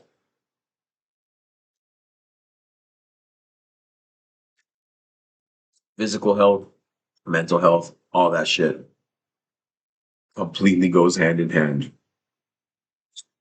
So love yourself. Love yourself. Well, this is an easy art project right here. The only thing that you need for this little art project, you can see the word love. You can go to a dry cleaners and you can ask the dry cleaners to give you a couple of free wire hangers. They'll give you a couple wire hangers. You unfold them and you just make a straight line with them. You can use needle nose pliers. You can use your hands. You can use whatever you got. And then in cursive, I want you to choose a word that means something impactful to you, something important to you. For me, I chose the word love. I wrote the word love in cursive using the hanger as my pencil lead, if that makes any sense. So again, using cursive, I spelled the word love. And then I purchased a yarn. I purchased a yarn for like, I don't know, less than $10 at like a Michael's or a Joann's or a Hobby Lobby or whatever your local arts craft store is. And usually they'll have different colored yarn, or they'll have yarn that changes color, kind of like rainbowy. And that's what this is. So this is a yarn that when you look on the bundle, it looks like a lot of different colors. So what I did was I affixed a little knot at the end of the end of the wire hanger, and then I would hold the wire, and I would slowly and tightly start wrapping the yarn. So this is a long piece of yarn, but when it's all compiled and tightly wrapped, it only covers, that much section of the actual fucking yarn. But when you continue to go, you start to see that shit starts changing color, changing color, changing color, changing color. And then by the time you're done wrapping the entire piece of wire, you're left with whatever that impactful word is for you. Now, I would hope that you would take this word and hang it somewhere where you can see it every day. And that can be a visual reminder that's going to plant a specific thought in your head every day. So I could put this like right by the door. So every time I walk out, I remember to have love in my heart and to see love in every situation and to see love in every happening of my life. And again, what you focus on is what you attract. What you focus on is what you see. So again, I'm just trying to provide cool, interesting little projects and things you can do that might make your life a little better or make it a little easier to navigate, day to day. So for the people that are hanging out in here, again, they call me Mr. B. They call me Mr. B. I've worked in a lot of different settings for mental health, counseling, classroom settings. I used to do behavioral management at a school. So I would focus on working with the kids that were having a hard time staying in class. And sometimes I would do art projects. Sometimes the art project was maybe just to disarm the conversation. So, some kids come in, they're really fucking pissed. I don't want to talk to you, Mr. B. All right, that's cool, bro. Hey, yeah, I'm not. No, I'm not. I am staying positive. That's exactly what I'm talking about, right? I'm saying, maybe my tone sounds like I'm a little down, but I'm not. I feel like my sinuses are kind of closing up, which is why my voice is probably sounding like I'm serious or down. But no, yeah, that's exactly what I'm talking about. Is that we have to find a way to stay positive. And now I am a little tired. I am a little tired, but again, I still want to be here, and I still want to finish talking about what we were talking about. So it's cool. Marshall, everybody in the chat, please go check out Marshall's shit. Marshall64 underscore.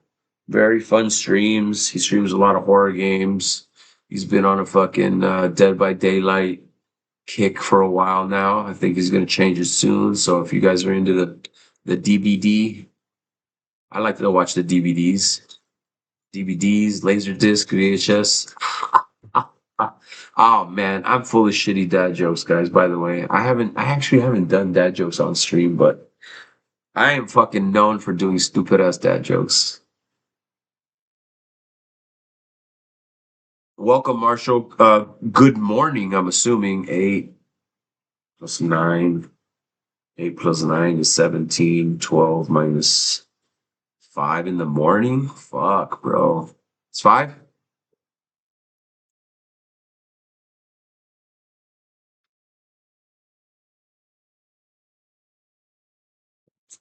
8. Oh shit. Fuck. You're way. I thought it was like 9 hours, so that's probably more like 12 hours in. Why are you drinking paint?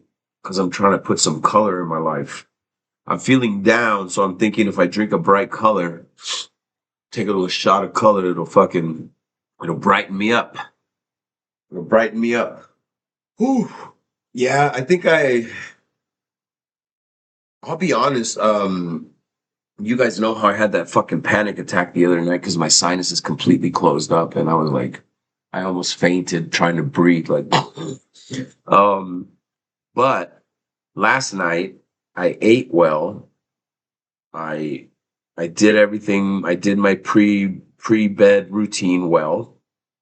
Everything's great, dude. Like last night I slept so well. I think I woke up once to use the restroom. Other than that, I slept through the whole night. I woke up 1 hour before my alarm, which is a good sign that I got my rest and that my body was just like, you've slept enough, wake up. So I naturally woke up before the alarm and I felt good. It does sound like sinuses. That's what I'm saying. I can tell that it's starting to close up and it changes my voice. But I will, again, I got good sleep. And then I took note of how good I felt. I don't know if it's the weather. Like for example, I'm working outdoors. I'm working with chemicals. I'm working in the garden around dirt, pet dander, pollen, shit like that. Things that would agitate somebody's allergies. So now I'm starting to wear a neck gaiter when I'm working, and it works. I felt good the entire day that I worked. But when I take it off, I think I just need to buy an air purifier too. Anyway, I was just trying to share like that this morning I woke up and I could tell, yeah, I know like neck gaiters are super thin, but I also have I have a ventilator that I wear for spray painting. I could be wearing that, but my face would be all sweaty. I'll try it though if it gets really bad. What I was trying to say was, or finish saying, was that I woke up and I actually noticed how good I felt. And then I was like celebrating it. Like I was like, yo, I'm so fucking happy. I feel really good today. Again, we were riding the high of breaking through to affiliate so quickly and seeing love and support on the first day. And we were like super happy. And then we had some shitty family time that brought us back down and really fucked us up. And then And then I started coming back up, you know. So like today specifically, I was like, holy shit, this is the upturn. Things are changing again. You know, life is a bunch of ups and downs, ebbs and flows, and I was just having a rough time. And then I was kind of waking up feeling different and grateful and going, okay, things are getting better. I did, and all day I've been feeling good, but it actually I was working like in the garden, and I felt like I was kind of giving it a little bit more effort than normal, and then I was getting a little frustrated with my uncle.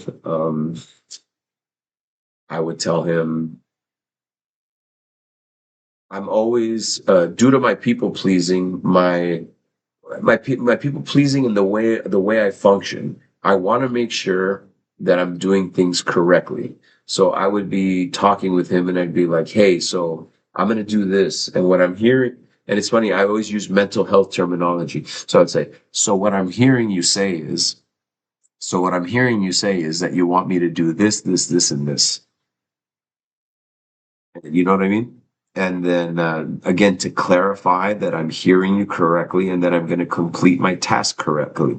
I'm very like I'm very like organized about that, and I want to make sure I got it right. This is the way.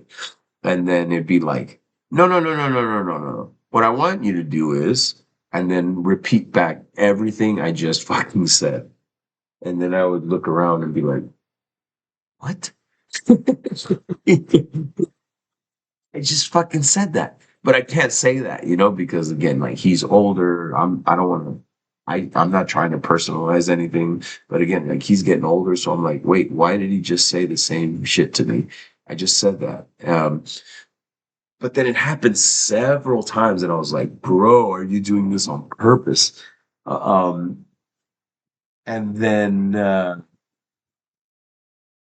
that was kind of frustrating me and making me feel like tired, like I don't want to deal with this shit. But I put it aside when Wildflower today specifically, when you said I was on stream, I was on my mobile. Again, it's harder for me to chat like and be as engaged as I am like right now, especially when I'm working and I'm trying to stream. It's kind of hard. Luckily my uncle doesn't mind, but I kind of came to the phone. I was like, dude, you know, he's repeating what I'm saying, and he's you know, like feeling like it's his idea, and then just a bunch of shit. And then Wildflower said, like top energy, you know, like a little kid, you know, and it's like, hey, you want to go to the park and play baseball? No, I want to go to the park and play baseball. Like when when Wildflower when Wildflower reframed, and again, visit our Discord server, respawn and reframe, where we're gonna help you reframe things, you know, and it's something as simple as that. Like, tell us what's on your mind, and you're like, fuck, man, I'm just really getting frustrated because I don't know, you know, my partner or my kid or my roommate or my parents or my uncle, or whatever, are doing this, and somebody can just be like, I hear you. Yeah, yeah. You know, it's kind of like when you have a kid. And that might make you laugh, and humor disarms a lot of anger. And it also helps you kind of reframe things. So when I thought about it like that, I instantly stopped being mad. Like when I thought of him as a younger as a child, really. I mean, not in a disrespectful way, but again, I was just like, yeah, he's getting old. He's kind of like a little kid, and he forgets a lot of what he says. So I'm not saying he forgot what I just said to his face, but like, is it that big of a deal? You know, like let him say what I just said and think it's his idea. Who fucking cares? I'm just working for him, trying to help him, right? Like I'm just trying to help him. Let him think everything he said is his idea, and I didn't even say anything. Like like what? It doesn't matter.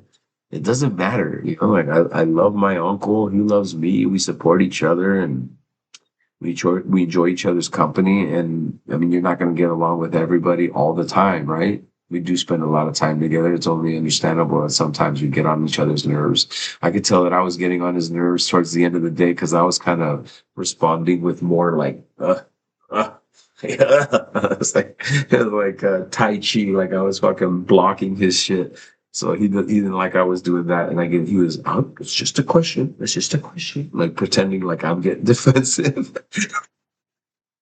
That made me laugh too. Oh, and then at one point, and again, the thing is that like when they make me laugh, it doesn't. No, man, I need a humidifier. I feel like it's too dry in there, so I feel like I need a humidifier to keep things moist in my sinuses, not a dehumidifier. I feel like I need a humidifier and an air purifier to catch all of this guy's hair. Whatever the Q cam activated. Where are you, dude? He knows. He knows they're looking at him. He doesn't want to be seen. He doesn't want to be seen. Huge cam.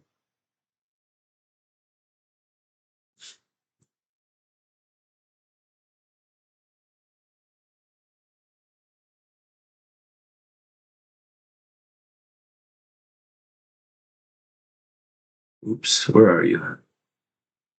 Where are you? Oh, you handsome devil. You handsome devil, you are. I love you, puppy. You guys want to see his front teeth? Ooh. Oh, no. I can't even look at him. Oh, man, his front teeth make me feel bad. Oh, front teeth. Oh, my God, you guys see him? Fuck. I'm sorry, puppy. I'll brush you then, though. I'll spend some more time.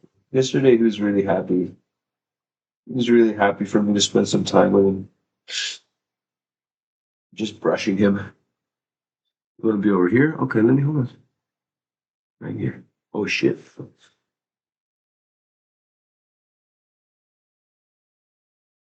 Ah, rascal. He's my rascal. He's my number one hairy dude. From the non-kill shelter. Blah, blah, blah. Such a little angel. I've never had a dog who's so affectionate. I've never had a dog who loves to cuddle so much. I can literally I can spoon with my dog and he just all he wants to do is oh puppy, oh baby. You just want to be the little spoon. I lay in bed and I'll call him over. All right, look at he just wants oh I know. You just want the belly rubs. You just want the belly rubs. No, Poppy, I can't rub you all the time. I'm telling you, he knows when I'm streaming. He's like, get off that thing. He's like my old girlfriends, like when I play video games. He's like, you're streaming again? You're gonna be on that thing for hours. So yesterday when I just even though I was streaming and I had the camera while I was brushing him, he was like so happy. Normally I'll take this table. I'm gonna do that on stream soon. I set up the dog spa in here. So I set up the table. I'll put the table in the middle of the living room and then I put a blanket on the table and then I pull out the dog vacuum. The dog vacuum is this little hair trimmer. It's a little hair trimmer that has like brushes for the dog. It's like a dog grooming vacuum. Hold on, Poppy. I'm trying to get you on cam. Trying to get you on cam where I can pet you. As long as he can be where I can pet him, he'll be happy. You handsome devil, you. He is a handsome dog. Everybody that sees him, he's like, oh, he's such a good looking dog. He is. He is handsome. Look at this guy. So he has like the coloring of a German Shepherd, where he has like the brown right here and the little cheek freckles. He looks like a German Shepherd color, but the coat looks like a husky. His tail looks like a husky. His face looks like a husky. Yeah, we gotta get some skincare too. He's got some dry skin. He's got some dry skin. We gotta get him some. We'll buy him some fish oil. Are you trying to get up on the table? He's like a little kid sitting here next to me, just staring up with his hand on the table. Watch. You see his hand? He's like, what are you doing up here? Hi, Papa. He's so soft after all the brushing. He's got a little dandruff, doggy dandruff. That's why I use that soothing cream. Oh, baby. Oh.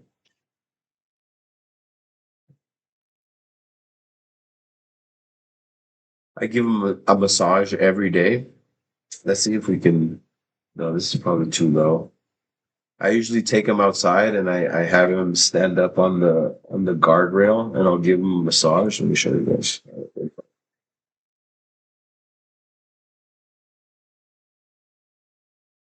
Flintstones. You. What can make me feel this way?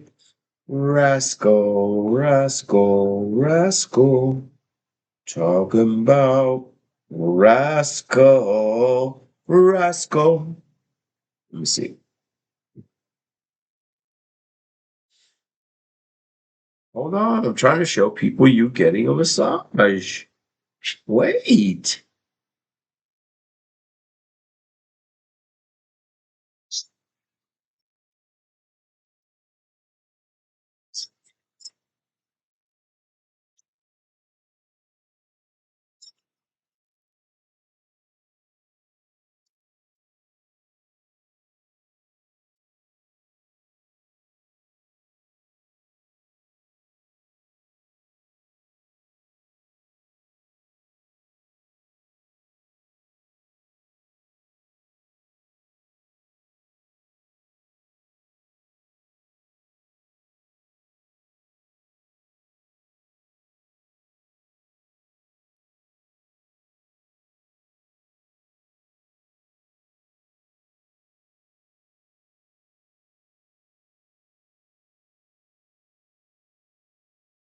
He starts pushing back on you.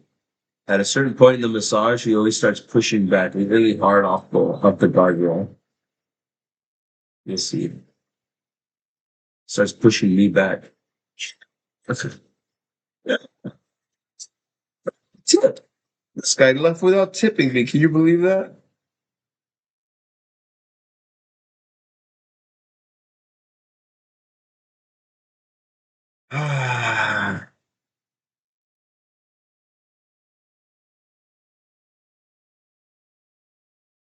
I love my dog. I love my dog very much. I give him massages every day.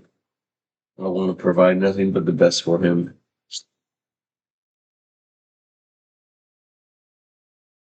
And you guys too. And you guys too. I want to provide nothing but good shit for you guys too. Honestly. Nothing but the goods.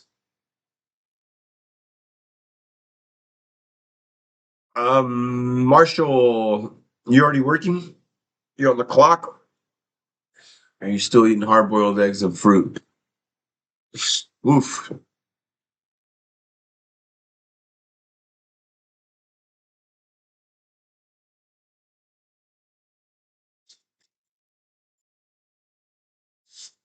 I got sunshine, and it's Rascal's way. Mhm.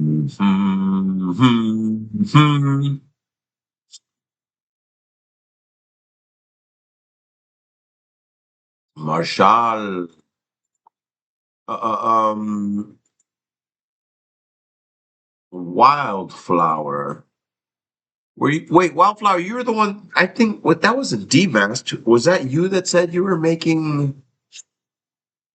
cooking mutton or what the heck? Something. No, I think maybe that was demask.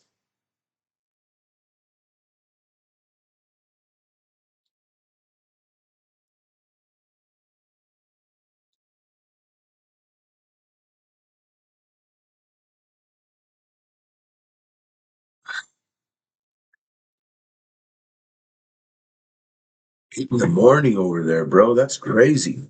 It's 8 o'clock at night, and he's 12 hours on the other side of the world. Yeah.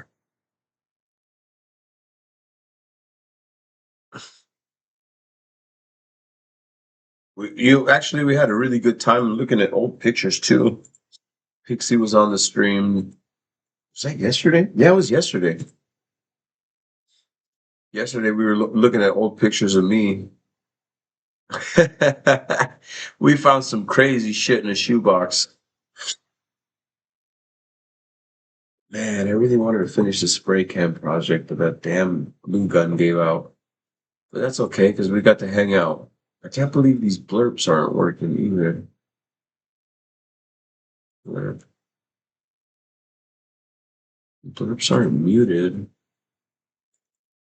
The blurp link is active.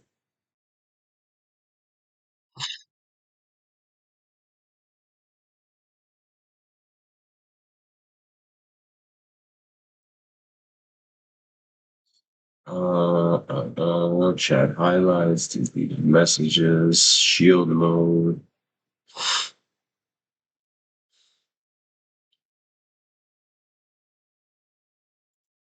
Why are my blurps muted?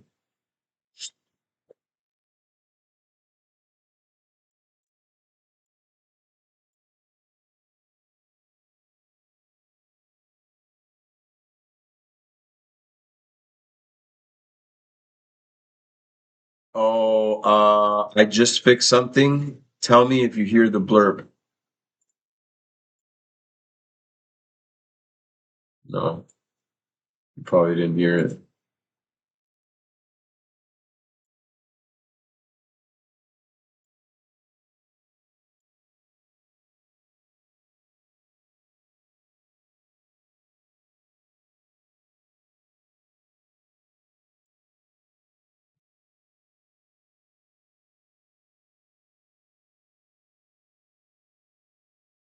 Monitor and output. Monitor off. Monitor mute output. Monitor off. No, monitor and output. Save. It's not muted. It's on both tracks. Man, this guy can't decide where he wants to keep the cute cam.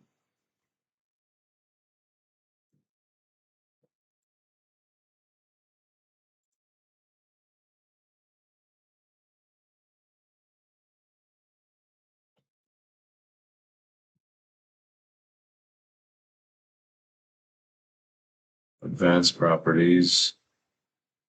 Me. No. Blurb. Let me go to the blurb page. Maybe it's something wrong there. Blurb page.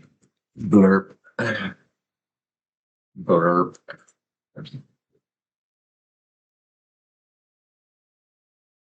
You okay? You got a flea in your bum bum? What happened? Listen. Let me see. You have a flea?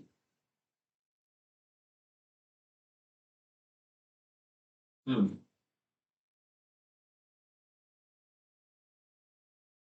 Yeah. Okay. We're gonna check you out, buddy.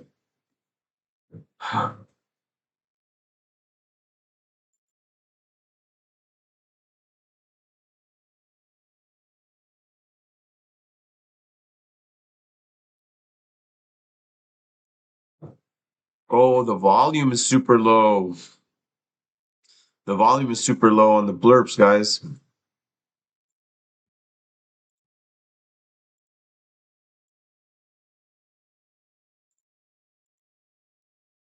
Oh, maybe that's what it was. Okay, let's try it again. Blurp, blurp, blurp, blurp, blurp, blurp, blurp, blurp, blurp, blurp, blurp.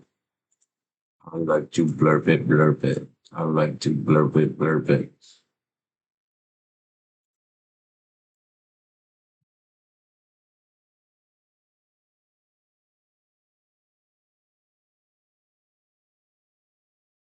Was that muted?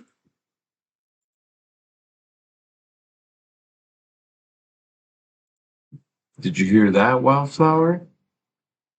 Shit, I didn't even check the equalizer when I set it off. Okay, we'll do it again with a quick one. I have a pen.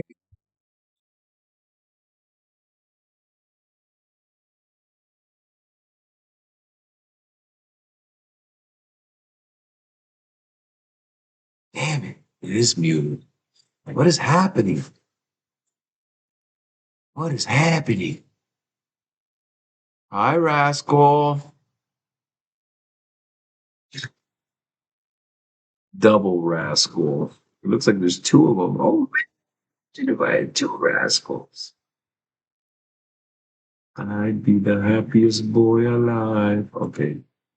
Properties. Blurb. Stream track, record track, monitor output. Why are they muted?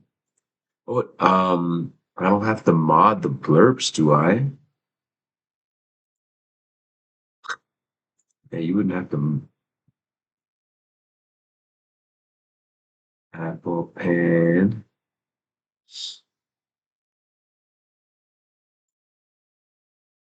Pineapple Pen. Um, and pineapple apple pen. Shit, what the fudge? Reward. Oh my god, wow. If that one exists, oh, I have that one too.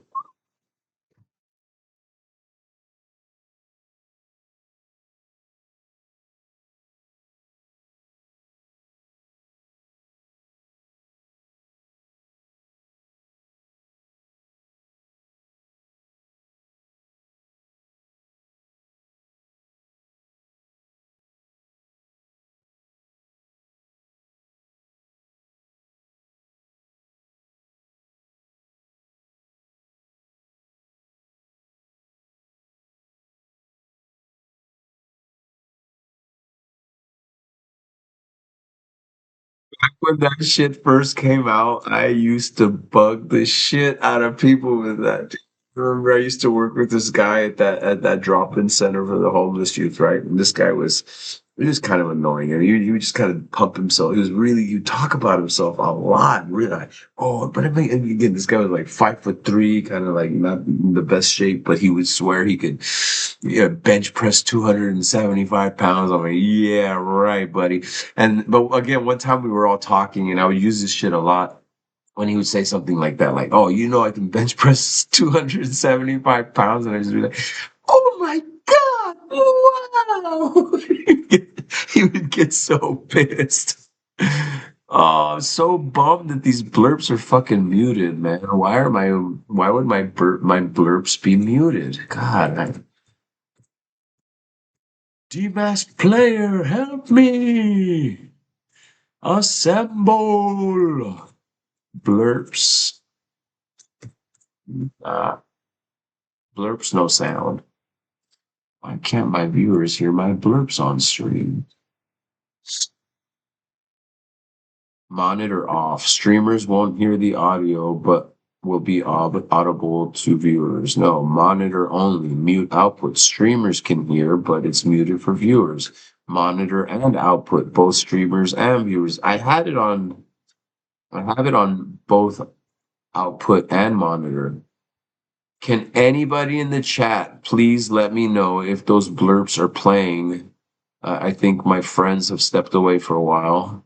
If anybody in the chat who is not Wildflower, Marshall, or please let me know if you hear this.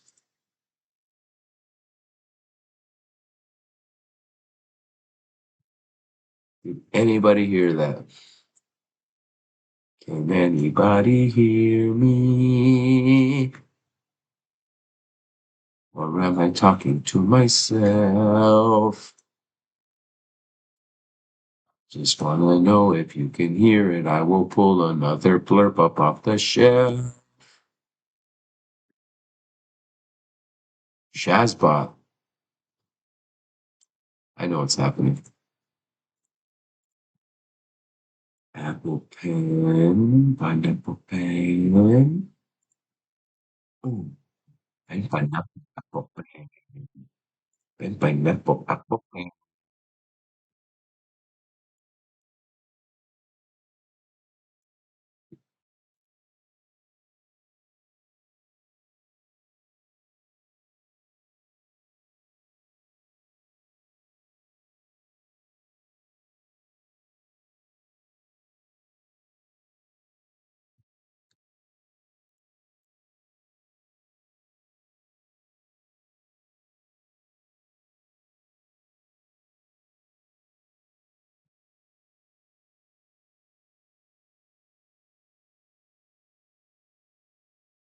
Ah, cabrón.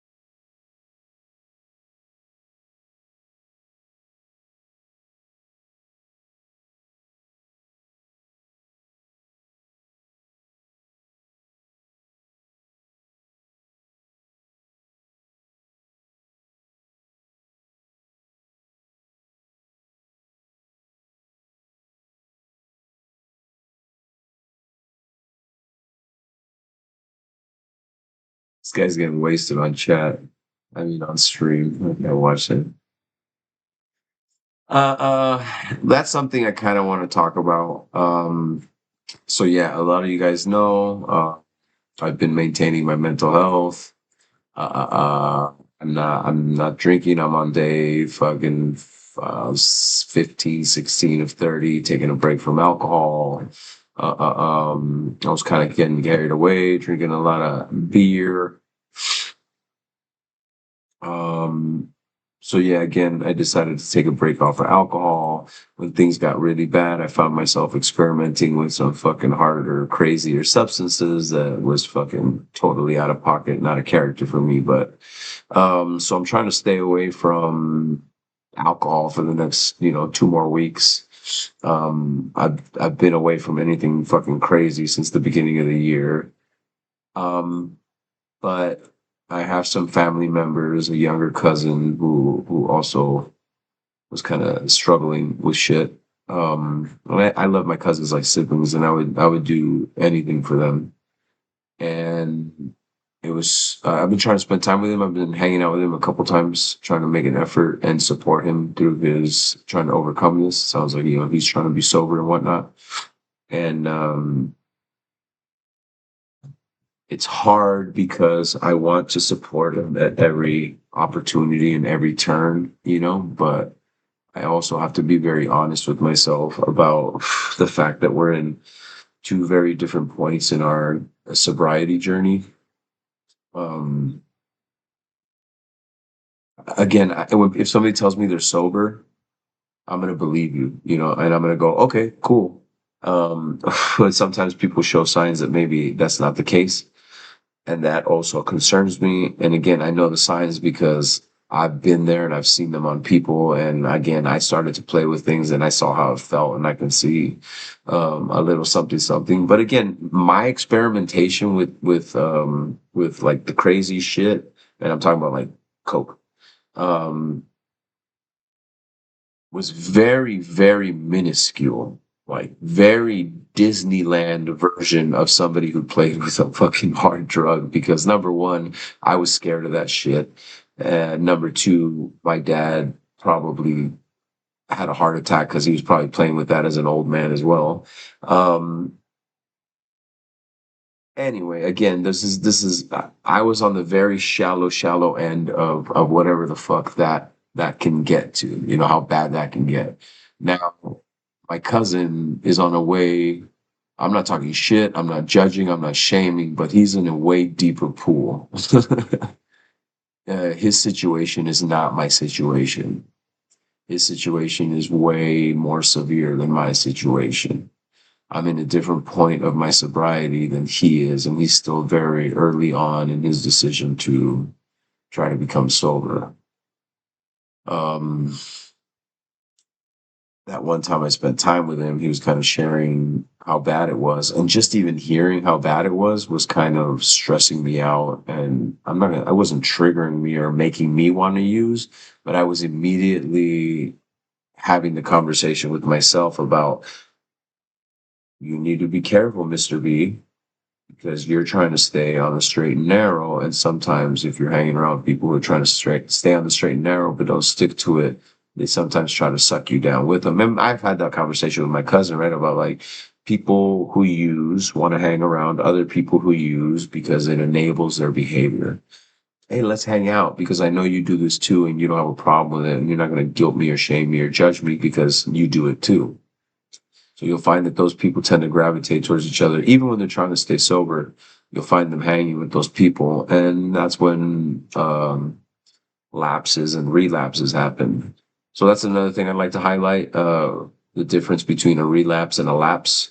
So when somebody's trying to maintain sobriety from fucking drugs, cannabis, alcohol, I don't know, fucking sex addicts, uh, um,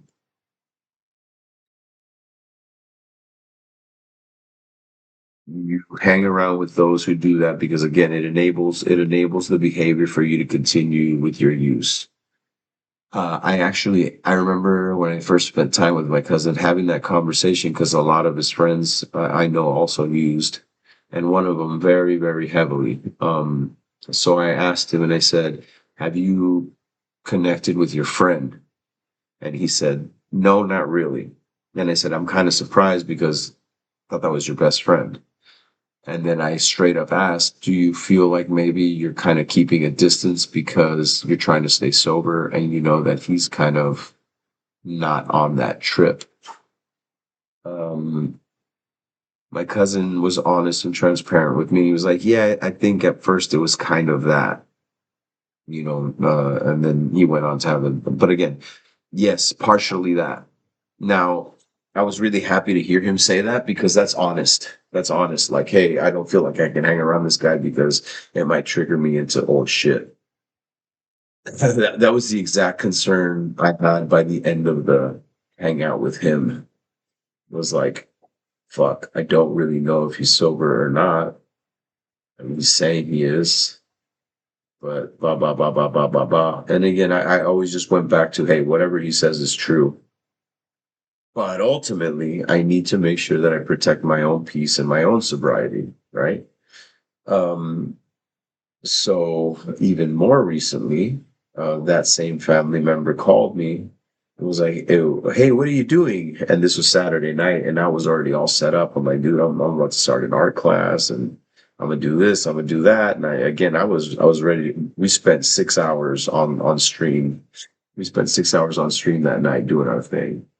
So he wanted to invite me to like an NA, not NA. He called it CA, which I'm assuming means cocaine anonymous or something. Um, and I thought about it, and immediately I was like, "Wow, I'm really proud of him. He's gonna go to a meeting now. I can hear that resolution that he has towards his own goal of sobriety."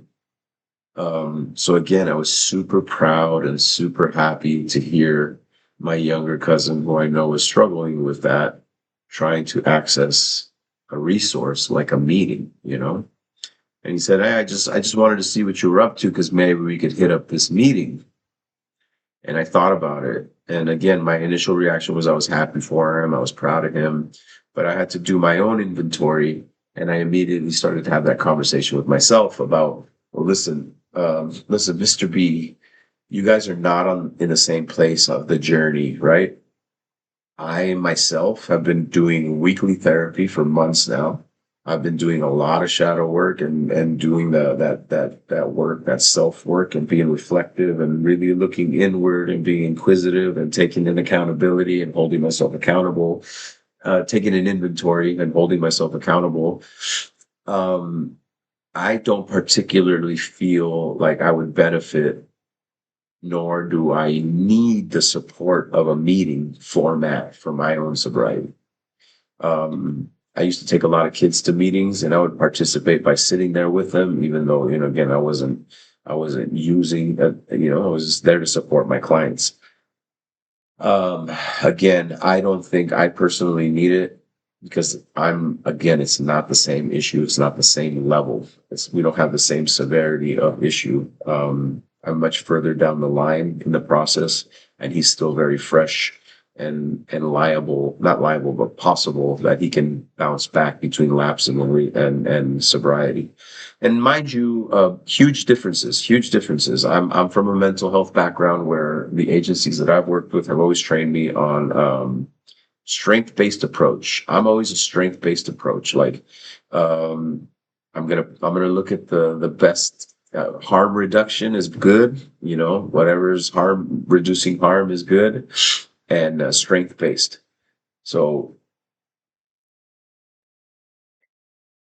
for me, I was like, yo, bro, great. I'm really proud of you. And I'm glad that you want to go to these meetings. I don't personally feel like I'm going to be a regular. What did I say? I don't, I was very, very,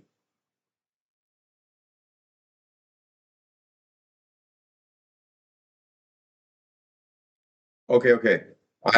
He was like, hey, I was hoping maybe you can check that out with me.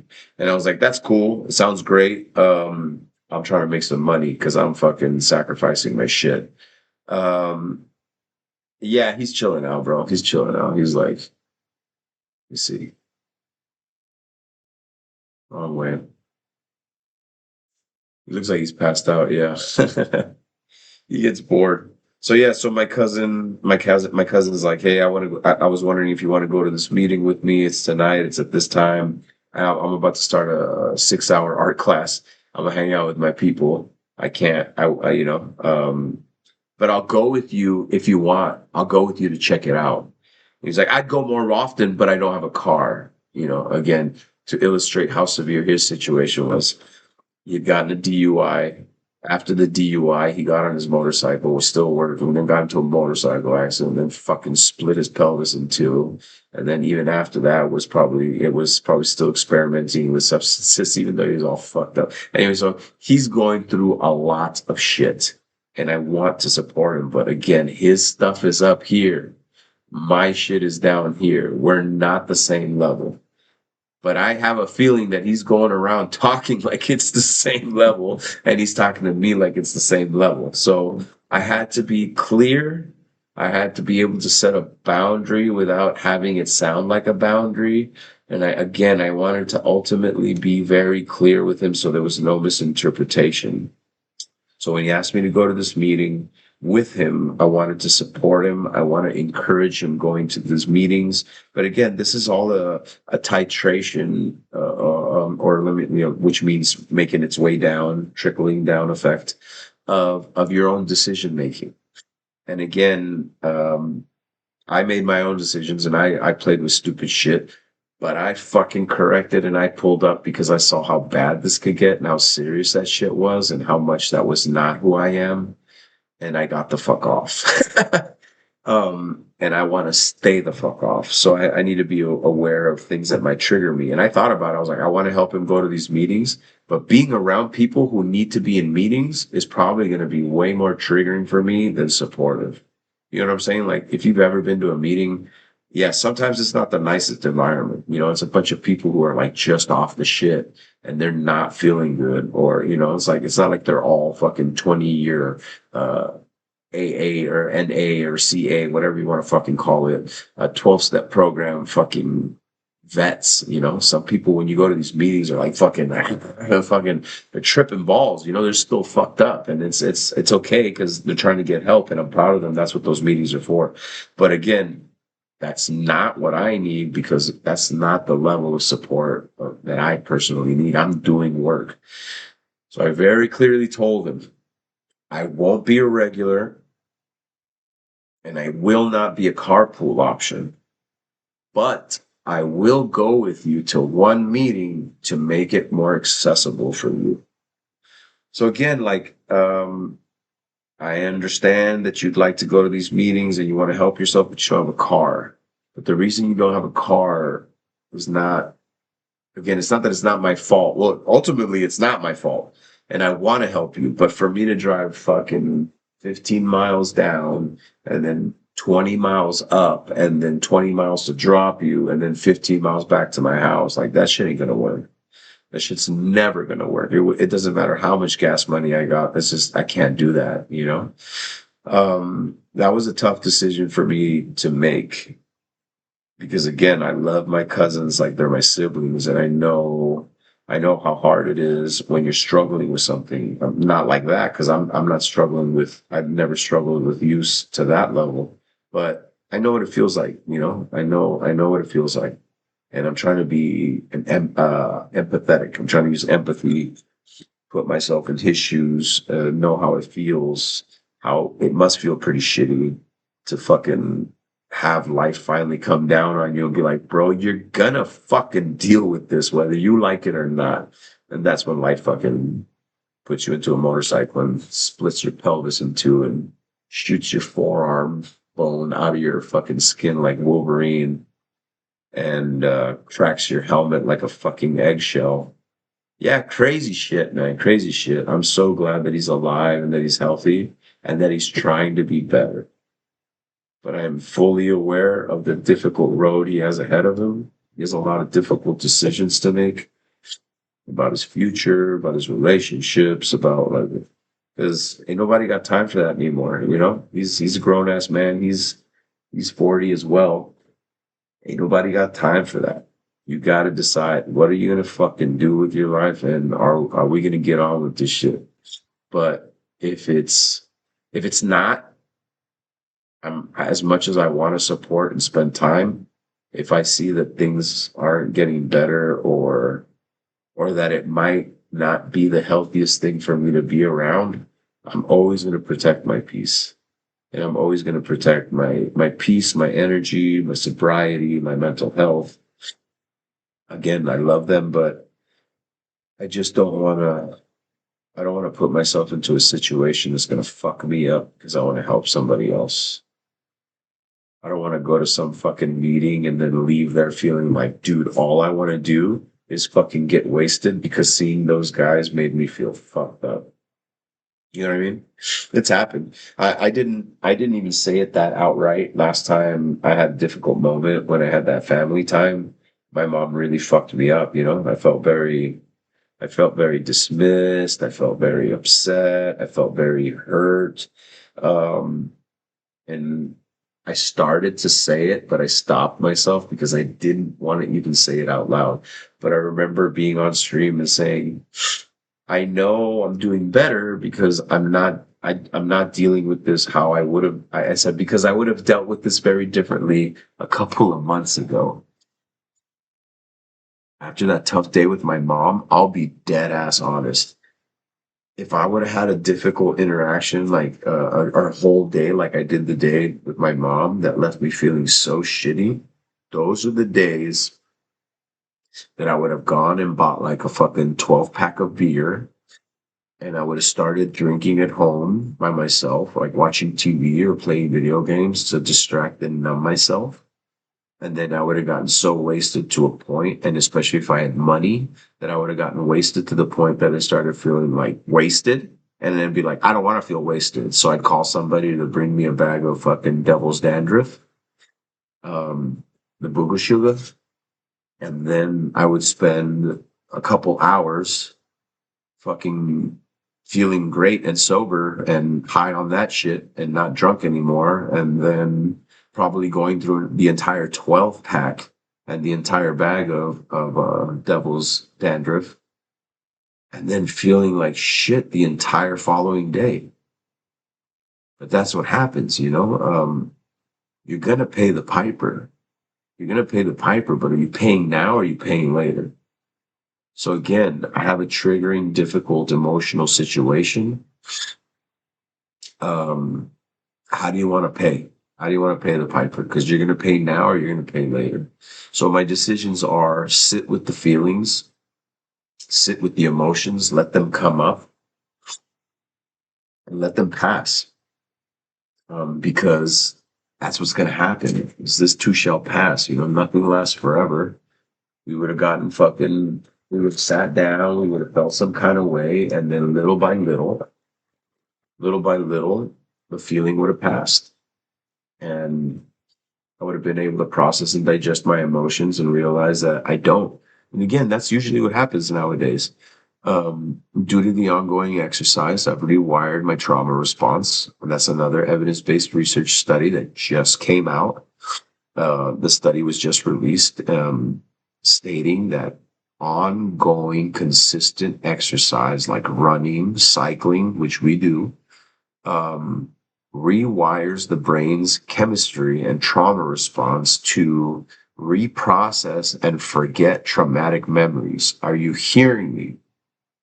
Are you hearing me? I want all 27 people to hear this.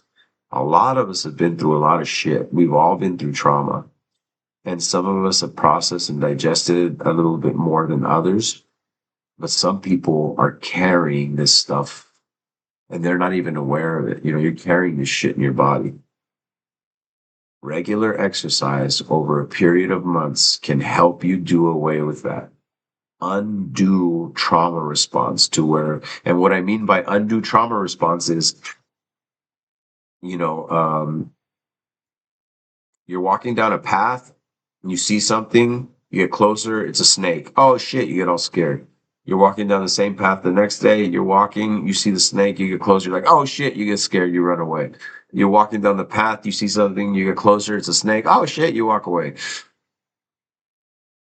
The next time you're walking down the path, you see something, what do you think it's going to be? You think it's going to be a fucking snake, so you walk away. But when you push past these things, these trauma responses, and usually exercise is the reason why you're able to push past. When you're exercising, your endorphins start pumping, you feel stronger. You're stronger than you ever know. You're stronger than you'll ever know, and especially when you're doing exercise, it builds yourself discipline. It builds your confidence. It builds your strength. It builds your emotional resilience. You know what I mean? So you get stronger. And when you're doing that kind of stuff, you will be able to, after a month or two, to walk down that path, see something, and not just turn and run. What will happen is you'll have a less heightened response to that trigger because your brain is starting to relax. So now you're walking down the path, you see something, and then that fucking endorphin shit kicks in and your brain rewires people. And you're a little bit more calm. You're like, let's keep going. And you guys have seen me do that shit. I'll start a workout that only requires 3 rounds. And I'm like, one more. Then I fucking finish. One more. Then I really, one more. What do you think that's doing? It's making me stronger. So again, you push past it. You see something. You get closer. You're tense. You're not scared. You're rewired. Now you get closer and you realize it's a fucking stick. It's a fucking stick. It was never a fucking snake. Hey, ¿qué onda, compa? Saludos, saludos. Y estaba intentando de usar el teclado en chinga, güey. Ya sé que te quise poner salud, dinero y amor. Como Walter Mercado cuando te tomaste el shot. Salud, salud, dinero y amor. Salud, salúdame a tu hermana. See, I'm sorry. I'm gonna hit the SAP button and talk to my Mexican viewer for a quick second. So if you guys are triggered by Spanish, please mute the. No, Simón, Simón. Pues es que ha estado en vivo, pinche 4 horas y media haciendo arte aquí. Ha estado haciendo clases de arte expresivas. Hemos hecho un chingo de arte curado aquí en grupo. Está una pieza. Esto es una línea entera. Esto es solamente una línea entera que empieza aquí en esta esquina, termina acá, y luego le trazamos unas figuras, les coloreamos, salió chingón esa madre. Y luego también hicimos una pintura abstract. Esta salió bien curada. Esta está curada. Usamos los plumones de pintura que usaba para hacer graffiti cuando estaba joven. Esta pieza salió en chingona. También cuando les ponemos las luces, como que cuando cambia la luz, reacciona el arte y cambia, como que está cambiando el color el arte, güey. Se mira bien trippy. Como que me comí unos honguitos. Y luego esta madre la hicimos ayer, güey. Salió bien chingón esta madre. Es como un, ¿cómo se dice en español? Collage, colaje. Estilo así como Obey, Shepherd Ferry. No sé si sabes quién es ese güey. A ver. Me puse la madre. Así, ¿cómo este güey? Este güey hace un chingo de estas cosas, los murales que hace este güey están hechos de papel roto y las pega con goma. Y esta madre está hecha de revistas de videojuegos como Game Informer. Mira, aquí hay una madre de Red Dead Redemption. Y lo hace como Hitman 2 en lo amarillo. Entonces, una sección acá, estás índigo, estás violeta, índigo, azul, verde, amarillo, anaranjado, rojo. Ah, normalmente, pues cuando lo ves así, hace del arco iris. Y también hablamos de eso cuando hicimos el proyecto, que es la bandera del arco iris en Italia, cuando vivía en Italia. Yo me enteré yo me enteré que la bandera del arco iris en Italia no tiene nada que ver con LGBT. La bandera en Italia, cuando tiene el arco iris, normalmente tiene una palabra que dice, parece que dice pase, P-A-C-E, pero Pache, y significa, la bandera del arco iris significa paz en Italia. Entonces, cuando hay protesta y esa madre en Italia, cuando yo vivía en Roma, había un chingo, ah, ah, tenían eso, y eso cuando me enteré de eso. Y pues entonces, si quieres, dale la vuelta cuando quieras, cuando yo te vea aquí, ah, haciendo arte, te incluyo y siempre me aseguro que me repita en español para que tú nos puedas seguir acá. Ese proyecto. Suerte haciendo tu cosa, síguele chingando, mijo. All right, SAP button. I'm back. I'm back.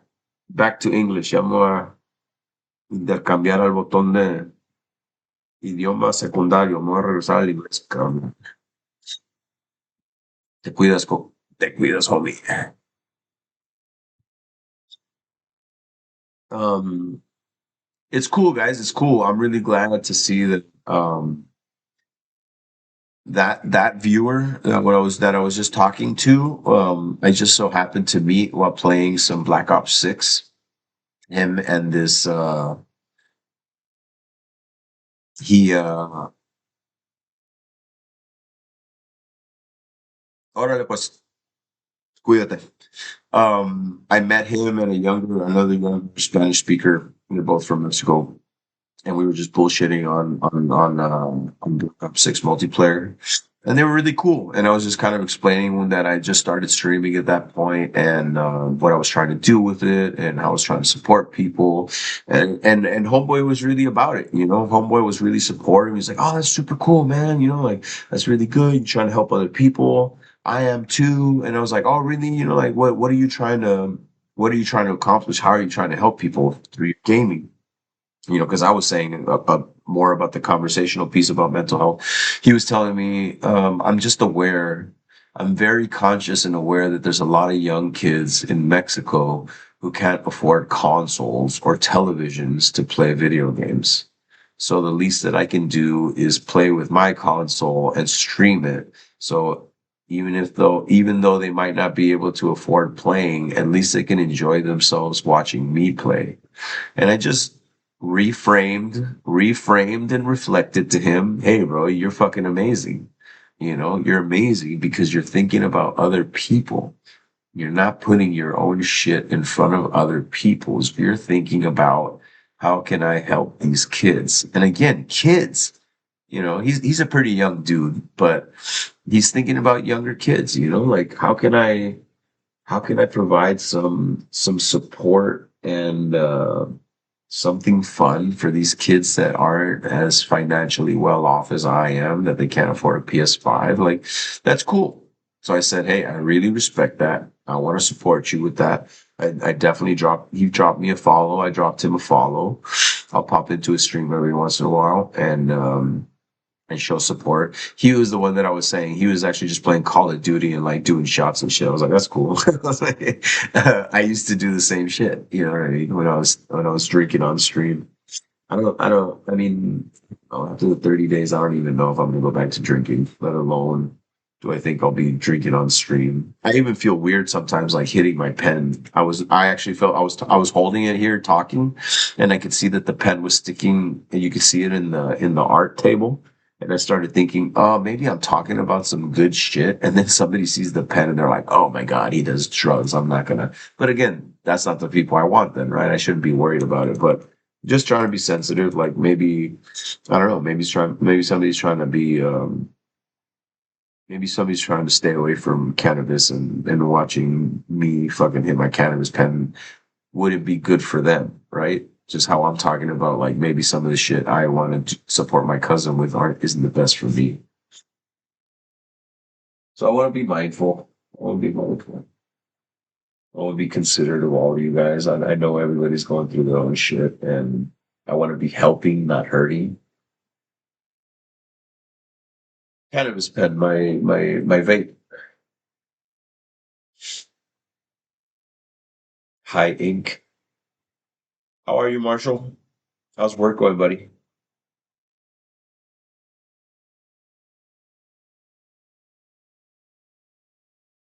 You fucking crazy? You kidding me? No way. You don't want me to send you artwork, but you'll have me send you one of those. Yeah, I know. I'm just fucking.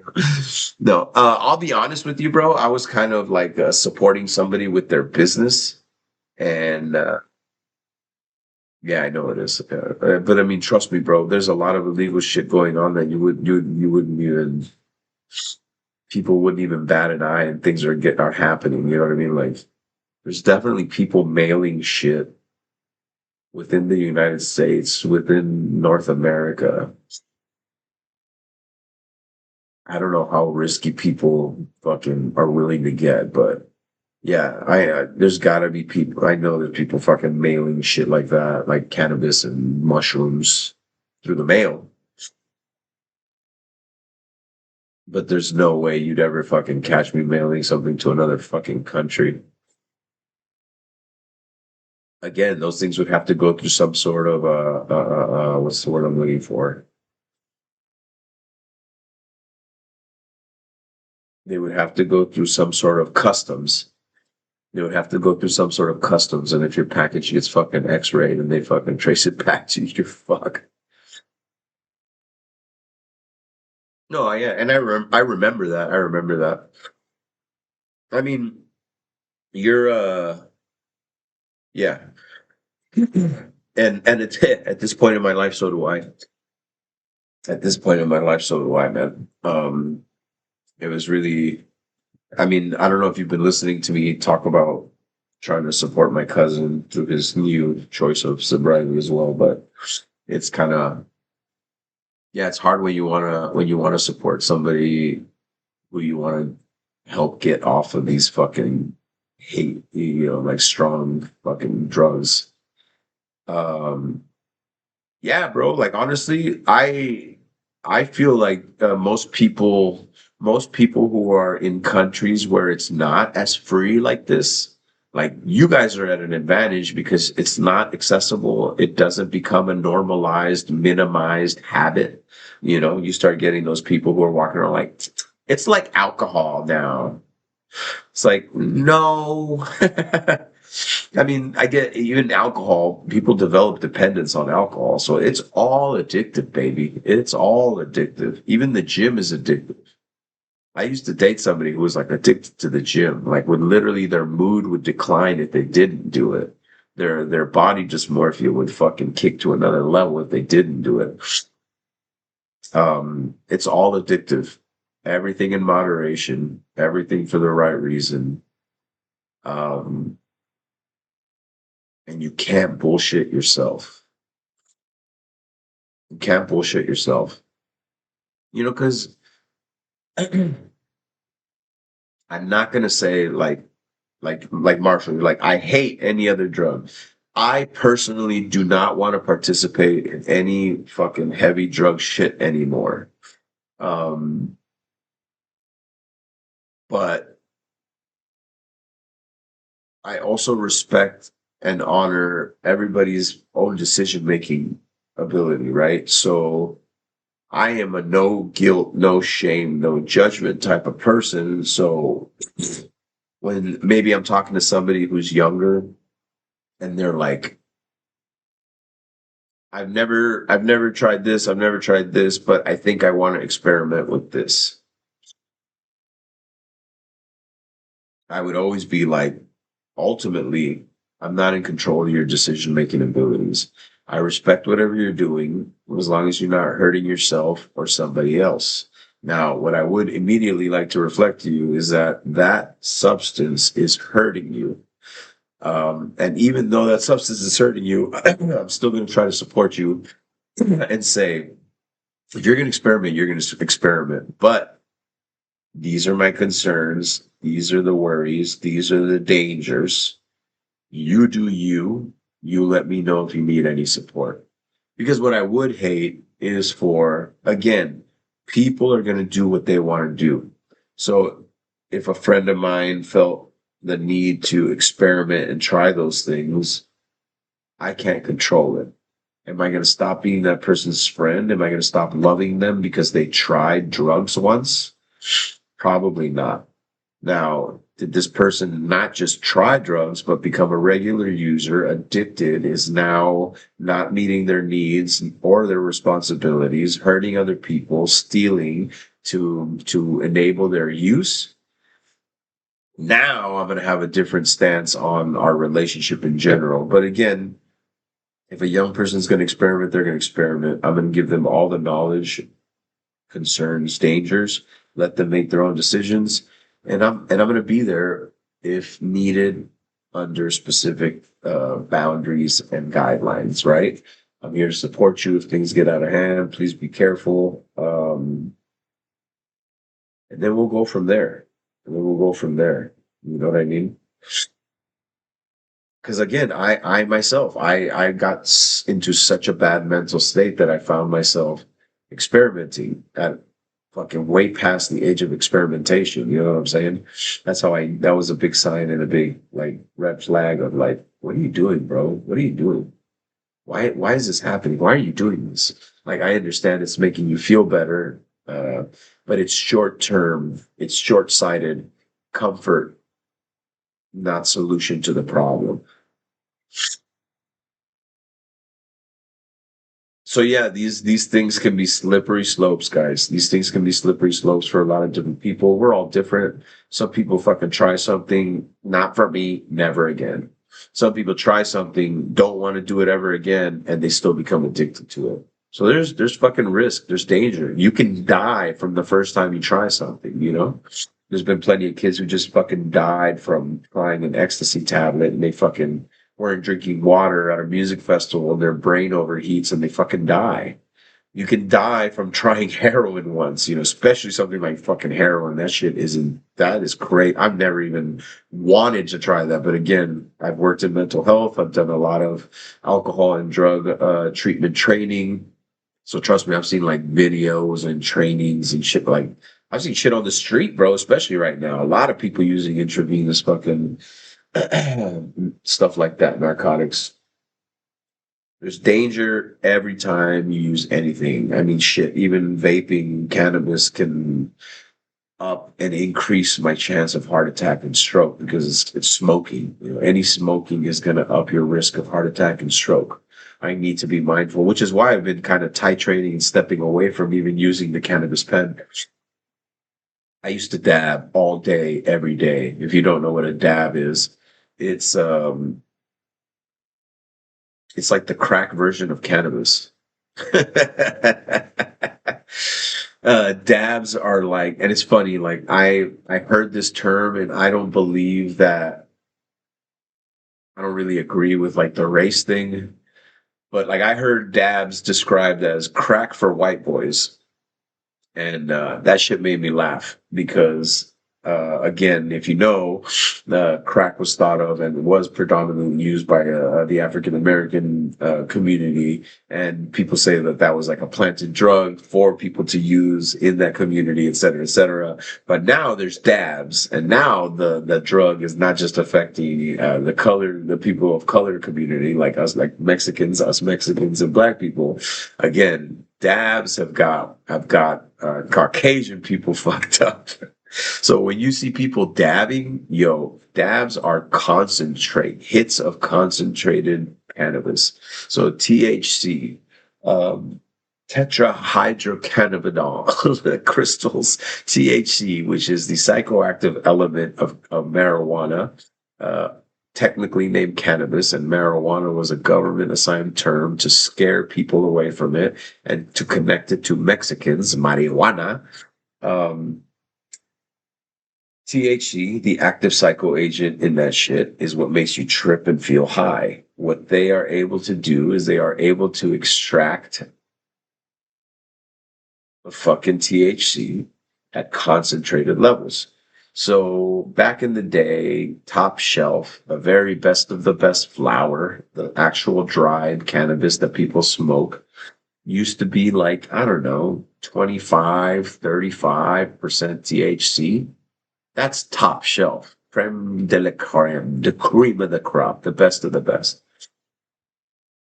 Most concentrates, even the shittiest distillate concentrates, are like 80% concentrate.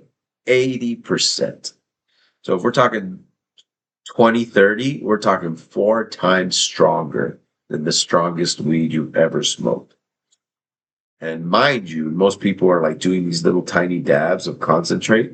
I was doing these ginormous donkey boogers, something that came out of a horse's sinuses as I'm dropping it into a banger, inhaling, exhaling, just this constant fucking plume of vape of 90% THC shit. Like that stuff not only gets you super duper high, but it shoots your tolerance through the roof. So that's my number one warning to anybody's like, I've never done a dab. I'm like, don't. You're going to get way too high.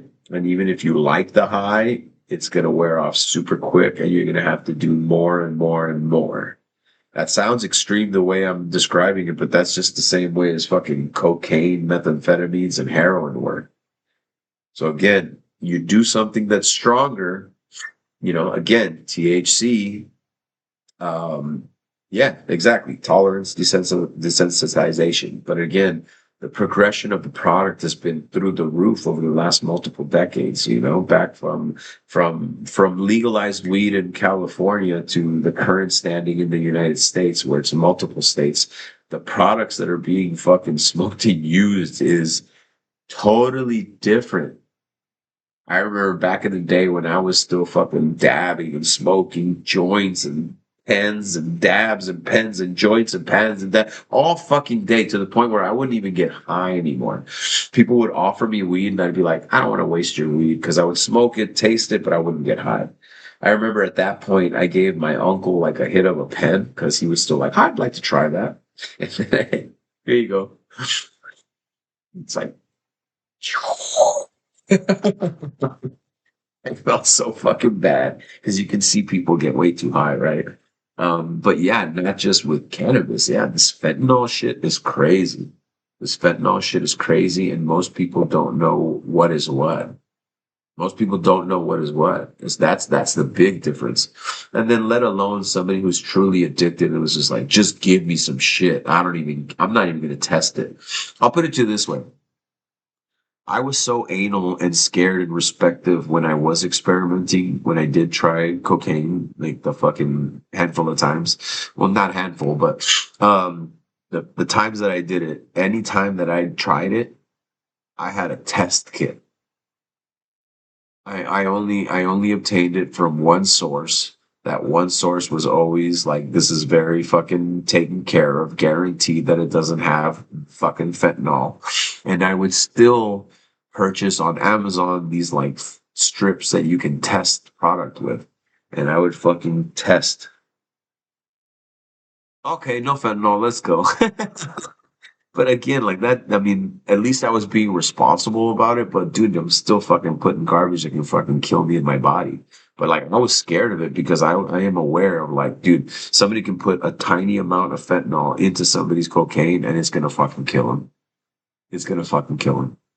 I mean, unfortunately, even in like recent videos and trainings that I've seen, like I still do kind of like mental health stuff and AOD, like I'll kind of school myself on it. I saw a video like, oh, this young man thought he bought a bag of cocaine in Las Vegas, and then he went into the bathroom and his friend said that he did a line, and the guy just fucking instantly just came out of the bathroom and fucking died because it had like the smallest trace of fentanyl. And again, guys, I want you to really hear me. I mean, maybe some of the people viewing are currently experimenting with heavier drugs like cocaine and fucking meth and but again, these things come at a risk and the fun comes at a risk and you're buying a substance that is risky and you can't trust your sources. You can't fucking trust a drug dealer. Oh, I know this guy. He cares about me. He don't give a fuck about you, bruh.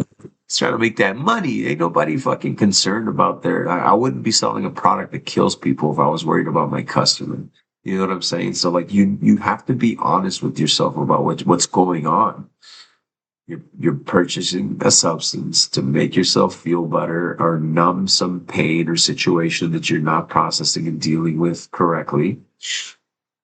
And and again, you're gonna pay the piper now or you're gonna pay the piper later. You're gonna fucking pay. So do you want to deal with the problem that you have to fix now?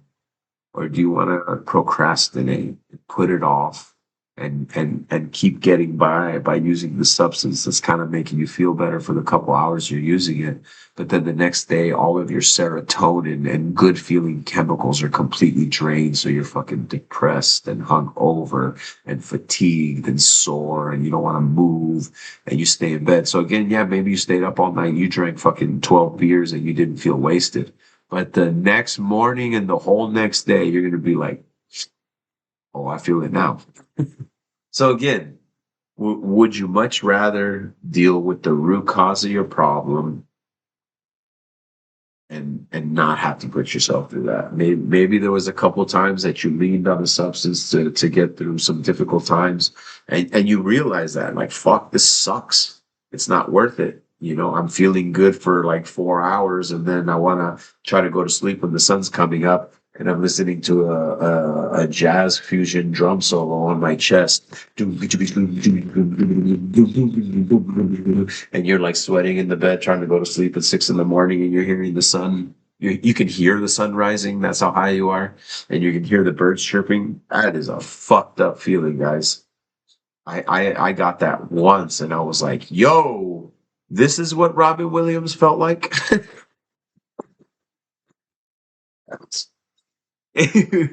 I'm making jokes, but yo, it's scary. It's serious. You know what I mean? Like,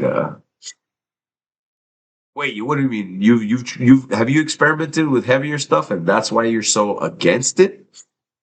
Kind of been there, or is that from like a panic attack, Marshall? Have you ever tried like something like cocaine? No, you haven't, right? But you've had like a panic attack where you feel that kind of shit. Yeah, yeah. It does feel similar to a panic attack, brother. So that's what I'm saying. Like because I've had experience with both, like panic attacks, anxiety. I've had both. I've had the anxiety attack, and I've had a fucking like I'm just trying to go to bed. um, it's very similar, dude. It's very similar. Neither one of them feels good.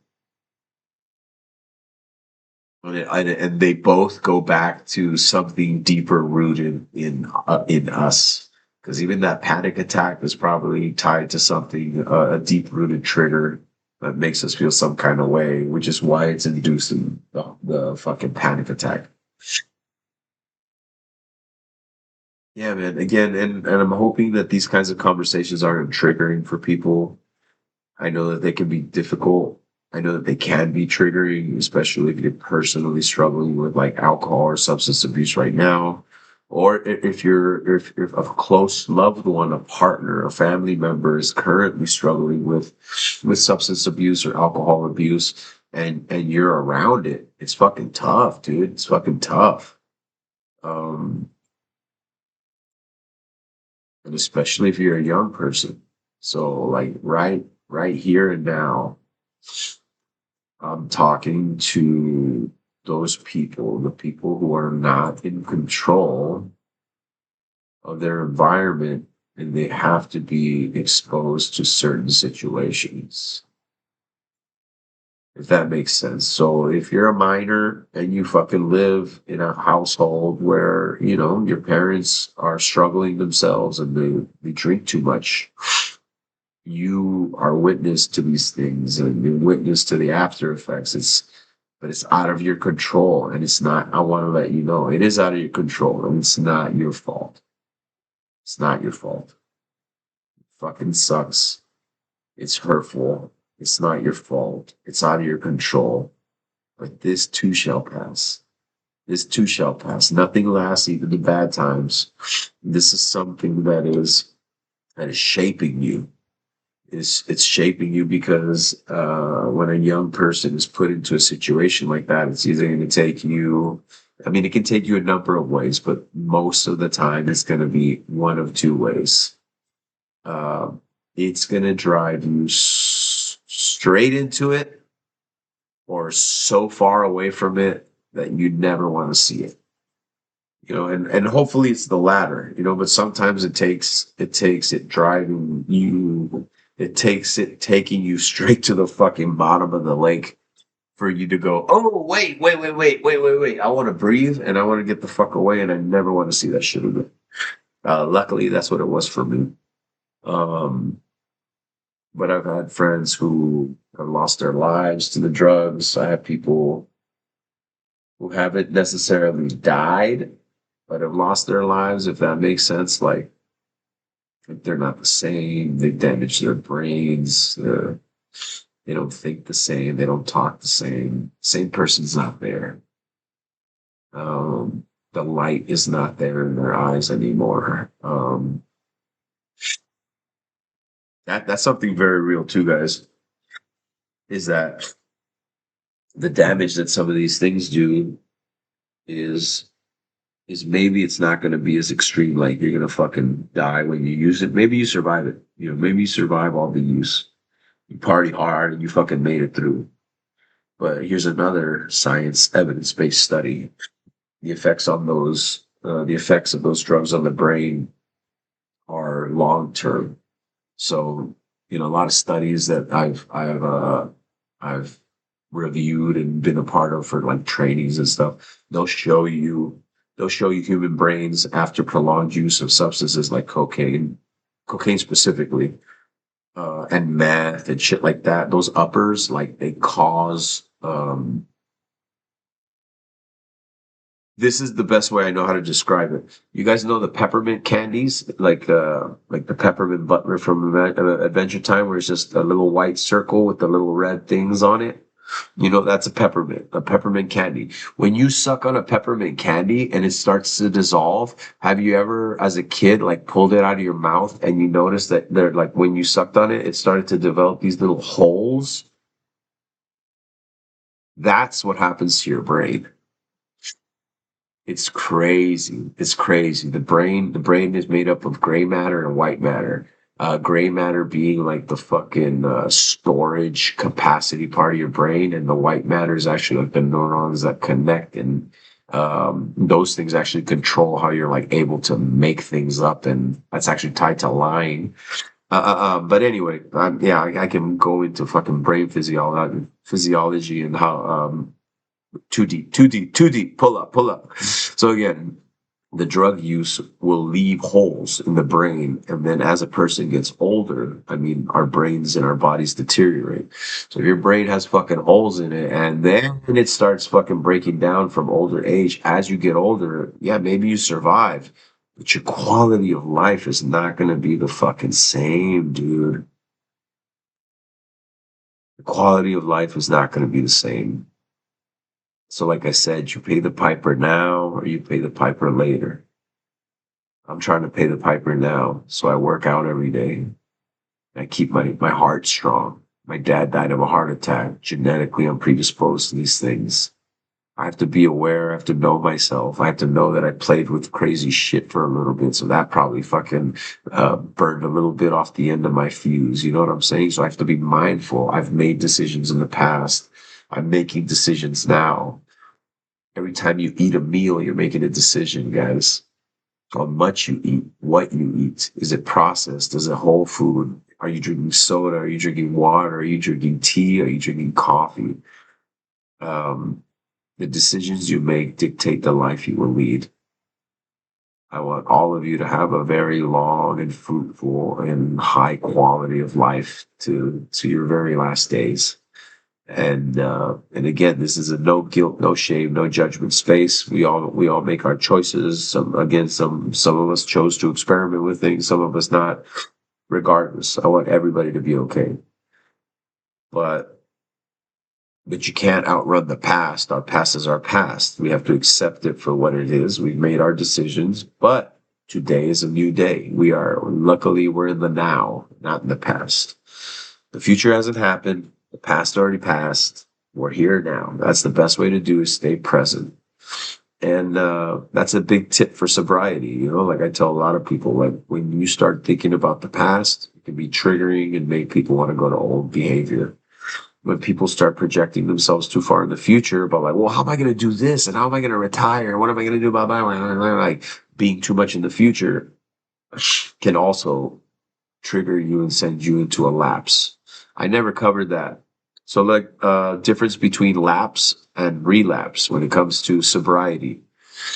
Let's say somebody was a methamphetamine user and it got bad, right? Like it got bad. Like they were using so much that they stopped going to work and they weren't paying bills and they started stealing catalytic converters and like it got really shitty, right? But then this person went to a 90-day program and they got sober for those 90 days and then they got out of the program, living in a halfway house and they got a job. So you're working on sobriety. And we've always said, most of the time sobriety takes a couple tries before it actually sticks. So you have to be aware that relapse is a part of recovery. But there's something called a lapse, which is right before a relapse. So again, if my absolute worst was, I wasn't going to work, I didn't see my family, I was stealing shit, I was hurting myself, I was doing things to myself that I would never do in order to get this substance. That's the all-time worst. And then I hit this 90-day, I'm making some progress, I've been sober for like 6 months. And then let's say I go hang out with a friend that I used to use with. Now, when you're in recovery, everybody's going to tell you that's a fucking bad idea. But you go anyway. Then you go and you hang out and you're hanging out at your friend's house and your friend's like, hey, you want a bump? And immediately you're probably going to be like, oh shit, that's why I shouldn't have been here. But yeah, I'll take it.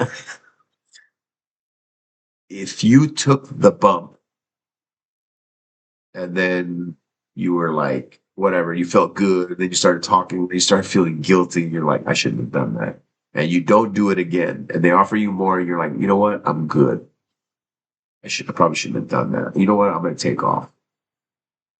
Yes, you used. Yes, you broke your sobriety, but please understand that that is a lapse, not a relapse. And that's a positive reframe. I'm being strength based, harm reduction, because that's the best way to support somebody through sobriety. Is like you never want to be like, well, yeah, you fucked up again. When are you gonna stop? When are you gonna stop with this shit? Like that's not gonna help. It's like, what happened? Let's talk about it. Well, and that's usually what these meetings bring about is what happened. Well, I hung out with somebody I shouldn't have hung out with, somebody I used to use with, and I'm newly sober. Bad idea. Don't hang out with people you used to use with if you're newly sober or trying to stay away from specific behavior. Don't go to the people that you do the behavior. But if you do, again, you have to sometimes be gentle with yourself and reframe. So let's say that was a scenario. You go to a friend's house, you show up, blah, blah, blah. Hey, you want a bump? And they offer you a small amount of fucking cocaine and you took it. But you thought about it, you start feeling guilty. They offer you more. You're able to say no. You remove yourself from the situation and you go home. You're probably going to feel shitty and really guilty, but hey, that's fucking good. In a harm reduction, strength based environment, you did well. A lapse is better than a relapse. A lapse is, yes, I broke it, but I caught it. I did the pause and I realized what I was doing and I went this way. A relapse is, yes, I used, and here we go. And you go all the way up to how it used to be. And then you wake up 3 days later under a car, cutting out the catalytic converter, and you're like, oh shit, I'm back on my bullshit. That's a relapse. So I try to use things like that to help people understand and be a little bit more gentle with themselves. So if you're somebody who is out there and you are struggling with alcohol or drug substance abuse, shit like that, or maybe even just in having this conversation, you're like, maybe I'm drinking too much. There's a lot of supports. There's a lot of resources. If you want to make lifestyle changes, if you want to make changes in your life about your habits, like hit me up too, man. It's a difficult subject. Um, I'm here for it, baby. I'm here for all of it. I'm here for all of it. I'm here to support all of y'all. So like if I was flooded with like 500 fucking whispers from today to tomorrow, um, I don't have much scheduled. I would sit down and fucking answer every message, and I would be so happy to. I'd be excited that there'd be that many people who want my support, and I'd be stoked to give it. Let's look up some resources. What state do you live in? What country do you live in? And I would geek out on that. So again, those are difficult things to be dealing with. I'm sorry if you are struggling with that. There's plenty of resources. There's people like me. Everybody, the universe is conspiring for you, not against you. Even though things might seem shitty right now, and you're definitely not where you want to be, but you're right where you're supposed to be. Everything that's occurring in your life right now, good or bad, as you see it, is happening for a reason, and it's shaping you into the person you're supposed to be. And I believe that because I'm like the proof of the pudding. I've been through a lot of shit, and I spent a lot of my life going, why? And now I know why. I have my why. A lot of people talk about that, like, what's your why in life? What's your why? I have my why. My why is to help as many people as I can.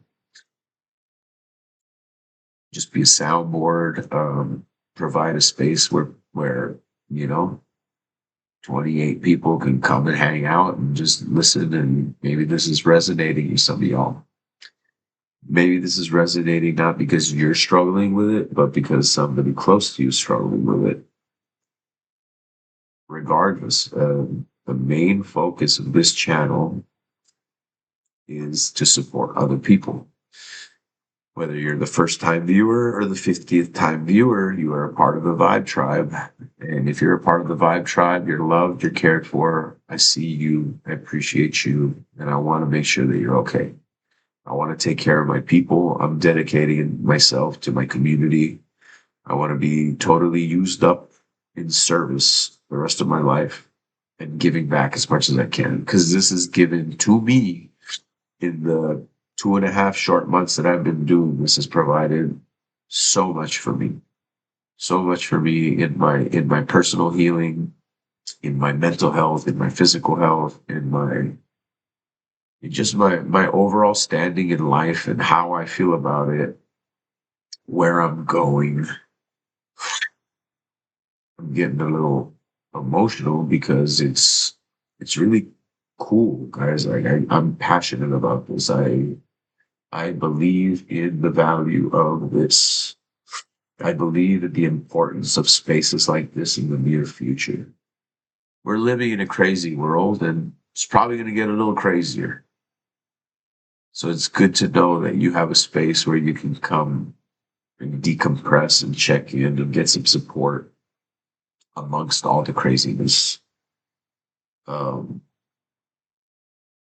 I truly love you guys and appreciate you guys. And if there's anything I can do, don't hesitate. Don't hesitate. I have a hard time asking for help. I have a very hard time accepting help, but I have no problem giving help. And I have to remind myself that if I'm trying to give it to so many people, I need to accept it and be able to ask for it when I need it. That if I truly believe in this, I have to practice what I preach, and I have to believe that I should be asking for help, and that I am worthy of help, and that I shouldn't feel guilty about it or bad about it. Um, so yeah, thanks guys. I really love this. I love our space. I love our community. I love how things are just falling into place after so much time. And I'm gonna keep on doing what I'm doing regardless.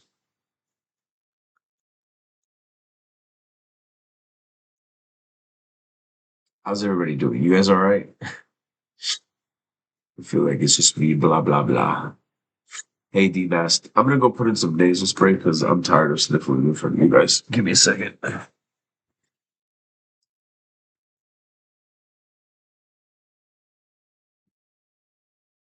Oh,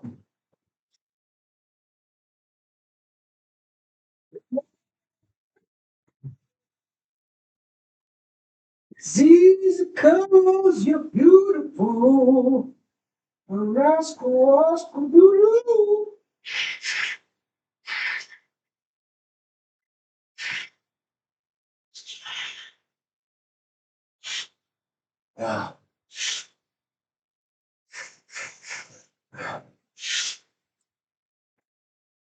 Ay, ay, ay. What can make me feel this way? Rascal, rascal, rascal. Talk about rascal. You do have fleas. I just found a flea. I just found a flea, you fool. That's a flea, you fool. You have fleas, you son of a bee. I thought I saw a flea on you. Okay. We'll take you to get the pill tomorrow. Want the flea pill? Oh, lovely baby. It'll be just fine. We're gonna be just fine. Everything's gonna work out. Damn, we worked hard today, Baba. We worked hard today.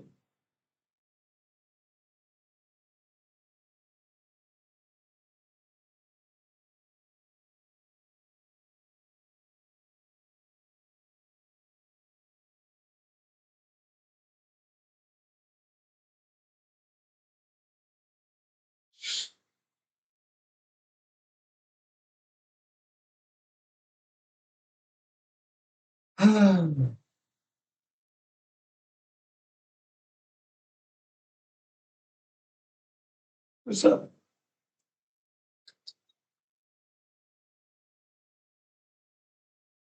I'm gonna go get you the flea pill. I'm gonna trim your nails tomorrow, dude. Even if I have to put the muzzle on you, buddy. You wanna go outside? Let me let the dog out, guys. Sorry.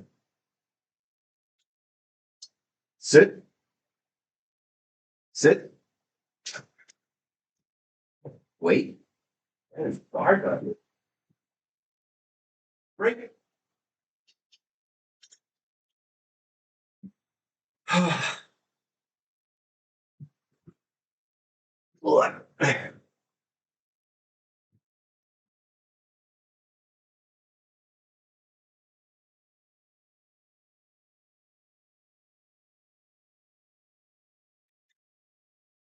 City boy.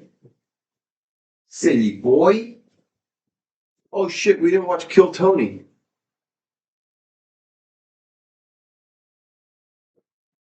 Oh my god, we gotta clean up in here, guys.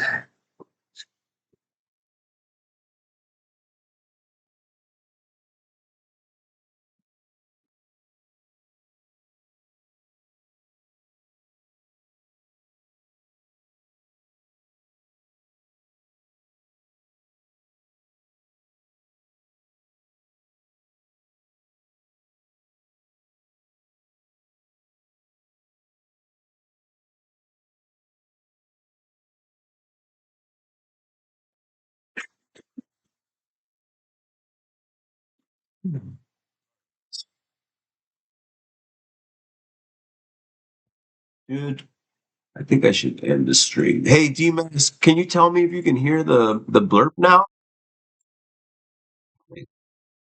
Probably not, huh? Properties, monitor and output, blurb. Oh, maybe that's why.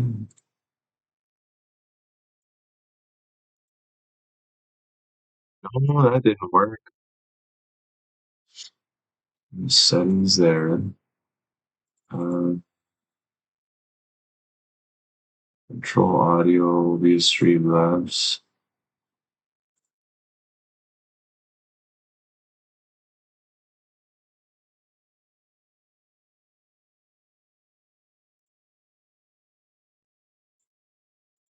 Okay, let's Oh, there it go. is. There it is, baby. You heard that, right?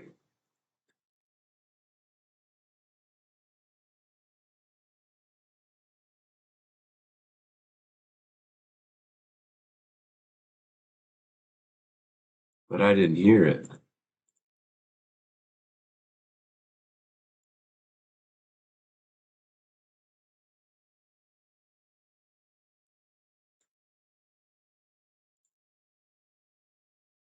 All right, let's do me.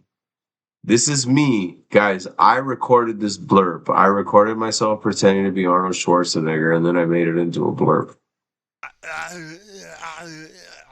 Why can't I hear it though? Yeah. Blurps.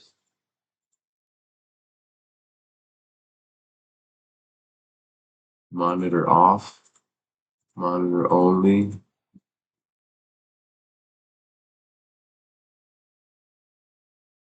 Monitor and output.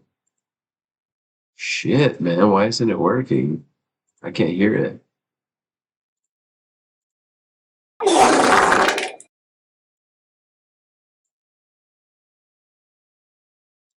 Damn it. Now I can't hear him. So, settings.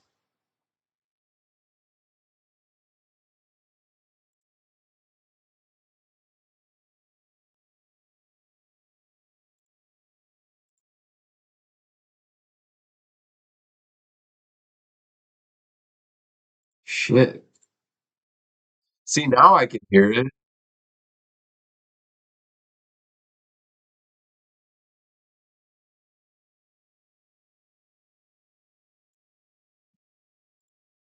Shit, shit, shit.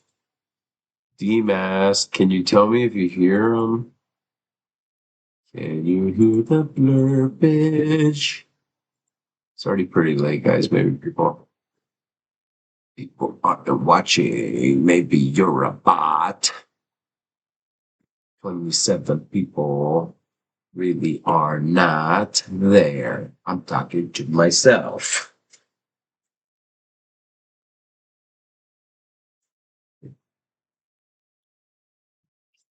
Bring it in. Bring it in. Coach says take a knee. Apple pen. Pineapple pen. Ah. And pineapple. Apple pen. Boop, boop, boop, boop, boop, boop, boop. Why can't I hear it when you guys?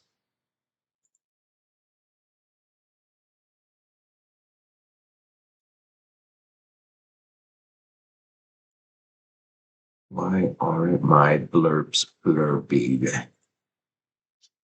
Why aren't my blurps Okay, blurby? let's go.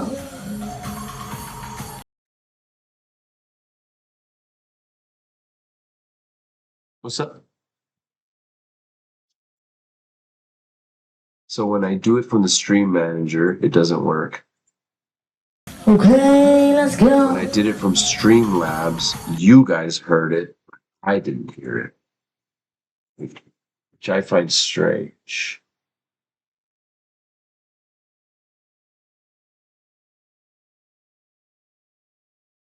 I gotta dip this guy's paws in fucking apple cider vinegar and get rid of those fucking. What I saw one flea on him. I'm not even risking it.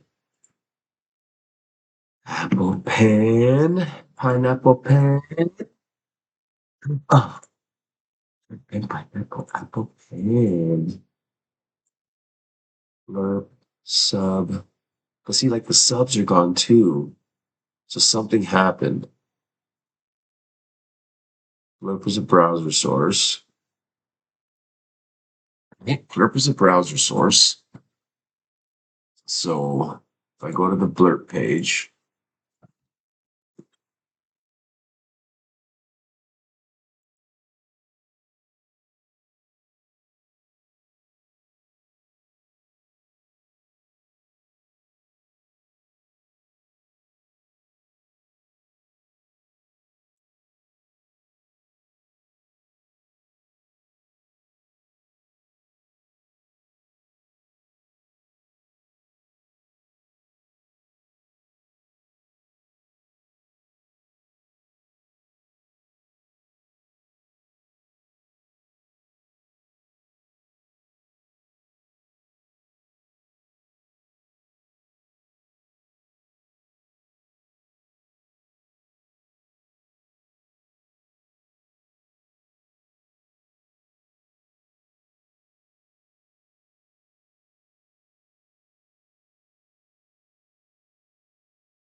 That is not true. That was easy.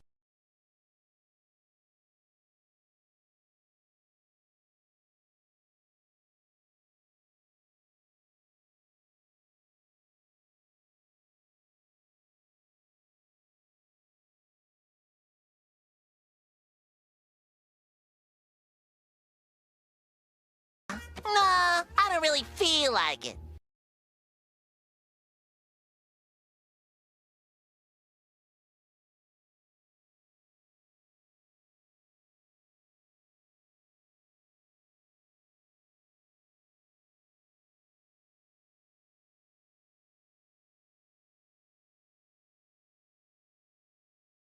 what's going on? So the blurb is a browser source. When I go to the settings, I'm gonna control V the new one, and it looks like the exact same one. So now let me try a blurb from the Streamlabs. This is a short one. So you guys heard that, but I didn't hear it. So what the fuck is happening? But again, I don't know if you're really hearing it because nobody in the chat is telling me. Marshall, if you're there, tell me if you can hear a blurb. Demask player, if you're there. No, she's probably asleep. 9:30, 10:30, 11:30, 12:30. Holy shit. Everybody, Marshall's at work. It's like 10 o'clock. Fuck, nobody real can talk to me. Oh, my Mexican homie. Let me see if he's still alive. He's probably drunk and passed out.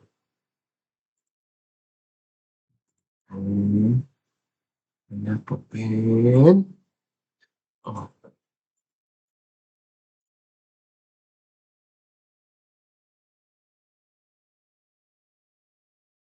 oh, she's live, dude. My bad. I'm gonna go raid you. I'm gonna log off, guys.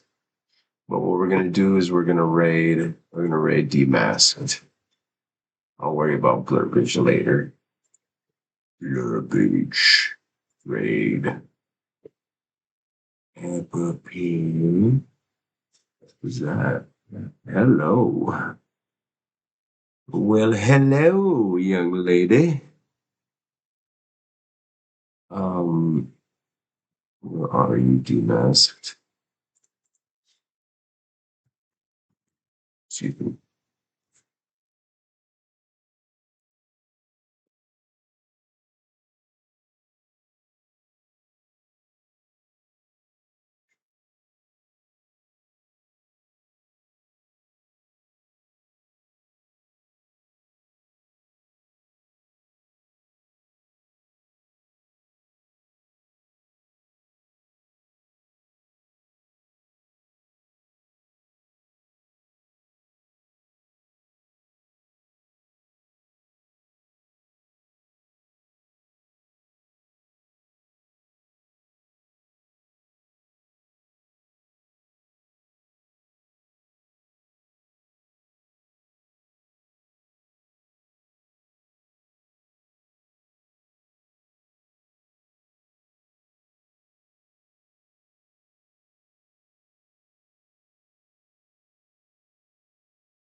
Joe on the flip side.